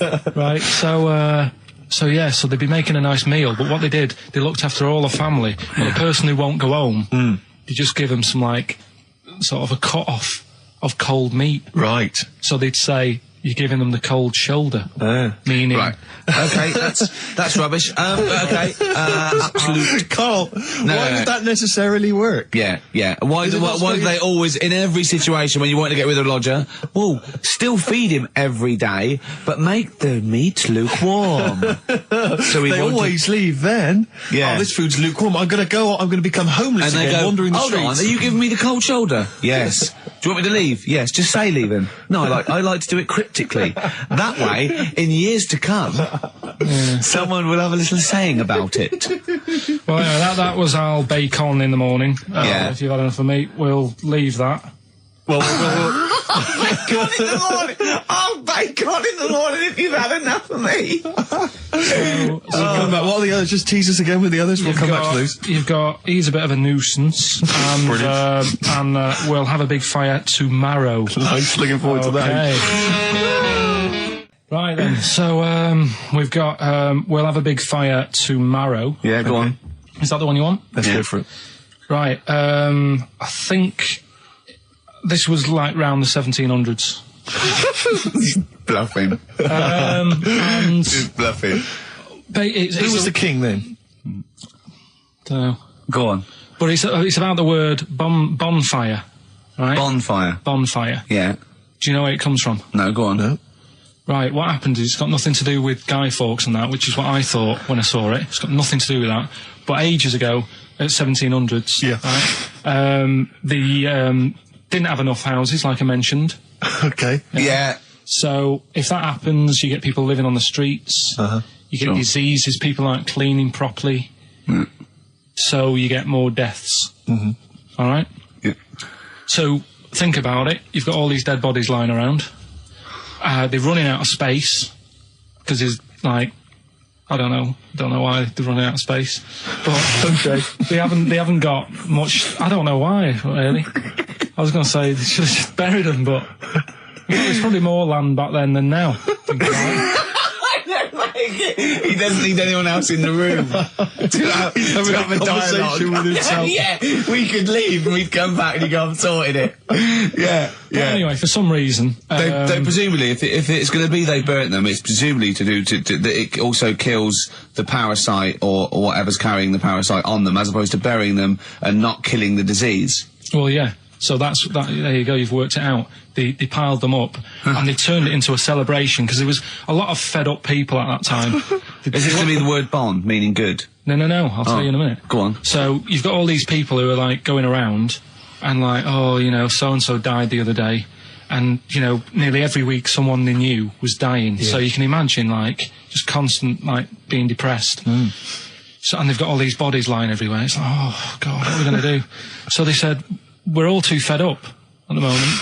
Said, let's make this a better world. This was 1701 by the time they got together. Yeah. So they said, what we need to do is have a big party. So they said, yeah. Good thinking. See what you're thinking. So they go, right, well, we'll put all the bodies in a big pile. And they're all diseased and that, so they set fire to the bodies. And they said, let's have this as a celebration to remember them by. And, you know, we'll have a drink and that and have a chat. We'll have this big fire going. And it came from bone fire. Ah, right. So it was all the bones. Bomb fire is bone fire. Yeah. Excellent. Yeah? That's interesting. So that's how it came about. Yeah, in the 1700s. Yeah. That was? No, probably, Okay. I reckon it was 1600. Probably earlier. I reckon it was the plague. I reckon it came from. But interesting stuff. Interesting stuff. That's... Did you celebrate Bonfire Night? Is that a big celebration for you? Do you like the fireworks? I'm sick of fireworks. I just think they're rubbish. I'm not impressed. I've never been impressed by fireworks. Even as a kid, you know, you have to go to like sort of community kind of gatherings with a bonfire and fireworks, and some local vicar or whatever would come out. But I also think the adults think the kids love it, and if they just got together and said, "Should we go this year?" They'd all go, "No." Yeah, absolutely. Let's not go this year. What would be better is if the vicar had wheeled out like a massive rocket, climbed in, gone last one to the moon is a bender, and then fired himself off. Now that, I'd pay to see. That's a firework display I'd like to see. As it is, it's just rubbish. Oh dear. Yeah. That's excellent. I'm not keen. No. Sorry, what clue was that? We'll have a big fire tomorrow. Bone marrow. Bone marrow. Genius. Let's play the record. Oh, God! Pop the news? Right, well, this one, it's... I'm not going to take the credit here. I heard Christian talking about this on breakfast, right? Because it's a good story that happened. Basically, I don't know if I told you about it last week when we were having our spaghetti. But, No, I think you did. Right, I know what it is. I know what this is. Okay, I've not heard this. Right, there's a little midget. Right, there's a circus. I'm loving it already. Circus going on somewhere. I think it was in America. And is that present day or old times? I'm talking like in the last 3 weeks. Okay. Right, little midget. Circus, really packed out show. People are loving it. Right, Steve, you're asked the same question I did. I know. So there's a little midget jumping up and down on a trampoline. What circus is this? Right. I'd pay good money to see it. So everyone's clapping, and he's getting carried away. Because he can't believe they're loving it. I didn't know they'd like a little person on a trampoline, but they love me. But you know what it's like when, if there's a crowd of people sort of encouraging you to sort of go higher and stuff. Yeah. And I'm sure he knew it was getting out of hand. But he was jumping and he was coming down, they're all going higher, and he's going really high in the air, right? So he's doing this, crowd are clapping. There's a hippo, right, just sat next to the trampoline, getting ready to come on and do his act. Oh, right, I thought he was in the audience. Getting ready to do his act, Steve. So he's a ventriloquist. What do you mean he's sitting by the trampoline waiting to do his act? Because why does he sit in the dressing room and they go, 5 minutes, Mr. Mouse, 5 minutes, Mr. Mouse. So anyway, right, so the hippo's there. He's getting annoyed, is he? Because the midget's... He's going, how can I follow this? This is really annoying. They're going to be, no. So he's thinking, he's already done the trampoline, my pogo stick act is never going to work. Yeah, go on. So there's a hippo waiting. See, it's a great story, and I just know he embellishes it or it gets slightly wrong. Go on.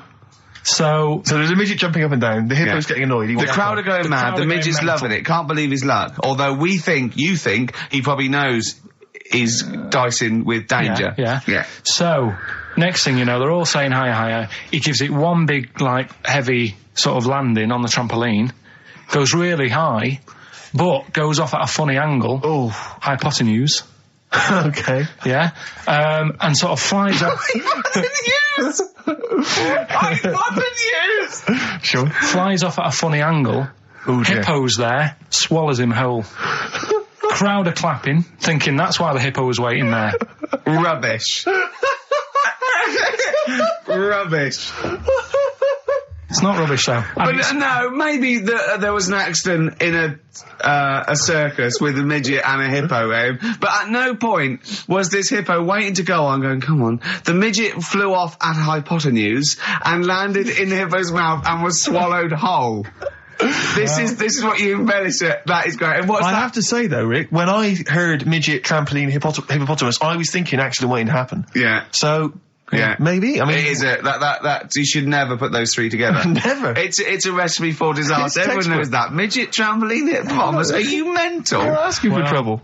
Well, you know when he told me it, he said, and the midget, he didn't mention the hippopotamus, and he said the midget went on, and soon he fell off, and the hippo ate him. And I said, sorry, what was the hippo doing there? He went, it's a circus. I've never heard of a circus having a hippo. What do hippos do? What can they do? You can't train them, can you? What do you? Aren't they like very deadly? They're huge, aren't they? You can't have a hippo in a circus.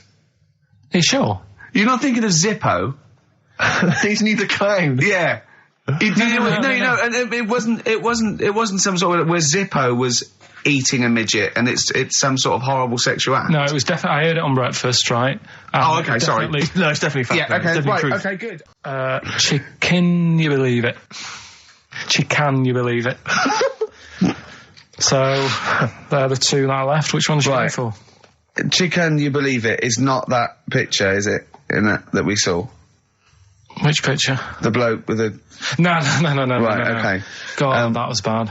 Right, okay. So... I just better explain we that. We can't really discuss this on air, can we? Well, we can. Steve brought in, Karl, the best book ever, which is, what is it? I found it when I was moving house. It's an FHM publication, and it's kind of like lots of grotesque pictures and stories, and like a book of freaks and weirdos and... And Karl opened it, and the first one was like... At the back. At the back. Well, you couldn't believe your luck, could you? What was it? What was number 50? A bloke with two heads. And he said, what's number 1? Yeah. And then number 6, there's a bloke who's a squid or something. Octopus. Yeah. Yeah. He's loving it. At number 1, he said, well, it's just a fella under a rock. And I went, oh no, read on, I think I know about this. And it's the fella that was found, he caused a landslide while having sex with a chicken. And they pulled him up, and there he is, the chicken. Right, so Karl could not believe his luck. So it's not that. Chicken, you believe it? I'll have that one. You're going for that one? Yeah. Right, well, we've talked a lot on the show about... We've talked a lot on the show. Yeah. About animals without heads. We haven't! We haven't! We talked about cockroaches could live without a head for 7 days. Yeah, we've talked about that. And then, of course, there was the well-known one about the fella who had his head cut off, and he blinked. He said to his mate, "Count how many times I blink when my head comes off." Yeah, when you told it to me, you said his head came off, and he said, as his head was in the basket, he said, "Quick, count how many times I blink." And it was Nick Frost that had to go, "No, Karl, no, he said it before." I went, and that was lovely. So yeah, we've talked quite a lot about things heads coming off. Go on then. Well, this one, right? Back in 1945. You looked up the date. It's got a specific date. Wow. Mate Jonathan sent this one. You know him as well. The lad at the BBC, right? He emailed this one in. So thanks for that. Chicken. It's called Mike. There's a chicken called... Sorry, I missed a bit there. There's a chicken called Mike. Chicken called Mike. Okay. Right? Yeah. What happened was, it was living on a farm, right? Loads of chickens knocking about. And the owner of the farm is like, getting ready for tea, and his wife says, go out and get a fresh chicken, because my mum's coming round. So he thinks, well, I want to get a good one in, because I want to impress her. Cause back then, even then, they wanted to impress the mother-in-law and that. So they said, all right, I'll just nip out and get one. So he sees Mike, chicken, running around. Is this during the war or after the war? 1945, I'd say that was after. No, it ended, It ended in 1945. Yeah, okay. September, go on. Yeah. So, chicken's running about, he thinks that one, that looks alright, I'll have that one. Mikey. So he picks it up, and he cuts his head off. Oh. Puts it on the block, cuts his head off, runs about a bit, like they do. He thinks it'll stop in a minute, keeps running about. Oh, what's going on here? Right? He's now like chasing the chicken without an head. Yeah. He's saying he should die in a minute. Anyway, doesn't die. chickens walking around with no head, lives for 18 months. Yeah. Chicken with no head. Yeah. What do you think of that? Well, I'll tell you, I've heard this story before, Rick, and the explanation, as I understand it, was that certain vital cords, spinal cords, weren't severed when the head came off. So that was why it continued to live. Yep. I don't know if that sounds plausible. It's fine. Absolutely fine. How did it take on protein and energy? The fella who owned it, he said, well, hang on a minute. He said, I could kill it now. But I've got a wonder chicken here. But he's thinking, it must really want to live. Sure. Right? If it survives that, I've got something here. Yeah. So what he does, he gets a little eye droplet thing that he used to use on it. Obviously not anymore, right? And he filled it with grain and water, and it had a big hole in its neck where its head used to be. And he incredibly. And he dropped. You know what? I mean, that is possible then. If it, without infection, without infection, if he was taking on things, it is possible, right? Why? Why what? Why did he do it? How cruel is that? I mean, that was not cruel because the chicken obviously, He said if he thought it was a bit fed up, he would have killed it. He said, but it was running around quite happy. Well, it wasn't fed up at all because it had no brain. Well, what do you mean? Wow. I'm just saying what... It was nothing. It was just sinew and nerves and electrical impulses breaking down energies, right? That's all it was. It didn't have a brain. So it was... But I'm worried about the psychology of keeping a pet without a head. I'm worried more about what the farmer was thinking than the chicken. I tell you this, the question I'm asking is, was the mother-in-law impressed? I mean, that's why he set out to chop Mike's head off. This is lovely, but it's just the head. Well, you don't kill a chicken like that all at once. I thought we were having chicken for dinner. Come and look at this, running around the yard. Yeah. Oh, dear. So, there you go, you've learned something there. Yeah, I have learned something. Yeah? Yeah. So...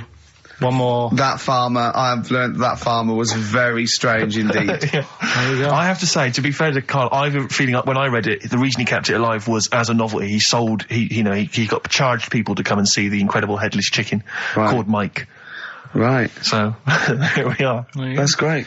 I'm gonna have to thump you. Yeah. Do you know the saying, shut your face? Yeah, I've heard the well-known Shakespeare, innit? Yeah. Do you know how it came about? No, Joe Dolce. No, go on. It's ages ago. Oh yeah, literally. Like knights who wore armour. Okay. That's armour gonna have to thump you. That's how it came about. Okay, armour. They wore all the stuff and they had the helmet, and say if they're guarding something at night. Stood outside a castle or something, and there's probably going to be two of them, right? So they stood there talking and that, and talking about stuff, and the future, medieval stuff. One of them was like, "Oh, we should shut up." I've been stood here for hours, and he's going on and on. Yeah, sure. So he'd say, "Shut your face," meaning, shut the guard down on your helmet, the visor, and I can't hear you then. So shut your face. Shut your face. And that's how it came about. Well, I suppose it would be interesting if I could just rely on it. I'm not sure it's true. I know, I just never know.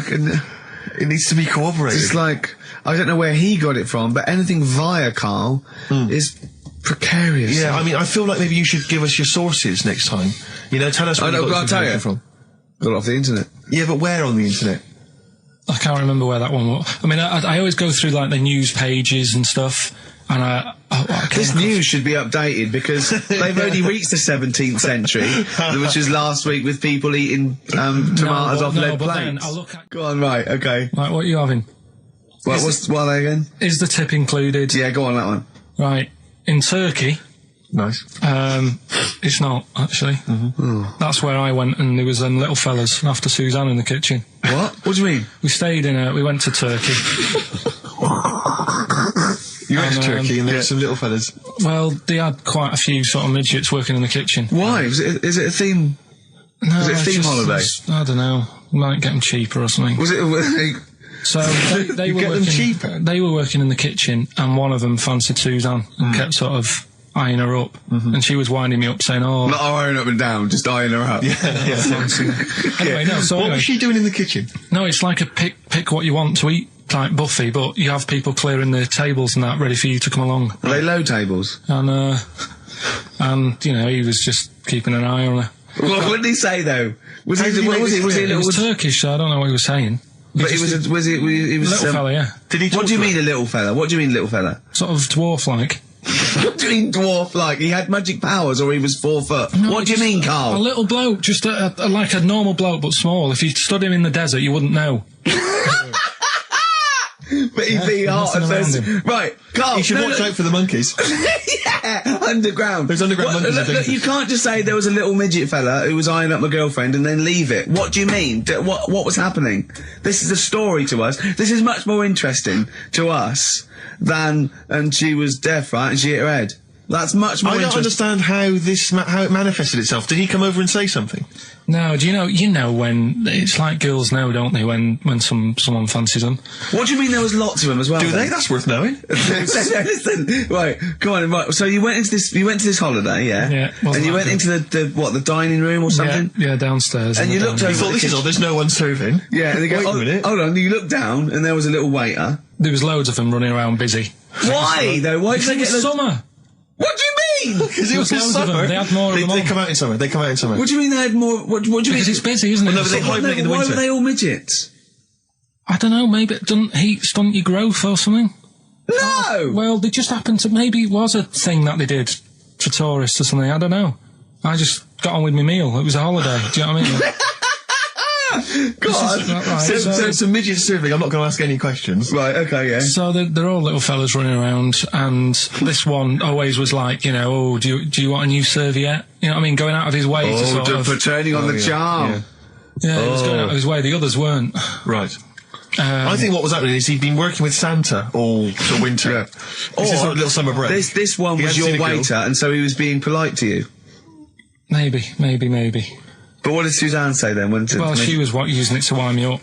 What was she saying? Oh, just like, look he may be small, but he's built like a... Yeah, he's all man. So... Were you jealous of a midget then? You were jealous of him? It is a bit annoying, isn't it? Why?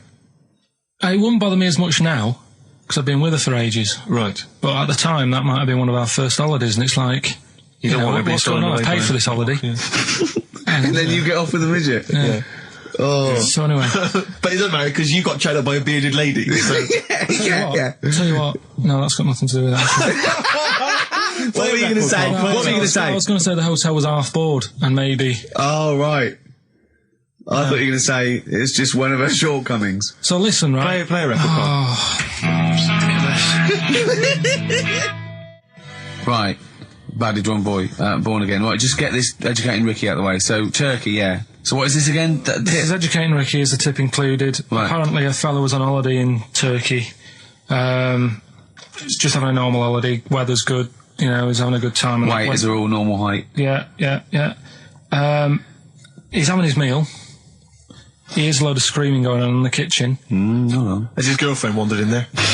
And they do, With a stepladder. Yeah.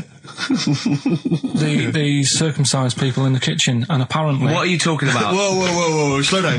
We were sidetracked there for a minute. What are you talking about? Well, I'm excited about two things at once here. One, they circumcised people in the kitchen. Two, I guessed it was someone losing the end of their knob. He did, yeah. I started thinking like Karl Pilkington. Extraordinary. That is amazing. Apparently it was going on. It wasn't just a one-off either. Well, when I say a one-off, I mean they did it more than once. Yeah. Right? And there was... It was there for a week, and apparently the first night it was quiet, and then the rest of the week, every day, it'd be like having his breakfast, or even his lunch, or even his tea. Yeah. He'd be doing it all day. Oh. You'd be hearing Lunch and screams. breakfast, fair enough, really. Yeah, Circumcision at tea time. Don't do that. And apparently it's a tradition over there. You can't even make a complaint about it. It's like, well, you should have found out before you come over. See, I can't believe this is true. I'm a little bit lost. Believe this is He was true. in a restaurant, in a hotel, and there were people having circumcisions in the kitchen. Yeah. Is that right? I'm even worried that we're bordering on the racist here, suggesting that is tradition, that Turkish people cut the end of their cocks off in the kitchen. Yeah. At meal times. I think you're wrong, Carl. This sounds ludicrous, Carl. No, I don't think it happens everywhere. Right. I think this Just in this hotel. certain places. Certain hotels. Certain hotels. What, is it like 2-star? Yeah. Why did he go to the Foreskin Inn? It was his own fault, wasn't it? So that's Sorry, that's it, is it? Have they closed? Wait. That's the story. You educated me, right? Once a fella saw some Turkish people cutting the tip of their knob off in the kitchen. Thanks very much. Thanks very much, Karl. Got any more? Well, there's things you can learn from it. Either don't go to Turkey. No! Don't have calamari when you're over there.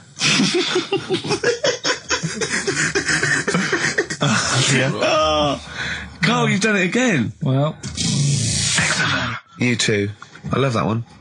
On XFM 104.9. I'm Ricky Gervais, Steve Merchant, Karl. Okay, Karl, one more. Can't we just... Don't get the just because so far you've come up with nothing. What's the last one? Give us the teaser clue again. It was, I want to come here in hindsight. I wouldn't have come here in hindsight. Yeah. Right, give me some education. This will be the thing that teaches me something. I can feel it in my bones. Come on. There's a kid in Kenya.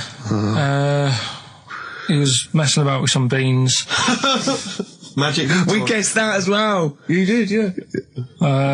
He's fed up because we've guessed his puns, I think. He put one of them in his ear. Yeah. The mum or the dad said, what have you done that for, or whatever. Yeah. So I'll have to take you to the doctors now. So they took the kid to the doctors, and the doctor said, he said, I can get that out, I can sort that out for you. So, he took it out, and the doctor said, right, that's £3.50. And the dad said, I've only got £2.70 on me. And the doctor said, right, well, and he put the bean back in his kid's ear.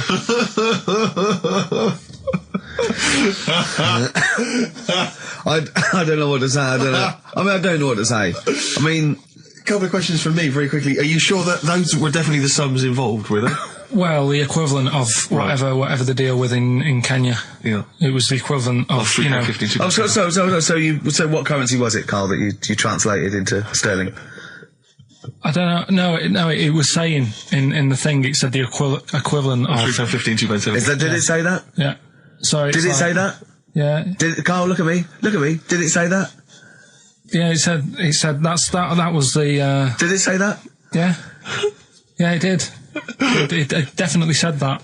Definitely. Yeah. So. Oasis, Live Forever on XFM 104.9. Right, we're in the swing of things. It's mine and Steve's favourite bit of the whole show. This is what we do this show for now. Educating Ricky. Yeah. Go for it, Karl. You said that learning can't be fun. Yeah. Yeah. Okay, I'll go for the one. What's the one about the butcher going down the butcher shop? You've got get your kit on. We're off down the butcher's. Yeah. You going for that one? Yeah. Well, do you know the saying? Don't let the cat out of the bag. Yeah. Do you know what it means? Yeah. Don't give away a secret. Right. Well, do you know how it came about? No. Well, ages ago. Before ages ago. 17th century. Yeah. Before Yeah. 17's good. Yeah. Before proper butchers and Dewhursts and supermarkets and that, you used to get these blokes who sold meat.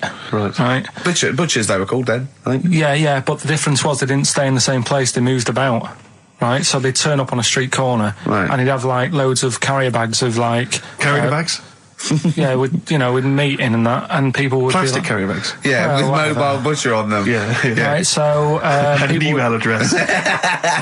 Yeah, go on. People went right. Yeah, I need some meat. Right, so they'd go up to this bloke and say, "What have you got?" And he'd say, "Well, I've got a you can have a bag full of pig, or you can have a bag full of chicken." Whatever, and they'd go, yeah, how much? They go, call it a fiver, whatever, and they'd buy them, and to make more money, they didn't always fill the bag with what they said was in it. Oh, and I thought that might be the case. Right. Yeah. So what did they used ever to do? Put cats in there? Yeah.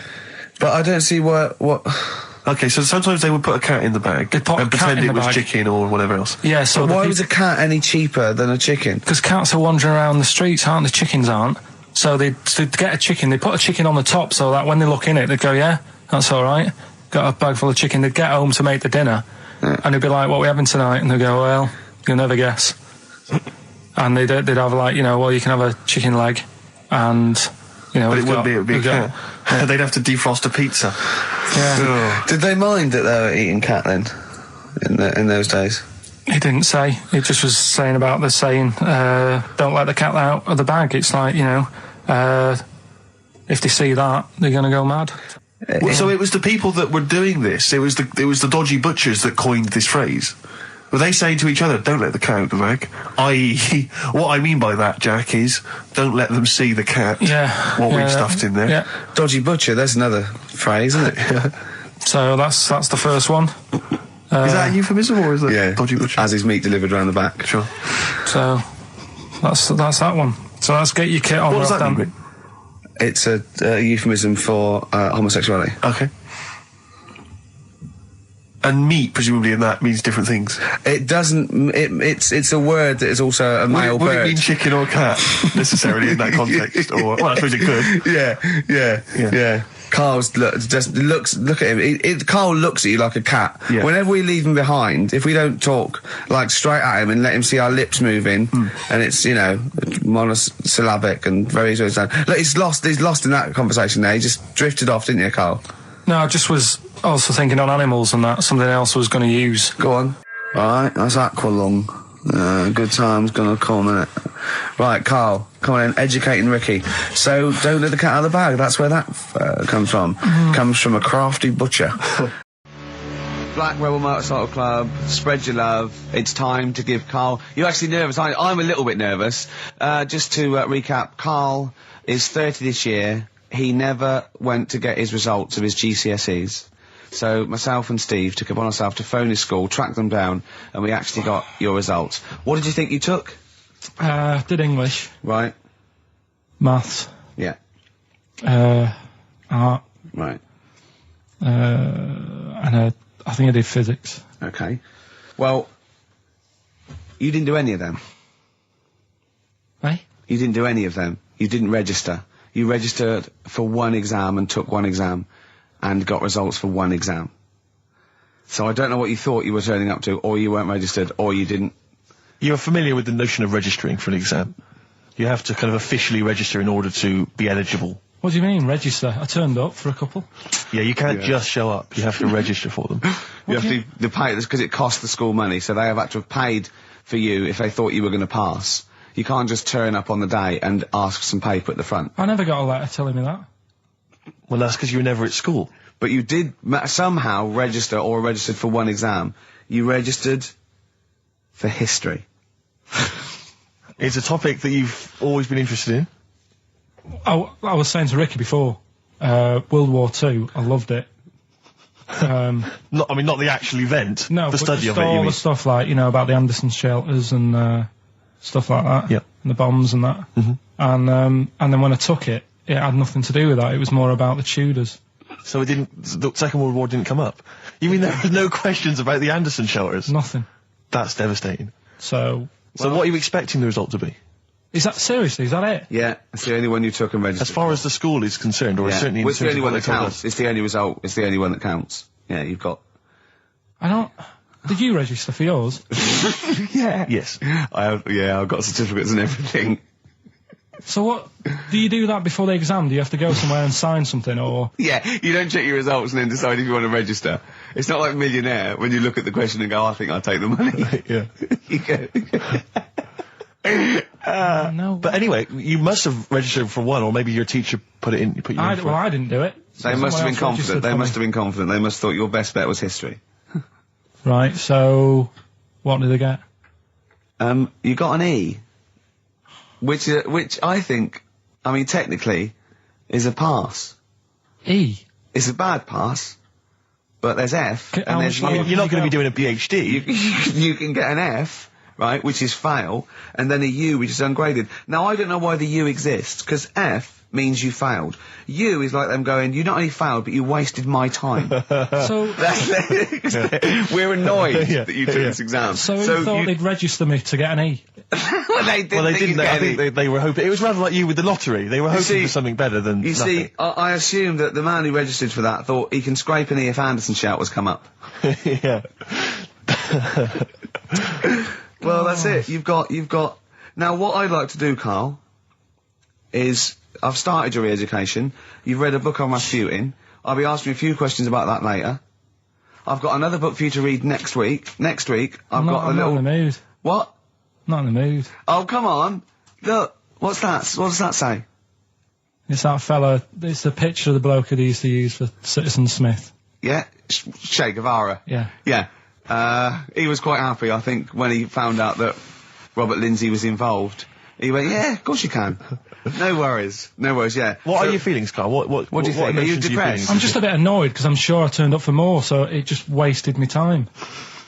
Listen, they don't matter. I'm sure you're doing very well. You know, you can educate yourself. GCSEs are merely a step on the ladder to help you, not just for education, but, you know, they're more vocational than anything else. You're doing very well, and you're reading books. Don't worry about it. It's not just something. But if you want, I'll pay for you to take history again. Carl, we'd love to see you get a C or above. And Well, we're I'll willing pay to... for you, and I'll get you some books. Right, now listen. We can, let's get, I reckon, when are the exams? June? Something like that, yeah. We'll try and register next week, and I reckon you can get an A or B. I'm history. I'm In history. No, don't worry about it, it's just easy. I get you Brody's notes. If Heat magazine, they love you, Carl. They could probably sort something out. They could probably pay for a tutor. They got a lot of money, they sell a lot of magazines. I mean, it is always, almost always, and you found that out, I discovered this, it's always the Tudors and Stuarts. There's no fear for them not coming up. Now, what do you already know about them? You must already know stuff about Henry VIII and Elizabeth. No, because it's too long ago to even get interested in. Do you know what I mean? You can't Is that why you relate didn't- to it. Okay. The Anderson thing, it was like, God, you know, I bet my mum and dad were in an Anderson shelter. You know, this is interesting. What, when they... Oh, my granddad would have, like, had something to do with this. But the Tudors, it's like, I don't know even if I had a family back then. Play record! As you know, I lent Carl, part of his education, his historical education, I lent Carl Gladiator, the movie, on DVD, which he watched on his PlayStation 2, and Rasputin. Do you know last week when you gave me this, did you know my result for history? No. That's weird, isn't it? Yep.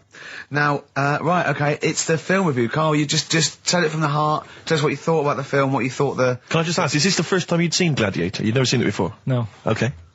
And what were your thoughts? Okay. The film review. Gladiator. It's alright. Nothing great.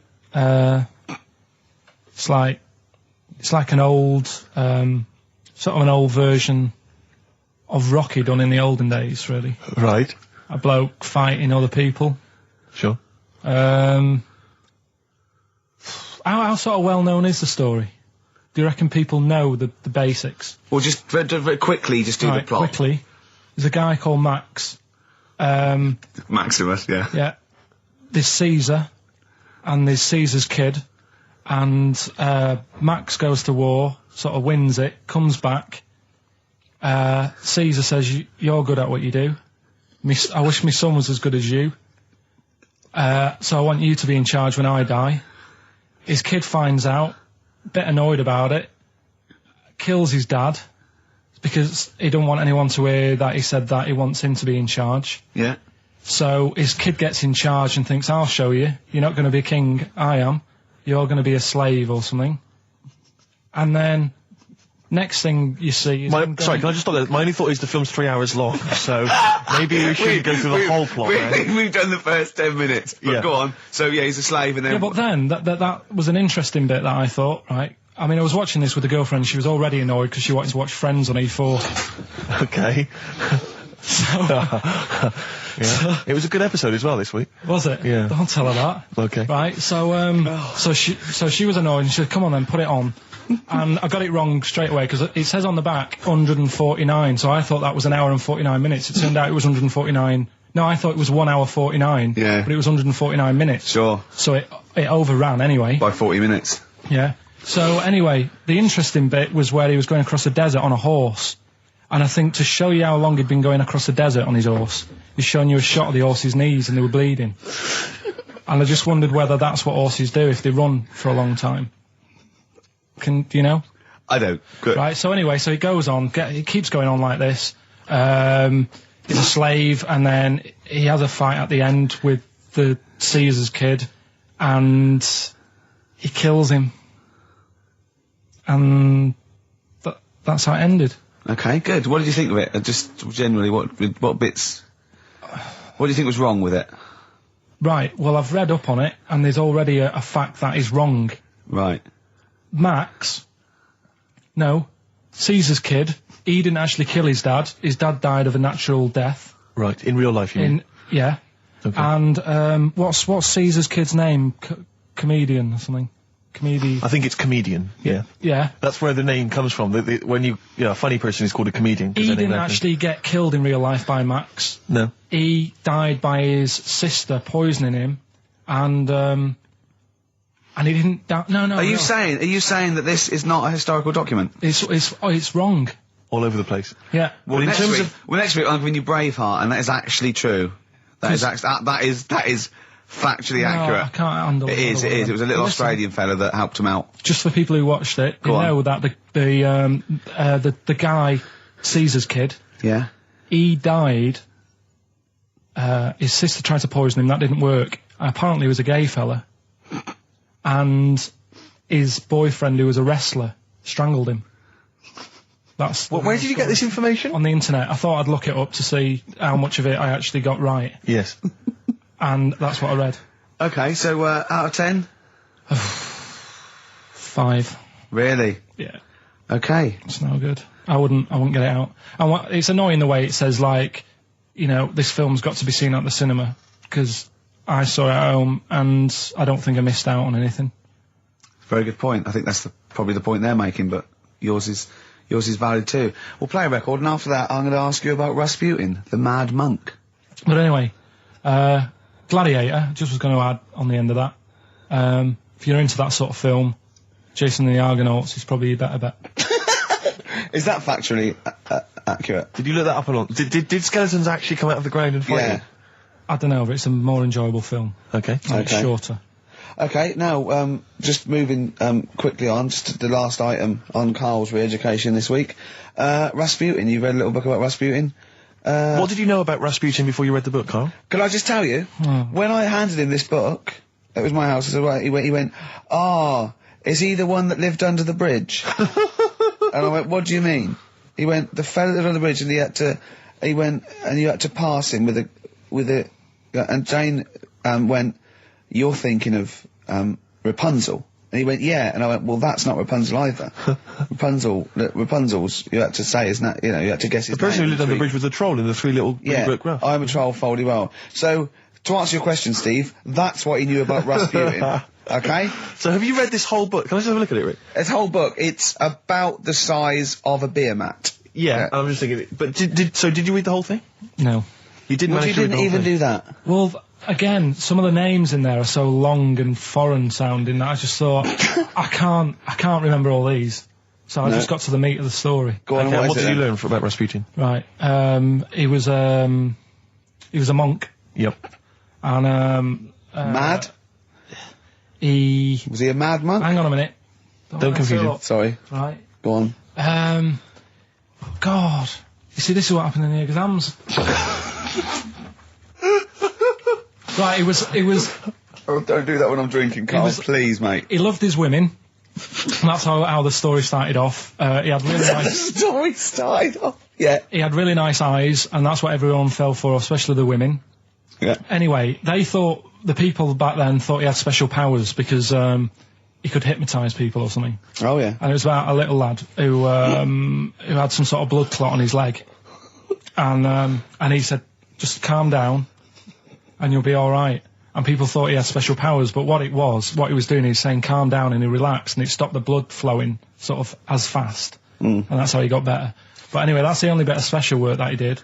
And then he kept going on and he was going in brothels and all that.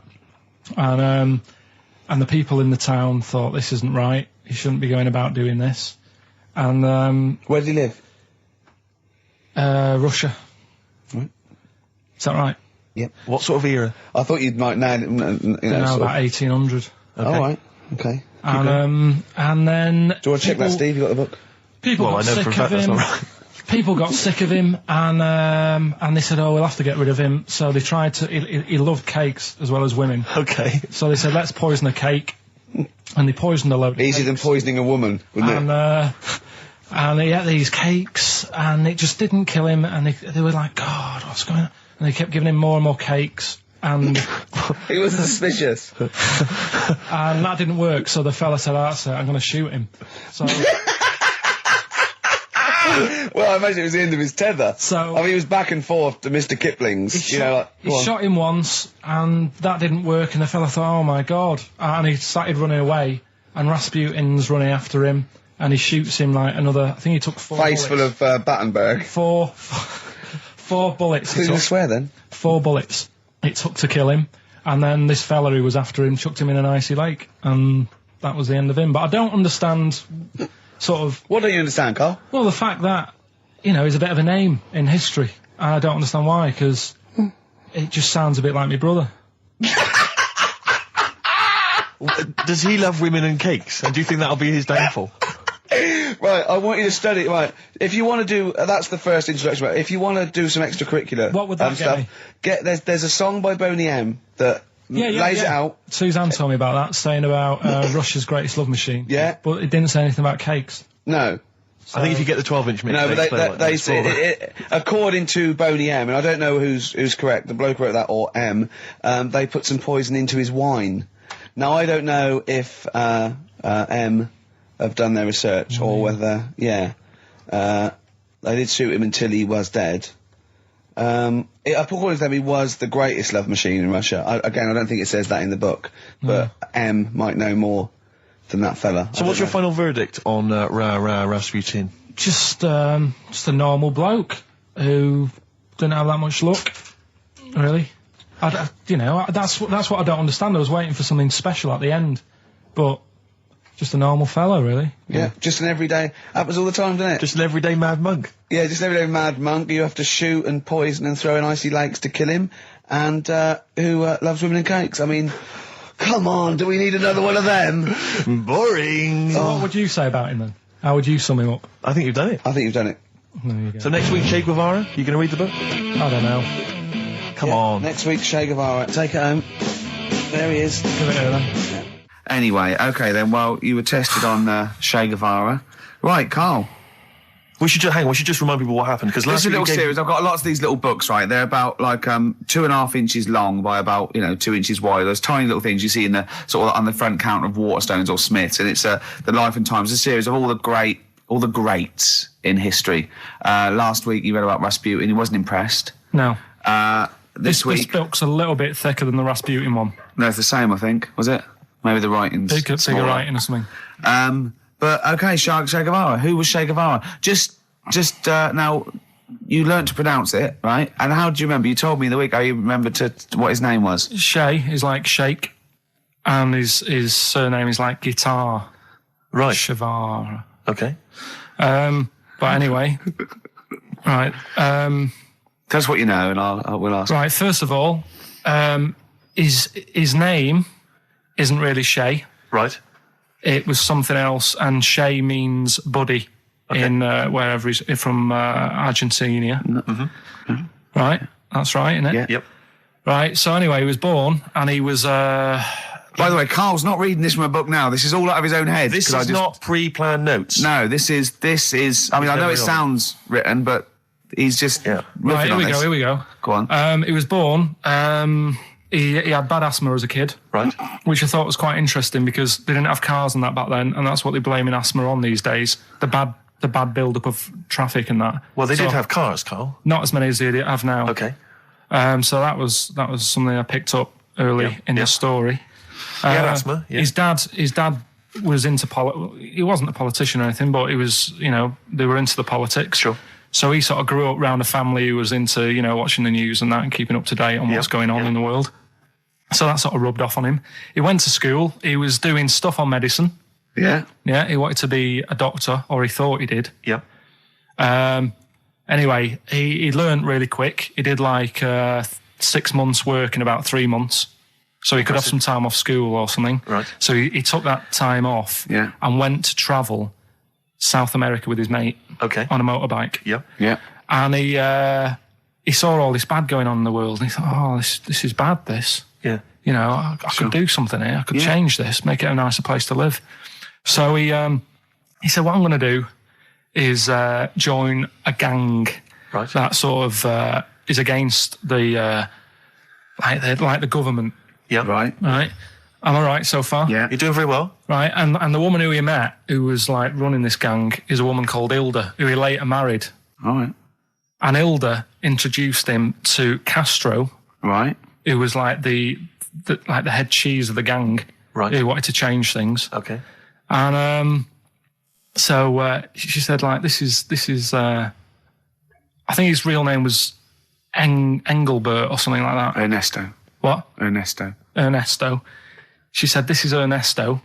He does medicine. Should have him in our sort of army. Yeah. So when there's injuries and that, he can make people better. Yeah. So he said, yeah, all right then. So he joined the gang and they went like went to sort of. I'm chopping it down a bit. No, sure. You're condensing it. It's not in real time. No. So anyway, so they go. It feels like it. See, this is why I just wanted you to ask me questions. Well, listen, let's cut to the chase then. So, obviously, he made his name as part of the Cuban Revolution. Yeah. Yeah. Do you know what date that was? About. No, I don't. Okay. And obviously, so he was had a big involvement in that. Yeah. Which country was he caught? It was caught in Bolivia. Yeah. How did he die? They executed him. Yeah. He shot him, and his last words before he died, right? The guy's there with the gun, and he wasn't scared. He wasn't like crying or anything. He said to the bloke with the gun, he said, "Go on, shoot me. Be a man." Yeah. He said, and they shot him. And did it tell you what happened to him after that? His dead body? No, but Suzanne was telling me about this the other night. She said there's more to it than that. They stuck it in a glass coffin, didn't they? Well, no, but before that, they cut off his hands and his feet and sent them to the. No, and because they buried him in different places, and then they buried the body. I think they may have sent the hands to Fidel, but they buried him in an unmarked grave because they didn't want anyone to start using his grave or his tomb as a place of martyrdom. But of course, that just made him even more of a martyr because no one knew where he was buried. So it just meant that he was. Yeah, even but that more wouldn't of work anyway because if they did find out, that's more places people can go and sort of grieve. Do you know what I mean? If you've got all these different graves... What, with different parts of his body? Well, you've got a foot over there and it's like, well, you know, oh, God. His head over there. Thanks for what you're doing. He's a genius. Yeah. So all in all... essentially, what's your summary of Che? Yeah, you like him more than Rasputin, don't you? A lot better bloke than Rasputin. I can understand why he gets one of those little books. Well worth knowing about and good bloke. Did a lot, you know. Crammed a lot into his short life. Yeah. But... interesting bloke. But just on the subject of Che Guevara, Steve called me up in the week because he was going through the duty log. We love the complaints on the BBC duty log, and someone had written in because one of the Blue Peter presenters was wearing a Che Guevara T-shirt, and what did the bloke say? Yeah, this is a series of people can phone in and write and complain to the BBC about different things. Why would you complain about wearing something? This was the thing. Is you can phone about the best. I mean, there's been some amazing complaints. Oh, there's some great ones. The best one, my favourite one that wasn't a complaint, but was actually just someone had to phone in. Was what an excellent edition of Kilroy this morning. Yeah, but there's lots of that. There's things like Esther was superb. Woman called one. Woman called. There was a brilliant one I remember once, which was Robbie Williams was wearing a Nike T-shirt on Top of the Pops last night. Product placement on the BBC. It's just all things like that. Yeah. But anyway, this was one phone call. There was a presenter on Blue Peter. She was wearing a T-shirt with Che Guevara's face on it. Right. And someone had written in and said, or someone had phoned in and said, very worried to see a presenter wearing Che Guevara's face on a T-shirt. Are you trying to turn my children into communist revolutionaries? Yeah. Imagine that. Imagine who's thinking that, who's bothering to phone up with that information, Carl. Yeah. Who knows what they're going to say about this show? Yeah. I mean, you've been championing the work of communist revolution. Luckily, no one listening to this show can either write or operate a phone. So I think we're pretty safe. So thumbs up for Che Guevara. Yeah. Well done to Carl there. Yeah, no, I thought it was I did brilliant. all right, didn't I? But the thing is, you keep saying to us you don't understand why history's interesting, and yet you're clearly interested by that. You remembered that information. I've got another. Yeah. I've got a few in the series. Can I give you next week's homework? Go on. There you go. Oh. Read it out. Hitler, the life and times of Hitler. 1889 to 1945. Yeah. Yeah. Do you know much about him?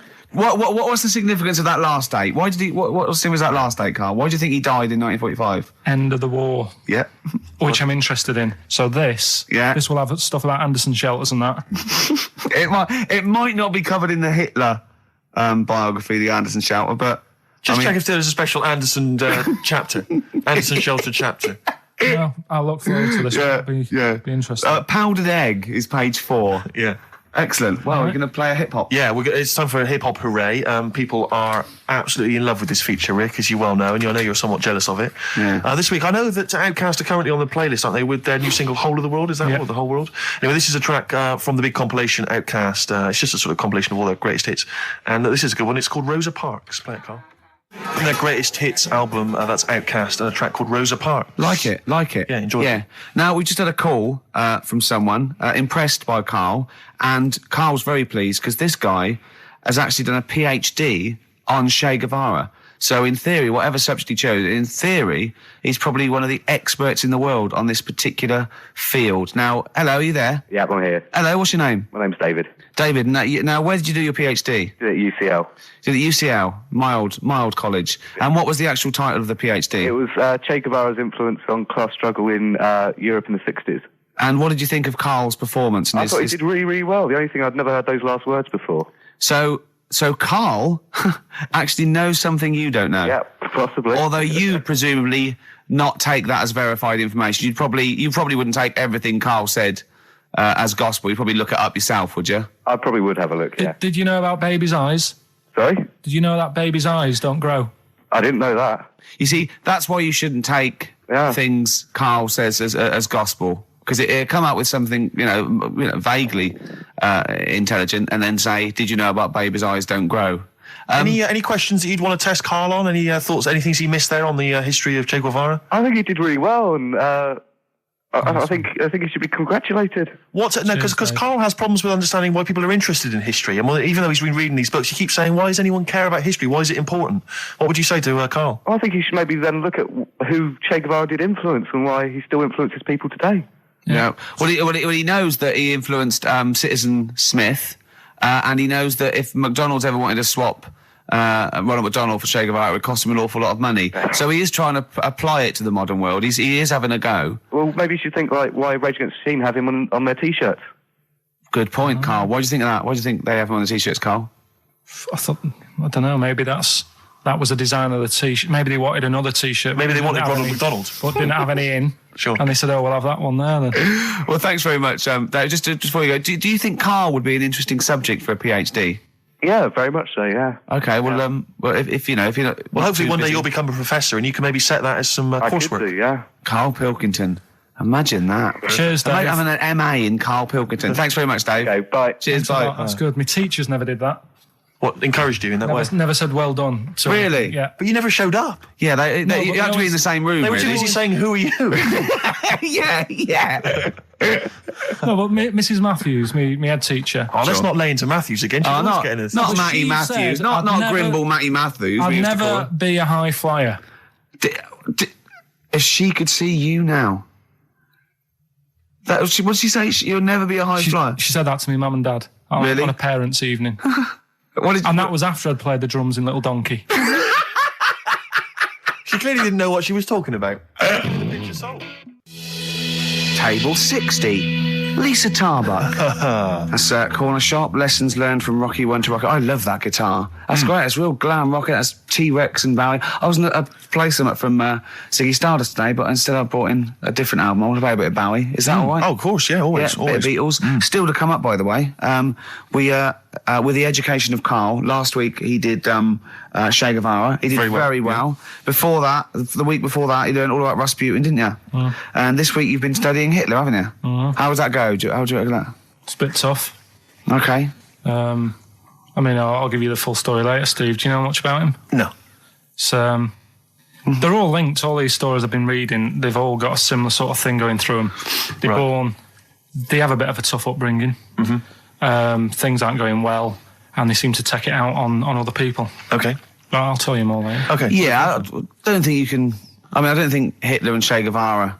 It's the same thing. Che Guevara, when he was a kid, had, like, asthma, right? He wasn't an happy kid. Hitler, he only had one ball. Well, I was trying to find about that. Yeah, seriously, he phoned me up in the week. I said, how's it going? He went, I've skimmed it. I've just skimmed it. I was looking for the testicle thing. Now, I don't know if they left that out or it's not true. Right. He was trying to look up that Hitler has only got one ball. I think they only did it to wind him up. Because it's like, you know, yeah, you might be taking over the world, but we're all saying you've only got one testicle. Sure. And it's so did you look in the index and it's sort of Hitler, Adolf, family life, early childhood, testicles? Testicles, absence of. Sort of skimmed through because one of. Mother brackets other. yeah. Albert Hall. Yeah. The only thing I could find was at one point in like when he was trying to run the place, there was a meeting going on, and somebody had put a bag in the meeting room and it blew up. Yeah. And I'm wondering whether it was under the table. Yeah, but. Were you wondering if it blew a testicle? It was. The testicle was under the table. No, the bag blew off the ball. No, the ball sack was probably hanging below the protective top, and so that's where he could have lost. But why would he have only just lost the one? Because the way he was sitting, cross-legged or something. Sure. Okay. Well, I mean, again. Last week we had a Che Guevara expert phoned up. Maybe they could. Maybe there's a Hitler expert this time who could maybe phone up and confirm the testicle theory. XFM 104.9. Sorry, I was going to back announce that track and just mention it was Elliott Smith and the track Son of Sam. Well, I think I'd just better ask Karl a couple of quick questions about Hitler. Then we can get on with our lives. Okay, we can tick that particular box. Yeah, that. Okay, Karl. Put that particular dictator to bed. It's week 3 of his education. You've nailed Rasputin and Che Guevara. I don't want to lose complete sight of those. I'll maybe ask you a couple of those in the week just to so you keep your mind on it. But Hitler, tell us the story. What have you learned? Do you want to ask some questions? No, not really. Just sum it up in a minute. What do you think? Can't do it in a minute. Well, can I ask some questions then? Where was he born? Austria. Tell us about his early life. Right, he was a young lad. Brilliant. What in his early life? Okay. Yeah. What's the name? His mum was his dad's second cousin, which is a bit weird. Yeah, that is weird. They had 5 kids. Steve's going, it's usually first cousin where I come from. Oh, that's unfair, isn't it? Jeez. There's no need for that. There was 5 kids, but only 2 of them, including Hitler, including him and his sister survived. The others died at an early age. Okay. Right. Anyway, so they grew up, and the mum died and the dad died and that, and he thought, what am I going to do? Because he didn't do well at school, didn't have many qualifications. No. Liked art. Did he have a GCSE in history? Liked art, right? And then, so he said, right, I'm going to go out to Munich. I missed a bit out, actually. Jewish people were in Austria, he didn't really like them. Okay. He thought they got, special treatments and stuff, and just didn't like him. So he went to Munich, and he joined the army. Right. Yeah? Yeah. And he was in the army, and he got injured. Right. So he went to hospital, and whilst he was in hospital, the World War I ended, and he was like, oh, God, I want to... I was enjoying that. Yeah, so... Don't, because you're breaking the concentration. Yeah, sorry. I'm not even sure I want to join in on this one, just in case. Okay. Right, go on. Right, so... he was in hospital. He's in hospital. He gets a bit better. He's never that fit, though. He's one of these blokes who was always ill. That was on something like 30 tablets a day or something. Comes out of there, joins some other army. Right. God, I knew it all this morning.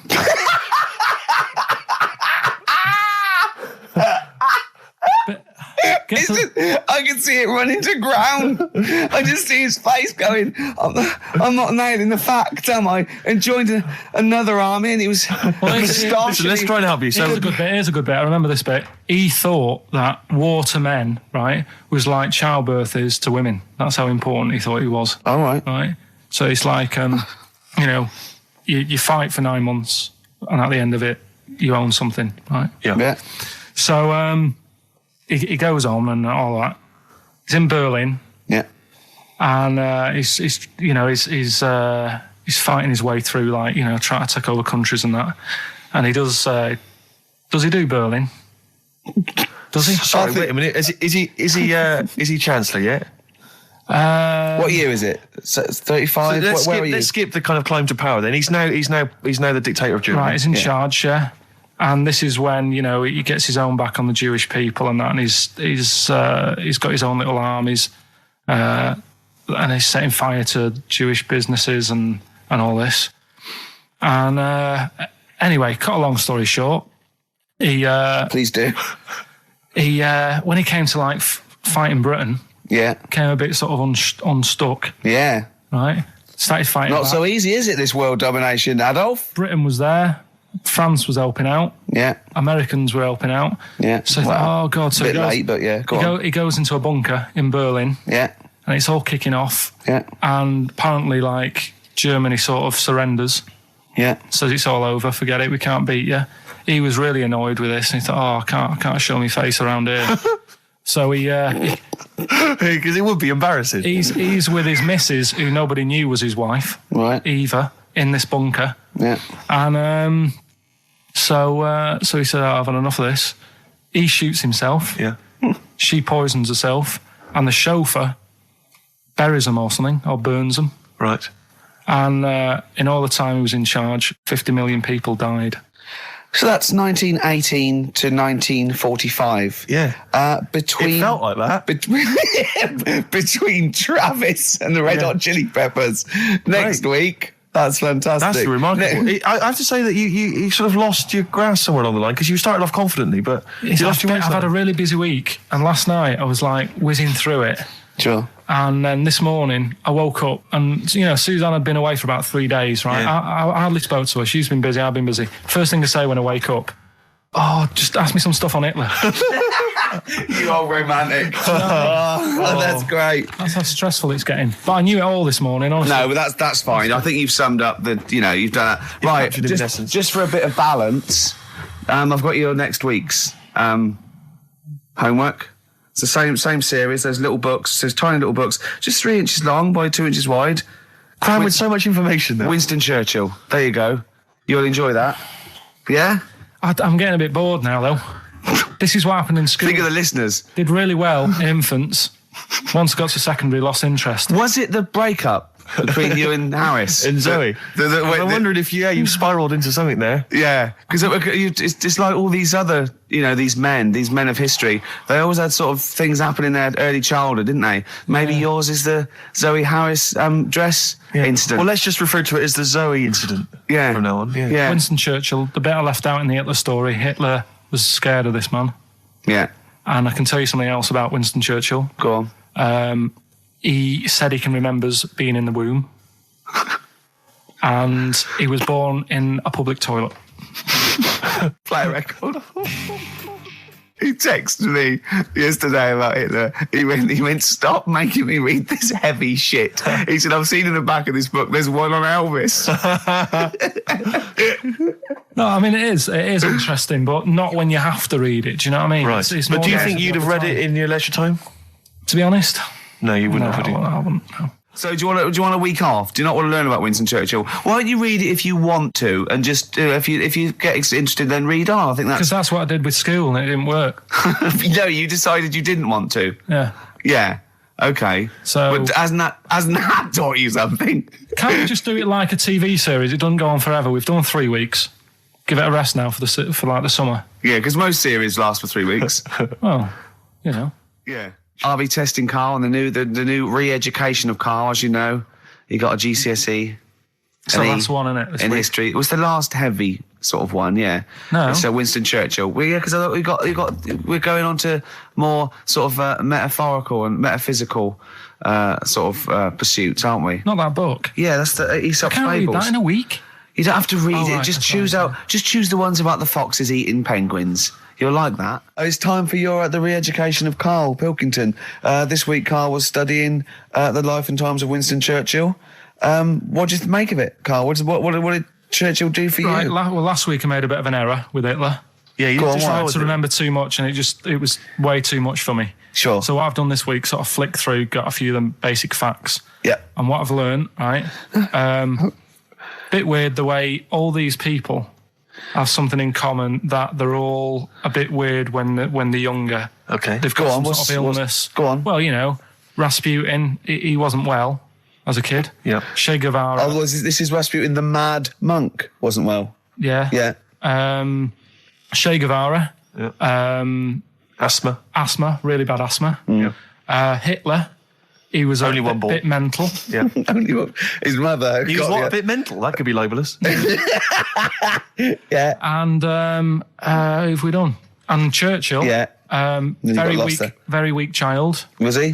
He only spoke to his dad 4 times in his whole lifetime. Really? Yeah, didn't get on with his dad. Right. And I think one of the times when his dad spoke to him, he was having a go, saying he didn't do as well in the army as he wanted him to. Right. So that's pretty sad bit I picked up of it. Yeah. Anyway. So that spurred him on anyway. Yeah. I'm not going in all the ins and outs. Very important bloke. Okay. No, seriously. I mean, your dad bought the tapes, didn't he? Yes. And I can understand why. Because he did change a lot for us. You know what I mean? We wouldn't be sat here now talking like this. Why? We could have been German. Yep. He didn't let that happen. No. Everyone had a go at him, right? When I think it was Chamberlain who was in power. Yeah. And he was like saying, don't be trusting that Hitler. Yeah. You know?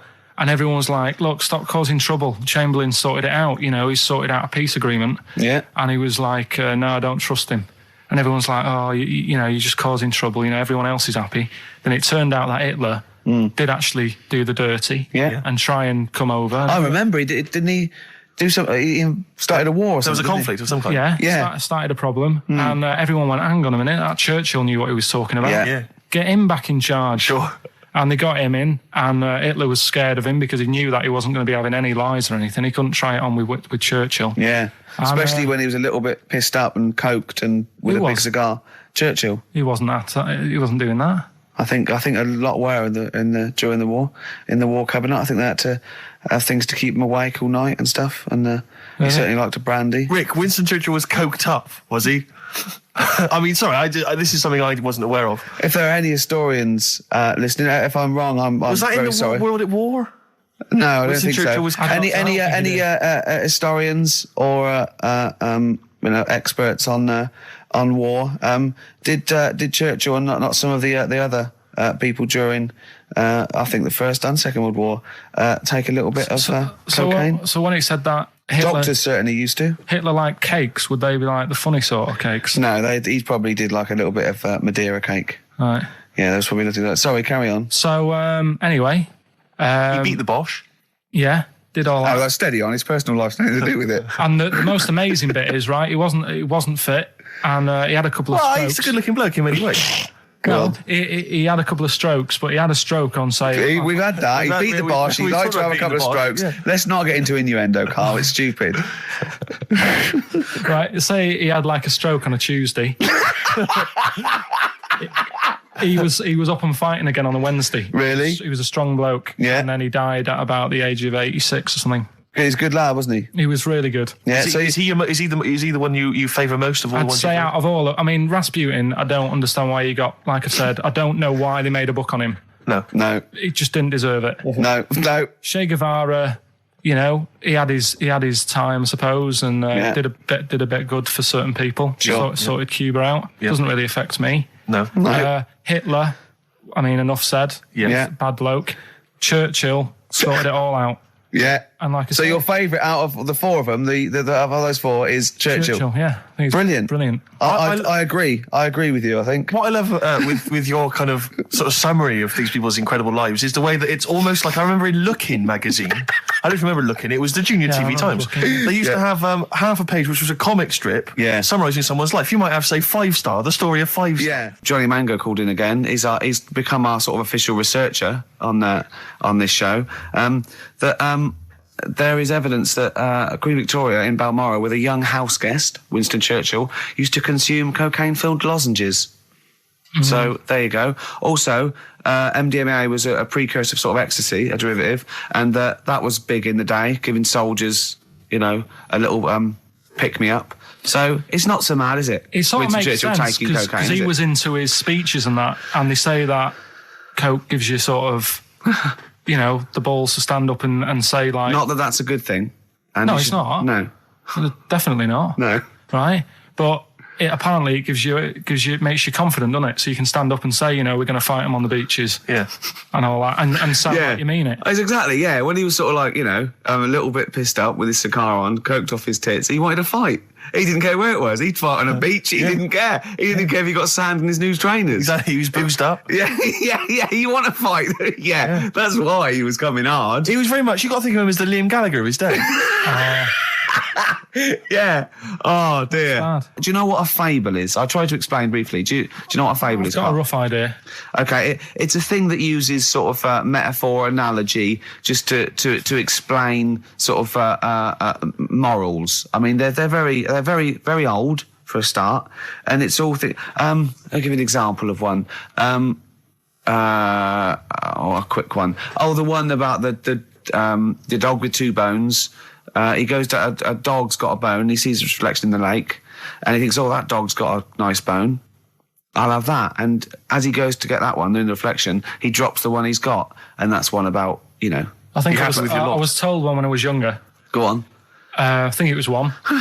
This young lad, he's got a dog, right, and he sort of is about 8 years old, and this dog, he's had it since he was about 4, and it's a bit tired now, and he chucks sticks for it, and it doesn't go for it.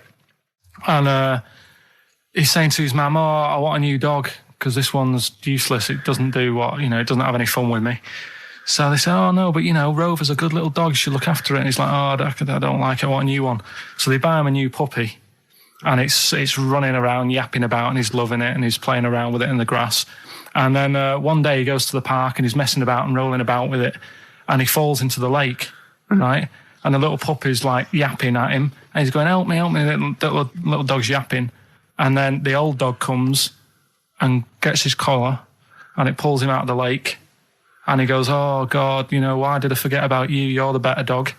And he loved that one again rather than the puppy. I got a feeling that was Lassie. Well, yeah, that was an episode of Lassie. What's the moral? What's the moral there, Carl? What's that telling? What's that explaining through analogy? Sort of, don't forget the old. Look after old people. I remember there was one I heard once about a young boy who got trapped in a lake inside a cage. But he loved his trainers so much he wasn't going to get them wet. But even though he had to get out there, and even though he thought that was the important thing because it's material value, he actually drowned, and the trainers were no good to him then. Star Sailor. Now listen, I'll give this one. This is an easy one. Now just think, right? Think just what it means. They're not that hidden. They're not that cryptic. Just think what this means, okay? Okay. When the Hares addressed a public meeting and claimed that all should have fair shares, the Lions answered, "A good speech, hairy feet, but it lacks claws and teeth such as we have." How would you use that? No. What do you think that means? This is translated from the, I don't know, Greek or something. I don't know. It was Aesop. Where's he from? Greek. Yeah. So shall I do it in my own language? Okay. So what would happen if there's hares and they have a meeting in the jungle with like loads of lions and go, "Hey, hold on, wait a minute. I think we should all be equal and share everything, all right?" And the lions go, "Well, yeah, it's easy for you to say. We've got claws and teeth." Yeah. What does that mean? It's saying like, of course the hares want that because it's better for them. The lions get nothing out of it because they're already king of the jungle. That's right. So it's negotiating from weakness. Anyone can negotiate from strength, but negotiating from weakness is it's be lovely. It's a lovely utopian look at the animal kingdom. But the way you said it is better than the way they worded it. Well, that's because Ricky's very much the modern Aesop.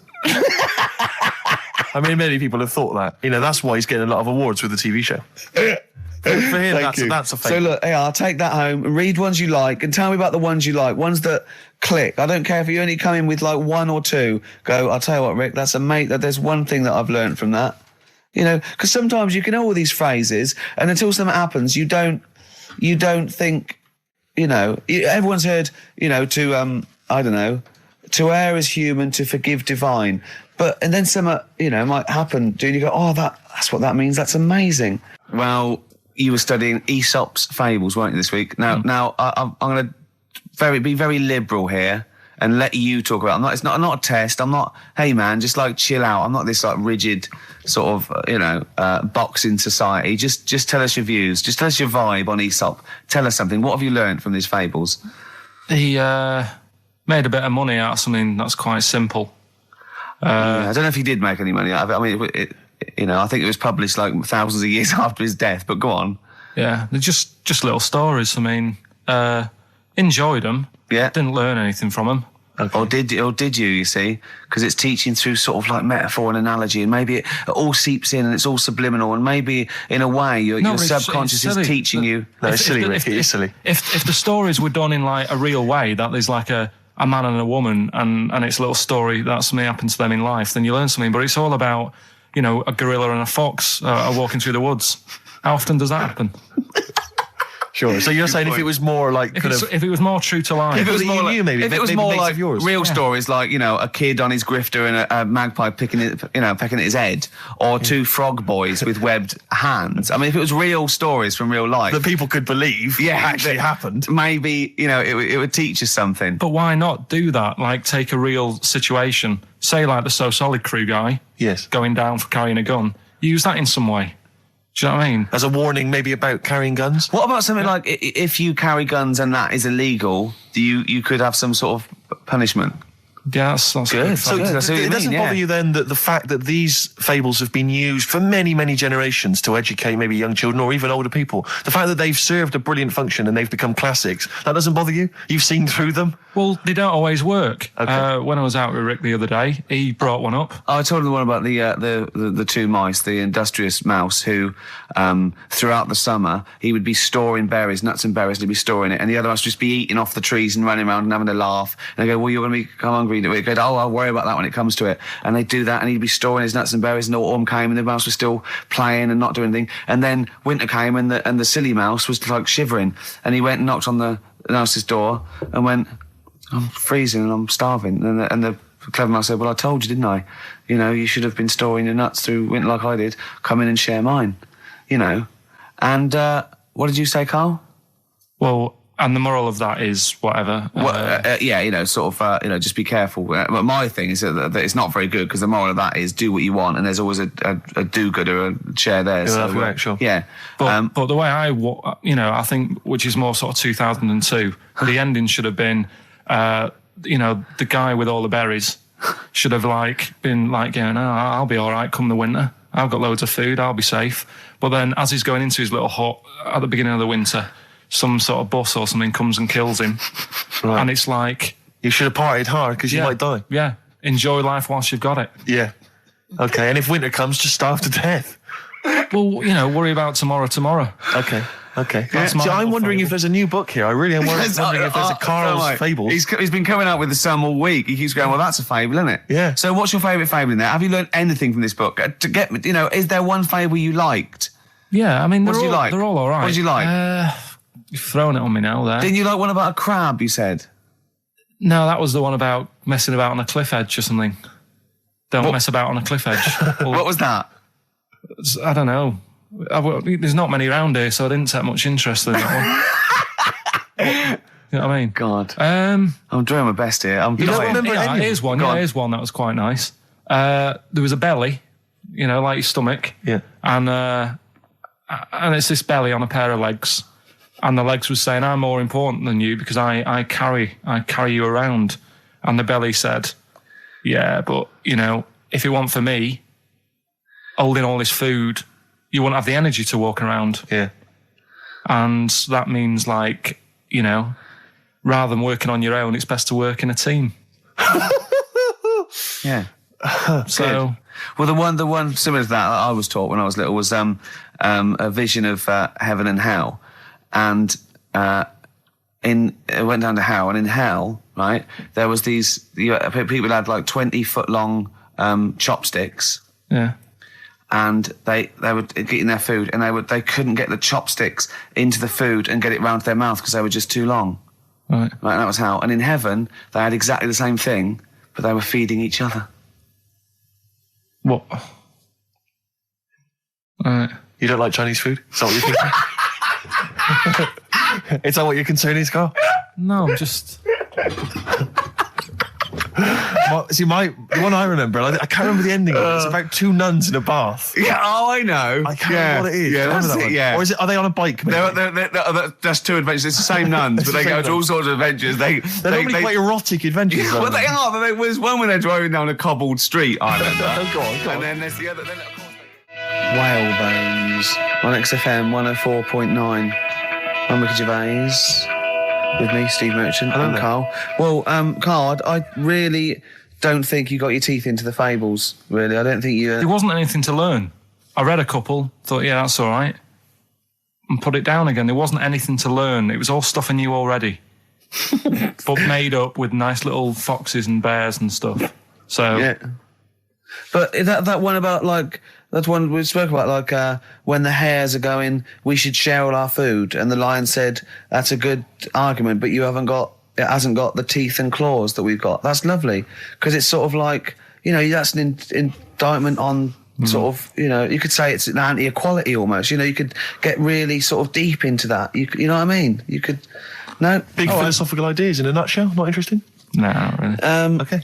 Okay, then. Well, you're going to hate this then. I've brought in the concise Oxford Dictionary of Quotations. Now, just look at some of your favourites. I'd suggest going straight to things like Wilde or Newton or Churchill or You're a big Keats. fan of Churchill? Yeah. He's the boy. Yeah. Right. Okay. Let's go through that old Kramer. Newton. Right. Right. Here's a famous one. Okay. This is Isaac Newton.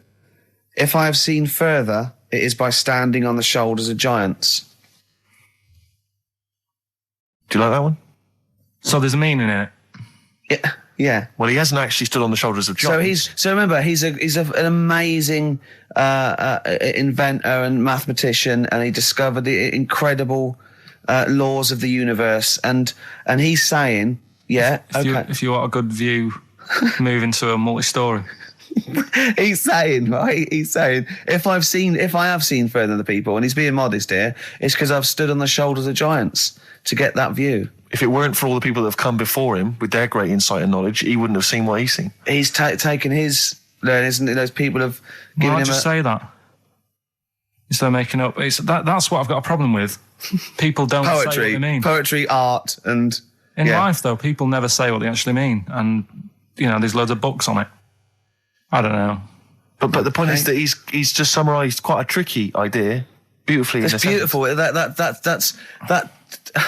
gets into you much deeper than just the words, just the literal words. You know what I mean? One of my favourites is from an American novelist, and the quote is talking about the subject of fame and being famous. Yeah. Fame is a mask that eats into the face. Don't you think that's amazing? Meaning? Well, meaning that fame is something that is artificial, that you wear initially, you become famous, but it's ethereal, it's nothing, it's intangible, it's just an artifice. But if you stay famous long enough, you begin to think that mask you're wearing is really your real face. So that you begin to, think that you are more than you perhaps are. Do you see what I mean? In the way that fame and power can corrupt. I know who said that. It's an American novelist, I forget his name. Yeah, it's all right. Yeah, there's something in that. Yeah. Pick another one, right? Let's have a look. Bernard Shaw, he's no slouch. I think maybe when you take this book of quotations home, Carl, you should maybe just draw up maybe a list of 3 or 4 of your favourites and tell them next week. I want to do Shaw and Wilde. I look at Shakespeare as well. He's... Are you a fan of Shakespeare? No. Go on, what's your problem with it? Just the way they speak. I can't follow it. Yeah. Yeah. Do you like West Side Story? It's really old as well. I can't relate to it. It's like years and years ago, isn't it? That's why I like Churchill. Because 1940s. Yeah. Look at this. This is Shaw, okay? There are 2 tragedies in life. One is not to get your heart's desire. The other is to get it. Again, how would you see that in your little... Well, that's one homework then. I'll mark that. That's your homework. You've got to work that out. You've got to tell me what you think of it. Say again? Don't ask Suzanne. It's there. All right. There are 2 tragedies in life. One is not to get your heart's desire. The other is to get it. Okay? Take that home with you. And we'll be hearing Carl come up with some amazing quotations next week. Yeah, pick out your favourites. Well, just read that book anyway. Can I just say, this is one of a beautiful, it's Keats, right? What do you think of this? A thing of beauty is a joy forever. Its loveliness increases. It will never pass into nothingness. See, this is just like how it was at school now. The last couple of weeks have been quite interested in what you've been giving me. Now it's really like, I really don't care. Now, what about this? Now, I did philosophy, and philosophy is obviously the quest for knowledge. And look, listen to this though. This is what Keats came out with. Philosophy will clip an angel's wings. Isn't that beautiful? Yeah. Don't be constrained by what's, dream a little. You know what I mean? Just go beyond. I don't agree with it, but it's a lovely bit of poetry. Yes. Yeah? So you're going to read that for me, are you, Carl? Yeah? Just pick out 5 of your favourites. Yeah. The ones that mean something to you. And then next week I'll bring you in pictures of animals. Brilliant. Okay? We'll do it. Okay, and some sweets. Black Rebel Marks out of whatever happened to my rock and roll. Well, near the end of the show, just time for the re-education of Carl, revisited. Mm-hmm. Still got Nick Cave to come, haven't we? Absolutely. Now, Carl, you read a quote book. What did you learn from it? What? Tell us some pearls of wisdom. Just keep it down to 1 or 2, your favourite things and why you like them. Right, well, you said just pick a couple. Yeah. Right? So I've wrote a couple down last night. And what I did, so they weren't boring, right? I've sort of... Don't think you can ever be boring, No, but but what I've done, I've took like different ones. So I've took a good one that I think, that's a good quote. That was worth putting in a book. I've put one that isn't really a quote, so I don't understand it. Oh, yeah. One that isn't clever. and a funny one. So a bit of variation out of one book. Oh, how long did this take you? What did you do? Did you sort of like sit? About half an hour last night. And did you sit sort of like quietly at a desk or something? No, just in the lounge with the telly turned down. Oh, right. Just to give a bit of light to the room. Just had it on, but turned down. Have you figured out lights yet? So, so the first one, never heard of him. This guy called Dean Axon. Right. And this is a good one. He said, the memo is written not to inform the reader, but to protect the writer. That's good, yeah. That's very good. That's It relates a lot to, office life and so on. Yeah, modern world and that. Mm-hmm. Right, so then, I thought, so I wrote that down because I liked it, and that's what he said to do. Second one isn't really a quote, it's more of a poem. Okay. So how does that work? Well, that's okay. Just read it. Right, well, it's about suicide. Okay. Right? Razors pain you, rivers are damp, acid stain you, drugs cause cramp. Guns aren't lawful, nooses give, gas smells awful, so you might as well live. Lovely. That's from Dorothy Parker. I'll tell you what. It is, yeah. I hate it. I hate that. Why? It's nothing to me, that. I think it's just a weak, shallow piece of mock comedy. This is why I did it in that order, because that's what I thought. It's sort of like a zany vicar would write from living in Frome when he's about 55 and get it published in the... I hate it. All right, so you're saying you're not a fan of Dorothy Parker's work, right? Yeah. Now, the next one, Oscar Wilde. Yeah. Right, he's known, isn't he? Yes. Look what he comes up with. All art is quite useless. Well, that's... What's up with that? Well, it isn't added art. No, I know, but it's... Go on, next. But how has art helped you? How has it been useful to you? It was a bit of a... It's one of the only things I like doing at school. Right. Do you know what I mean? When I made that little clay man, fixing a car. Yeah. You made a clay man fixing a car. I'd forgotten about that. How can he... I think that's stupid. And especially that it's gone in a book. Sure. Do you know what I mean? Okay. It's easy to diss things. Yeah, it's harder to do things out. You're right. I don't think art is useless, by the way. But then you don't have to agree or disagree with some of these things. Some of them are, sometimes it's just their thoughts put eloquently or poetically, isn't it? And it's just, to provoke a reaction as much as anything. Yeah. Well, and the good one, Ozzy Osbourne. I mean, sorry, but let's go back there. The irony is that is art. That he was an artist, wasn't he? So, but so you don't like Oscar Wilde, but you prefer Ozzy Osbourne. Yeah, go on. Ozzy Osbourne, cracking one. This funny and educational. I bit a head off a bat the other night. It was like eating a crunchy wrapped in a chamois leather. Genius. You're right, Carl. Yeah. So there's. What do you like about that? The way he's described what it is like. I think, if someone, you can imagine what it's like, because I like crunchies. Yeah. And, it's like and a chamois leather is really chewy, so you can imagine that's like the skin. So you like his descriptive writing. The crunchy bit is like the bones and that. Yeah. Perfect. But you know, Karl, it's interesting because you've analysed Aussie there, and in a way, that is the first step on maybe doing a new English GCSE. Yeah, being able to study you said why language you and liked understand. it. And You said because it describes what you've never eaten about yourself. Yeah, but my teacher, Mrs. Kane, if I would have come into school with, a quote by Ozzy Osbourne, she wouldn't have been happy. Really? Do you know what I mean? And that's the difference between... She'd go, right, Karl, get your horse and go home. Well, listen, though, we were talking about other quotes. Yeah. Neil Armstrong. Yeah. Do you know his one? Yeah. what one giant leap for mankind? Do you know it wasn't meant to be that? You know, it says it's one small step for man, one giant leap for mankind, right? Yep. It was meant to be, this is one small step for a man, Right. i.e. Yes. me, the individual, on a microcosmic level, one giant leap for mankind. And he mucked it up, because if you say this is one small step for man, one giant leap for mankind, man there means mankind. I know, it's embarrassing. So you shouldn't give people... He's not a trained actor. That's true. He's more of an astronaut, to be Has he honest. won any awards, Rick? No, there are no awards. Is he BAFTA nominated? Don't think so. But listen, right, he said another quote as he got back into the rocket. Have you heard about it? Go on. We run out of time, and I'm just wondering whether it's worth saving as a bit of a teaser for next week.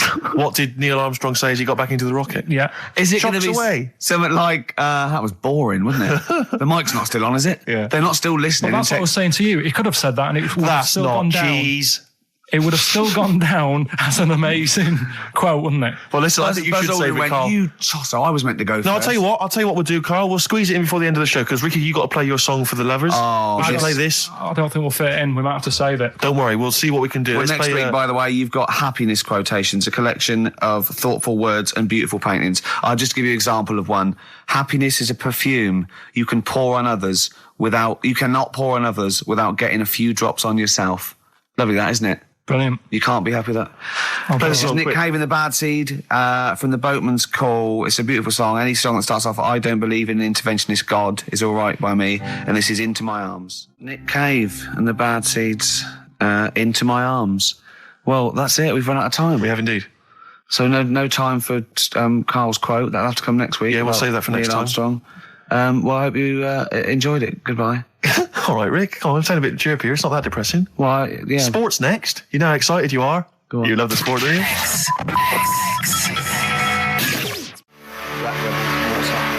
Spread your love on XFM 104.9. I'm Ricky Gervais with me, Steve Mitchell.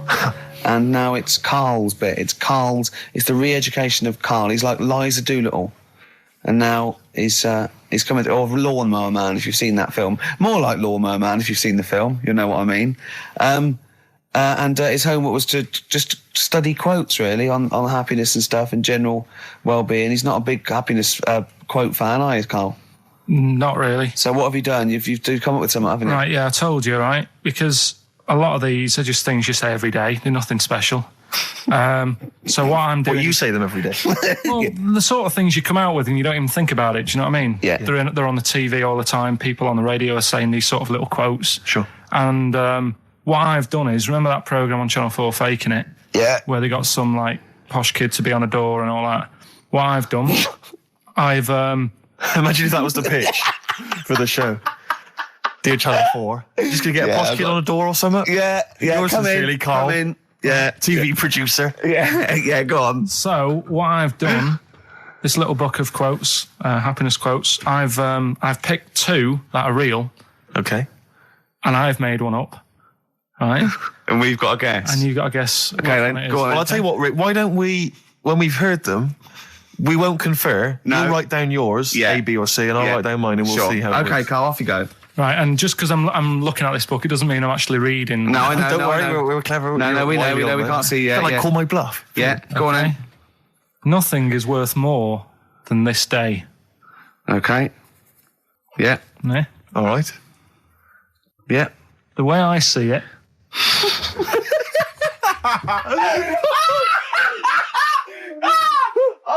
Oh God, my head's gonna burst. No, hang on. My head's gonna burst. No, Hang no, on. this might not be Karl's. It might not be. How do you know I haven't tweaked them a little bit? Yeah, good Okay, point. fair Good enough. point. No, good point. The way I see it, if you want the rainbow, you got to put up with the rain. Yeah, okay. All right? All right, yeah. Okay, hang on. It's not here. Come on. Cat food. Cat food, go on. It stinks a bit. But if you don't put up with the smell, the little kitten will die. Steve, I don't know what to say. Imagine this in faking it. Imagine their faces when he says that, and they're going, "Oh my God." Oh. Carl, play a song, mate. We'll have to confer on this one. Well, that's just amazing, Carl. Just read them again. Two were real, one was fake. Go on in. Right. First one. Nothing is worth more than this day. Excellent. Next one. What does that mean? Well, cherish now, cherish your time. Okay. Because you can't get it back, and you know that's the way I saw it. Carpe diem, whatever it is, seize the day, and all that. Okay. If you want the rainbow, you've got to put up with the rain. Yeah, of course. Yeah, rough with the smooth. You know, it's not all plain sailing, but you know, rainbow's beautiful, but it comes because of the rain, which you might not like. So make the most of everything, and good. Cat food doesn't smell good, but if you don't put up with it, then the little kitten will die. Right, now, Carl, that is a good effort. Now, that one's yours. I mean, obviously, right? Right, no, but it's a good effort, right? I mean, it slipped seamlessly into the others. Yeah. Don't think it didn't. No, but it's good. I mean, we knew it was that one. But what I will say is, it's good, but what you don't know, maybe subconsciously, is, I mean, it's very similar to the putting up with the rain and the rainbow. But that's good. Why do you think that? Well... What does mine mean? Well, even though it smells bad, it's good for something. Right, so I didn't look at it like that. What did you look at that? I kind of thought... Was yours more specifically about cat food, generally? Because you know, normally it's an analogy. Yeah, or a metaphor for something, you know. Well, no, the way I mean, Dolly Parton, who I think did the rainbow rain thing, she wasn't specifically concerned about weather conditions. No. It was a sort of general idea. Yeah, it was more about life. Yeah. Well, that's what I've done. Go on. I've used an everyday thing. Yeah. And put it with today's problems, right? Go on. So, like, my girlfriend, she might like to go shopping for clothes. I hate it. Right. But because I love her, I put up with it. Ah, that's nice. Yeah? Yeah. So, you love that little kitten. You can't stand the smell of the stuff you got to feed it. But because you love it, you go, well, you know, I'll put up with this just for a few minutes, and then I can, like, squeeze its head later and give it a little... Sorry. Can we go back?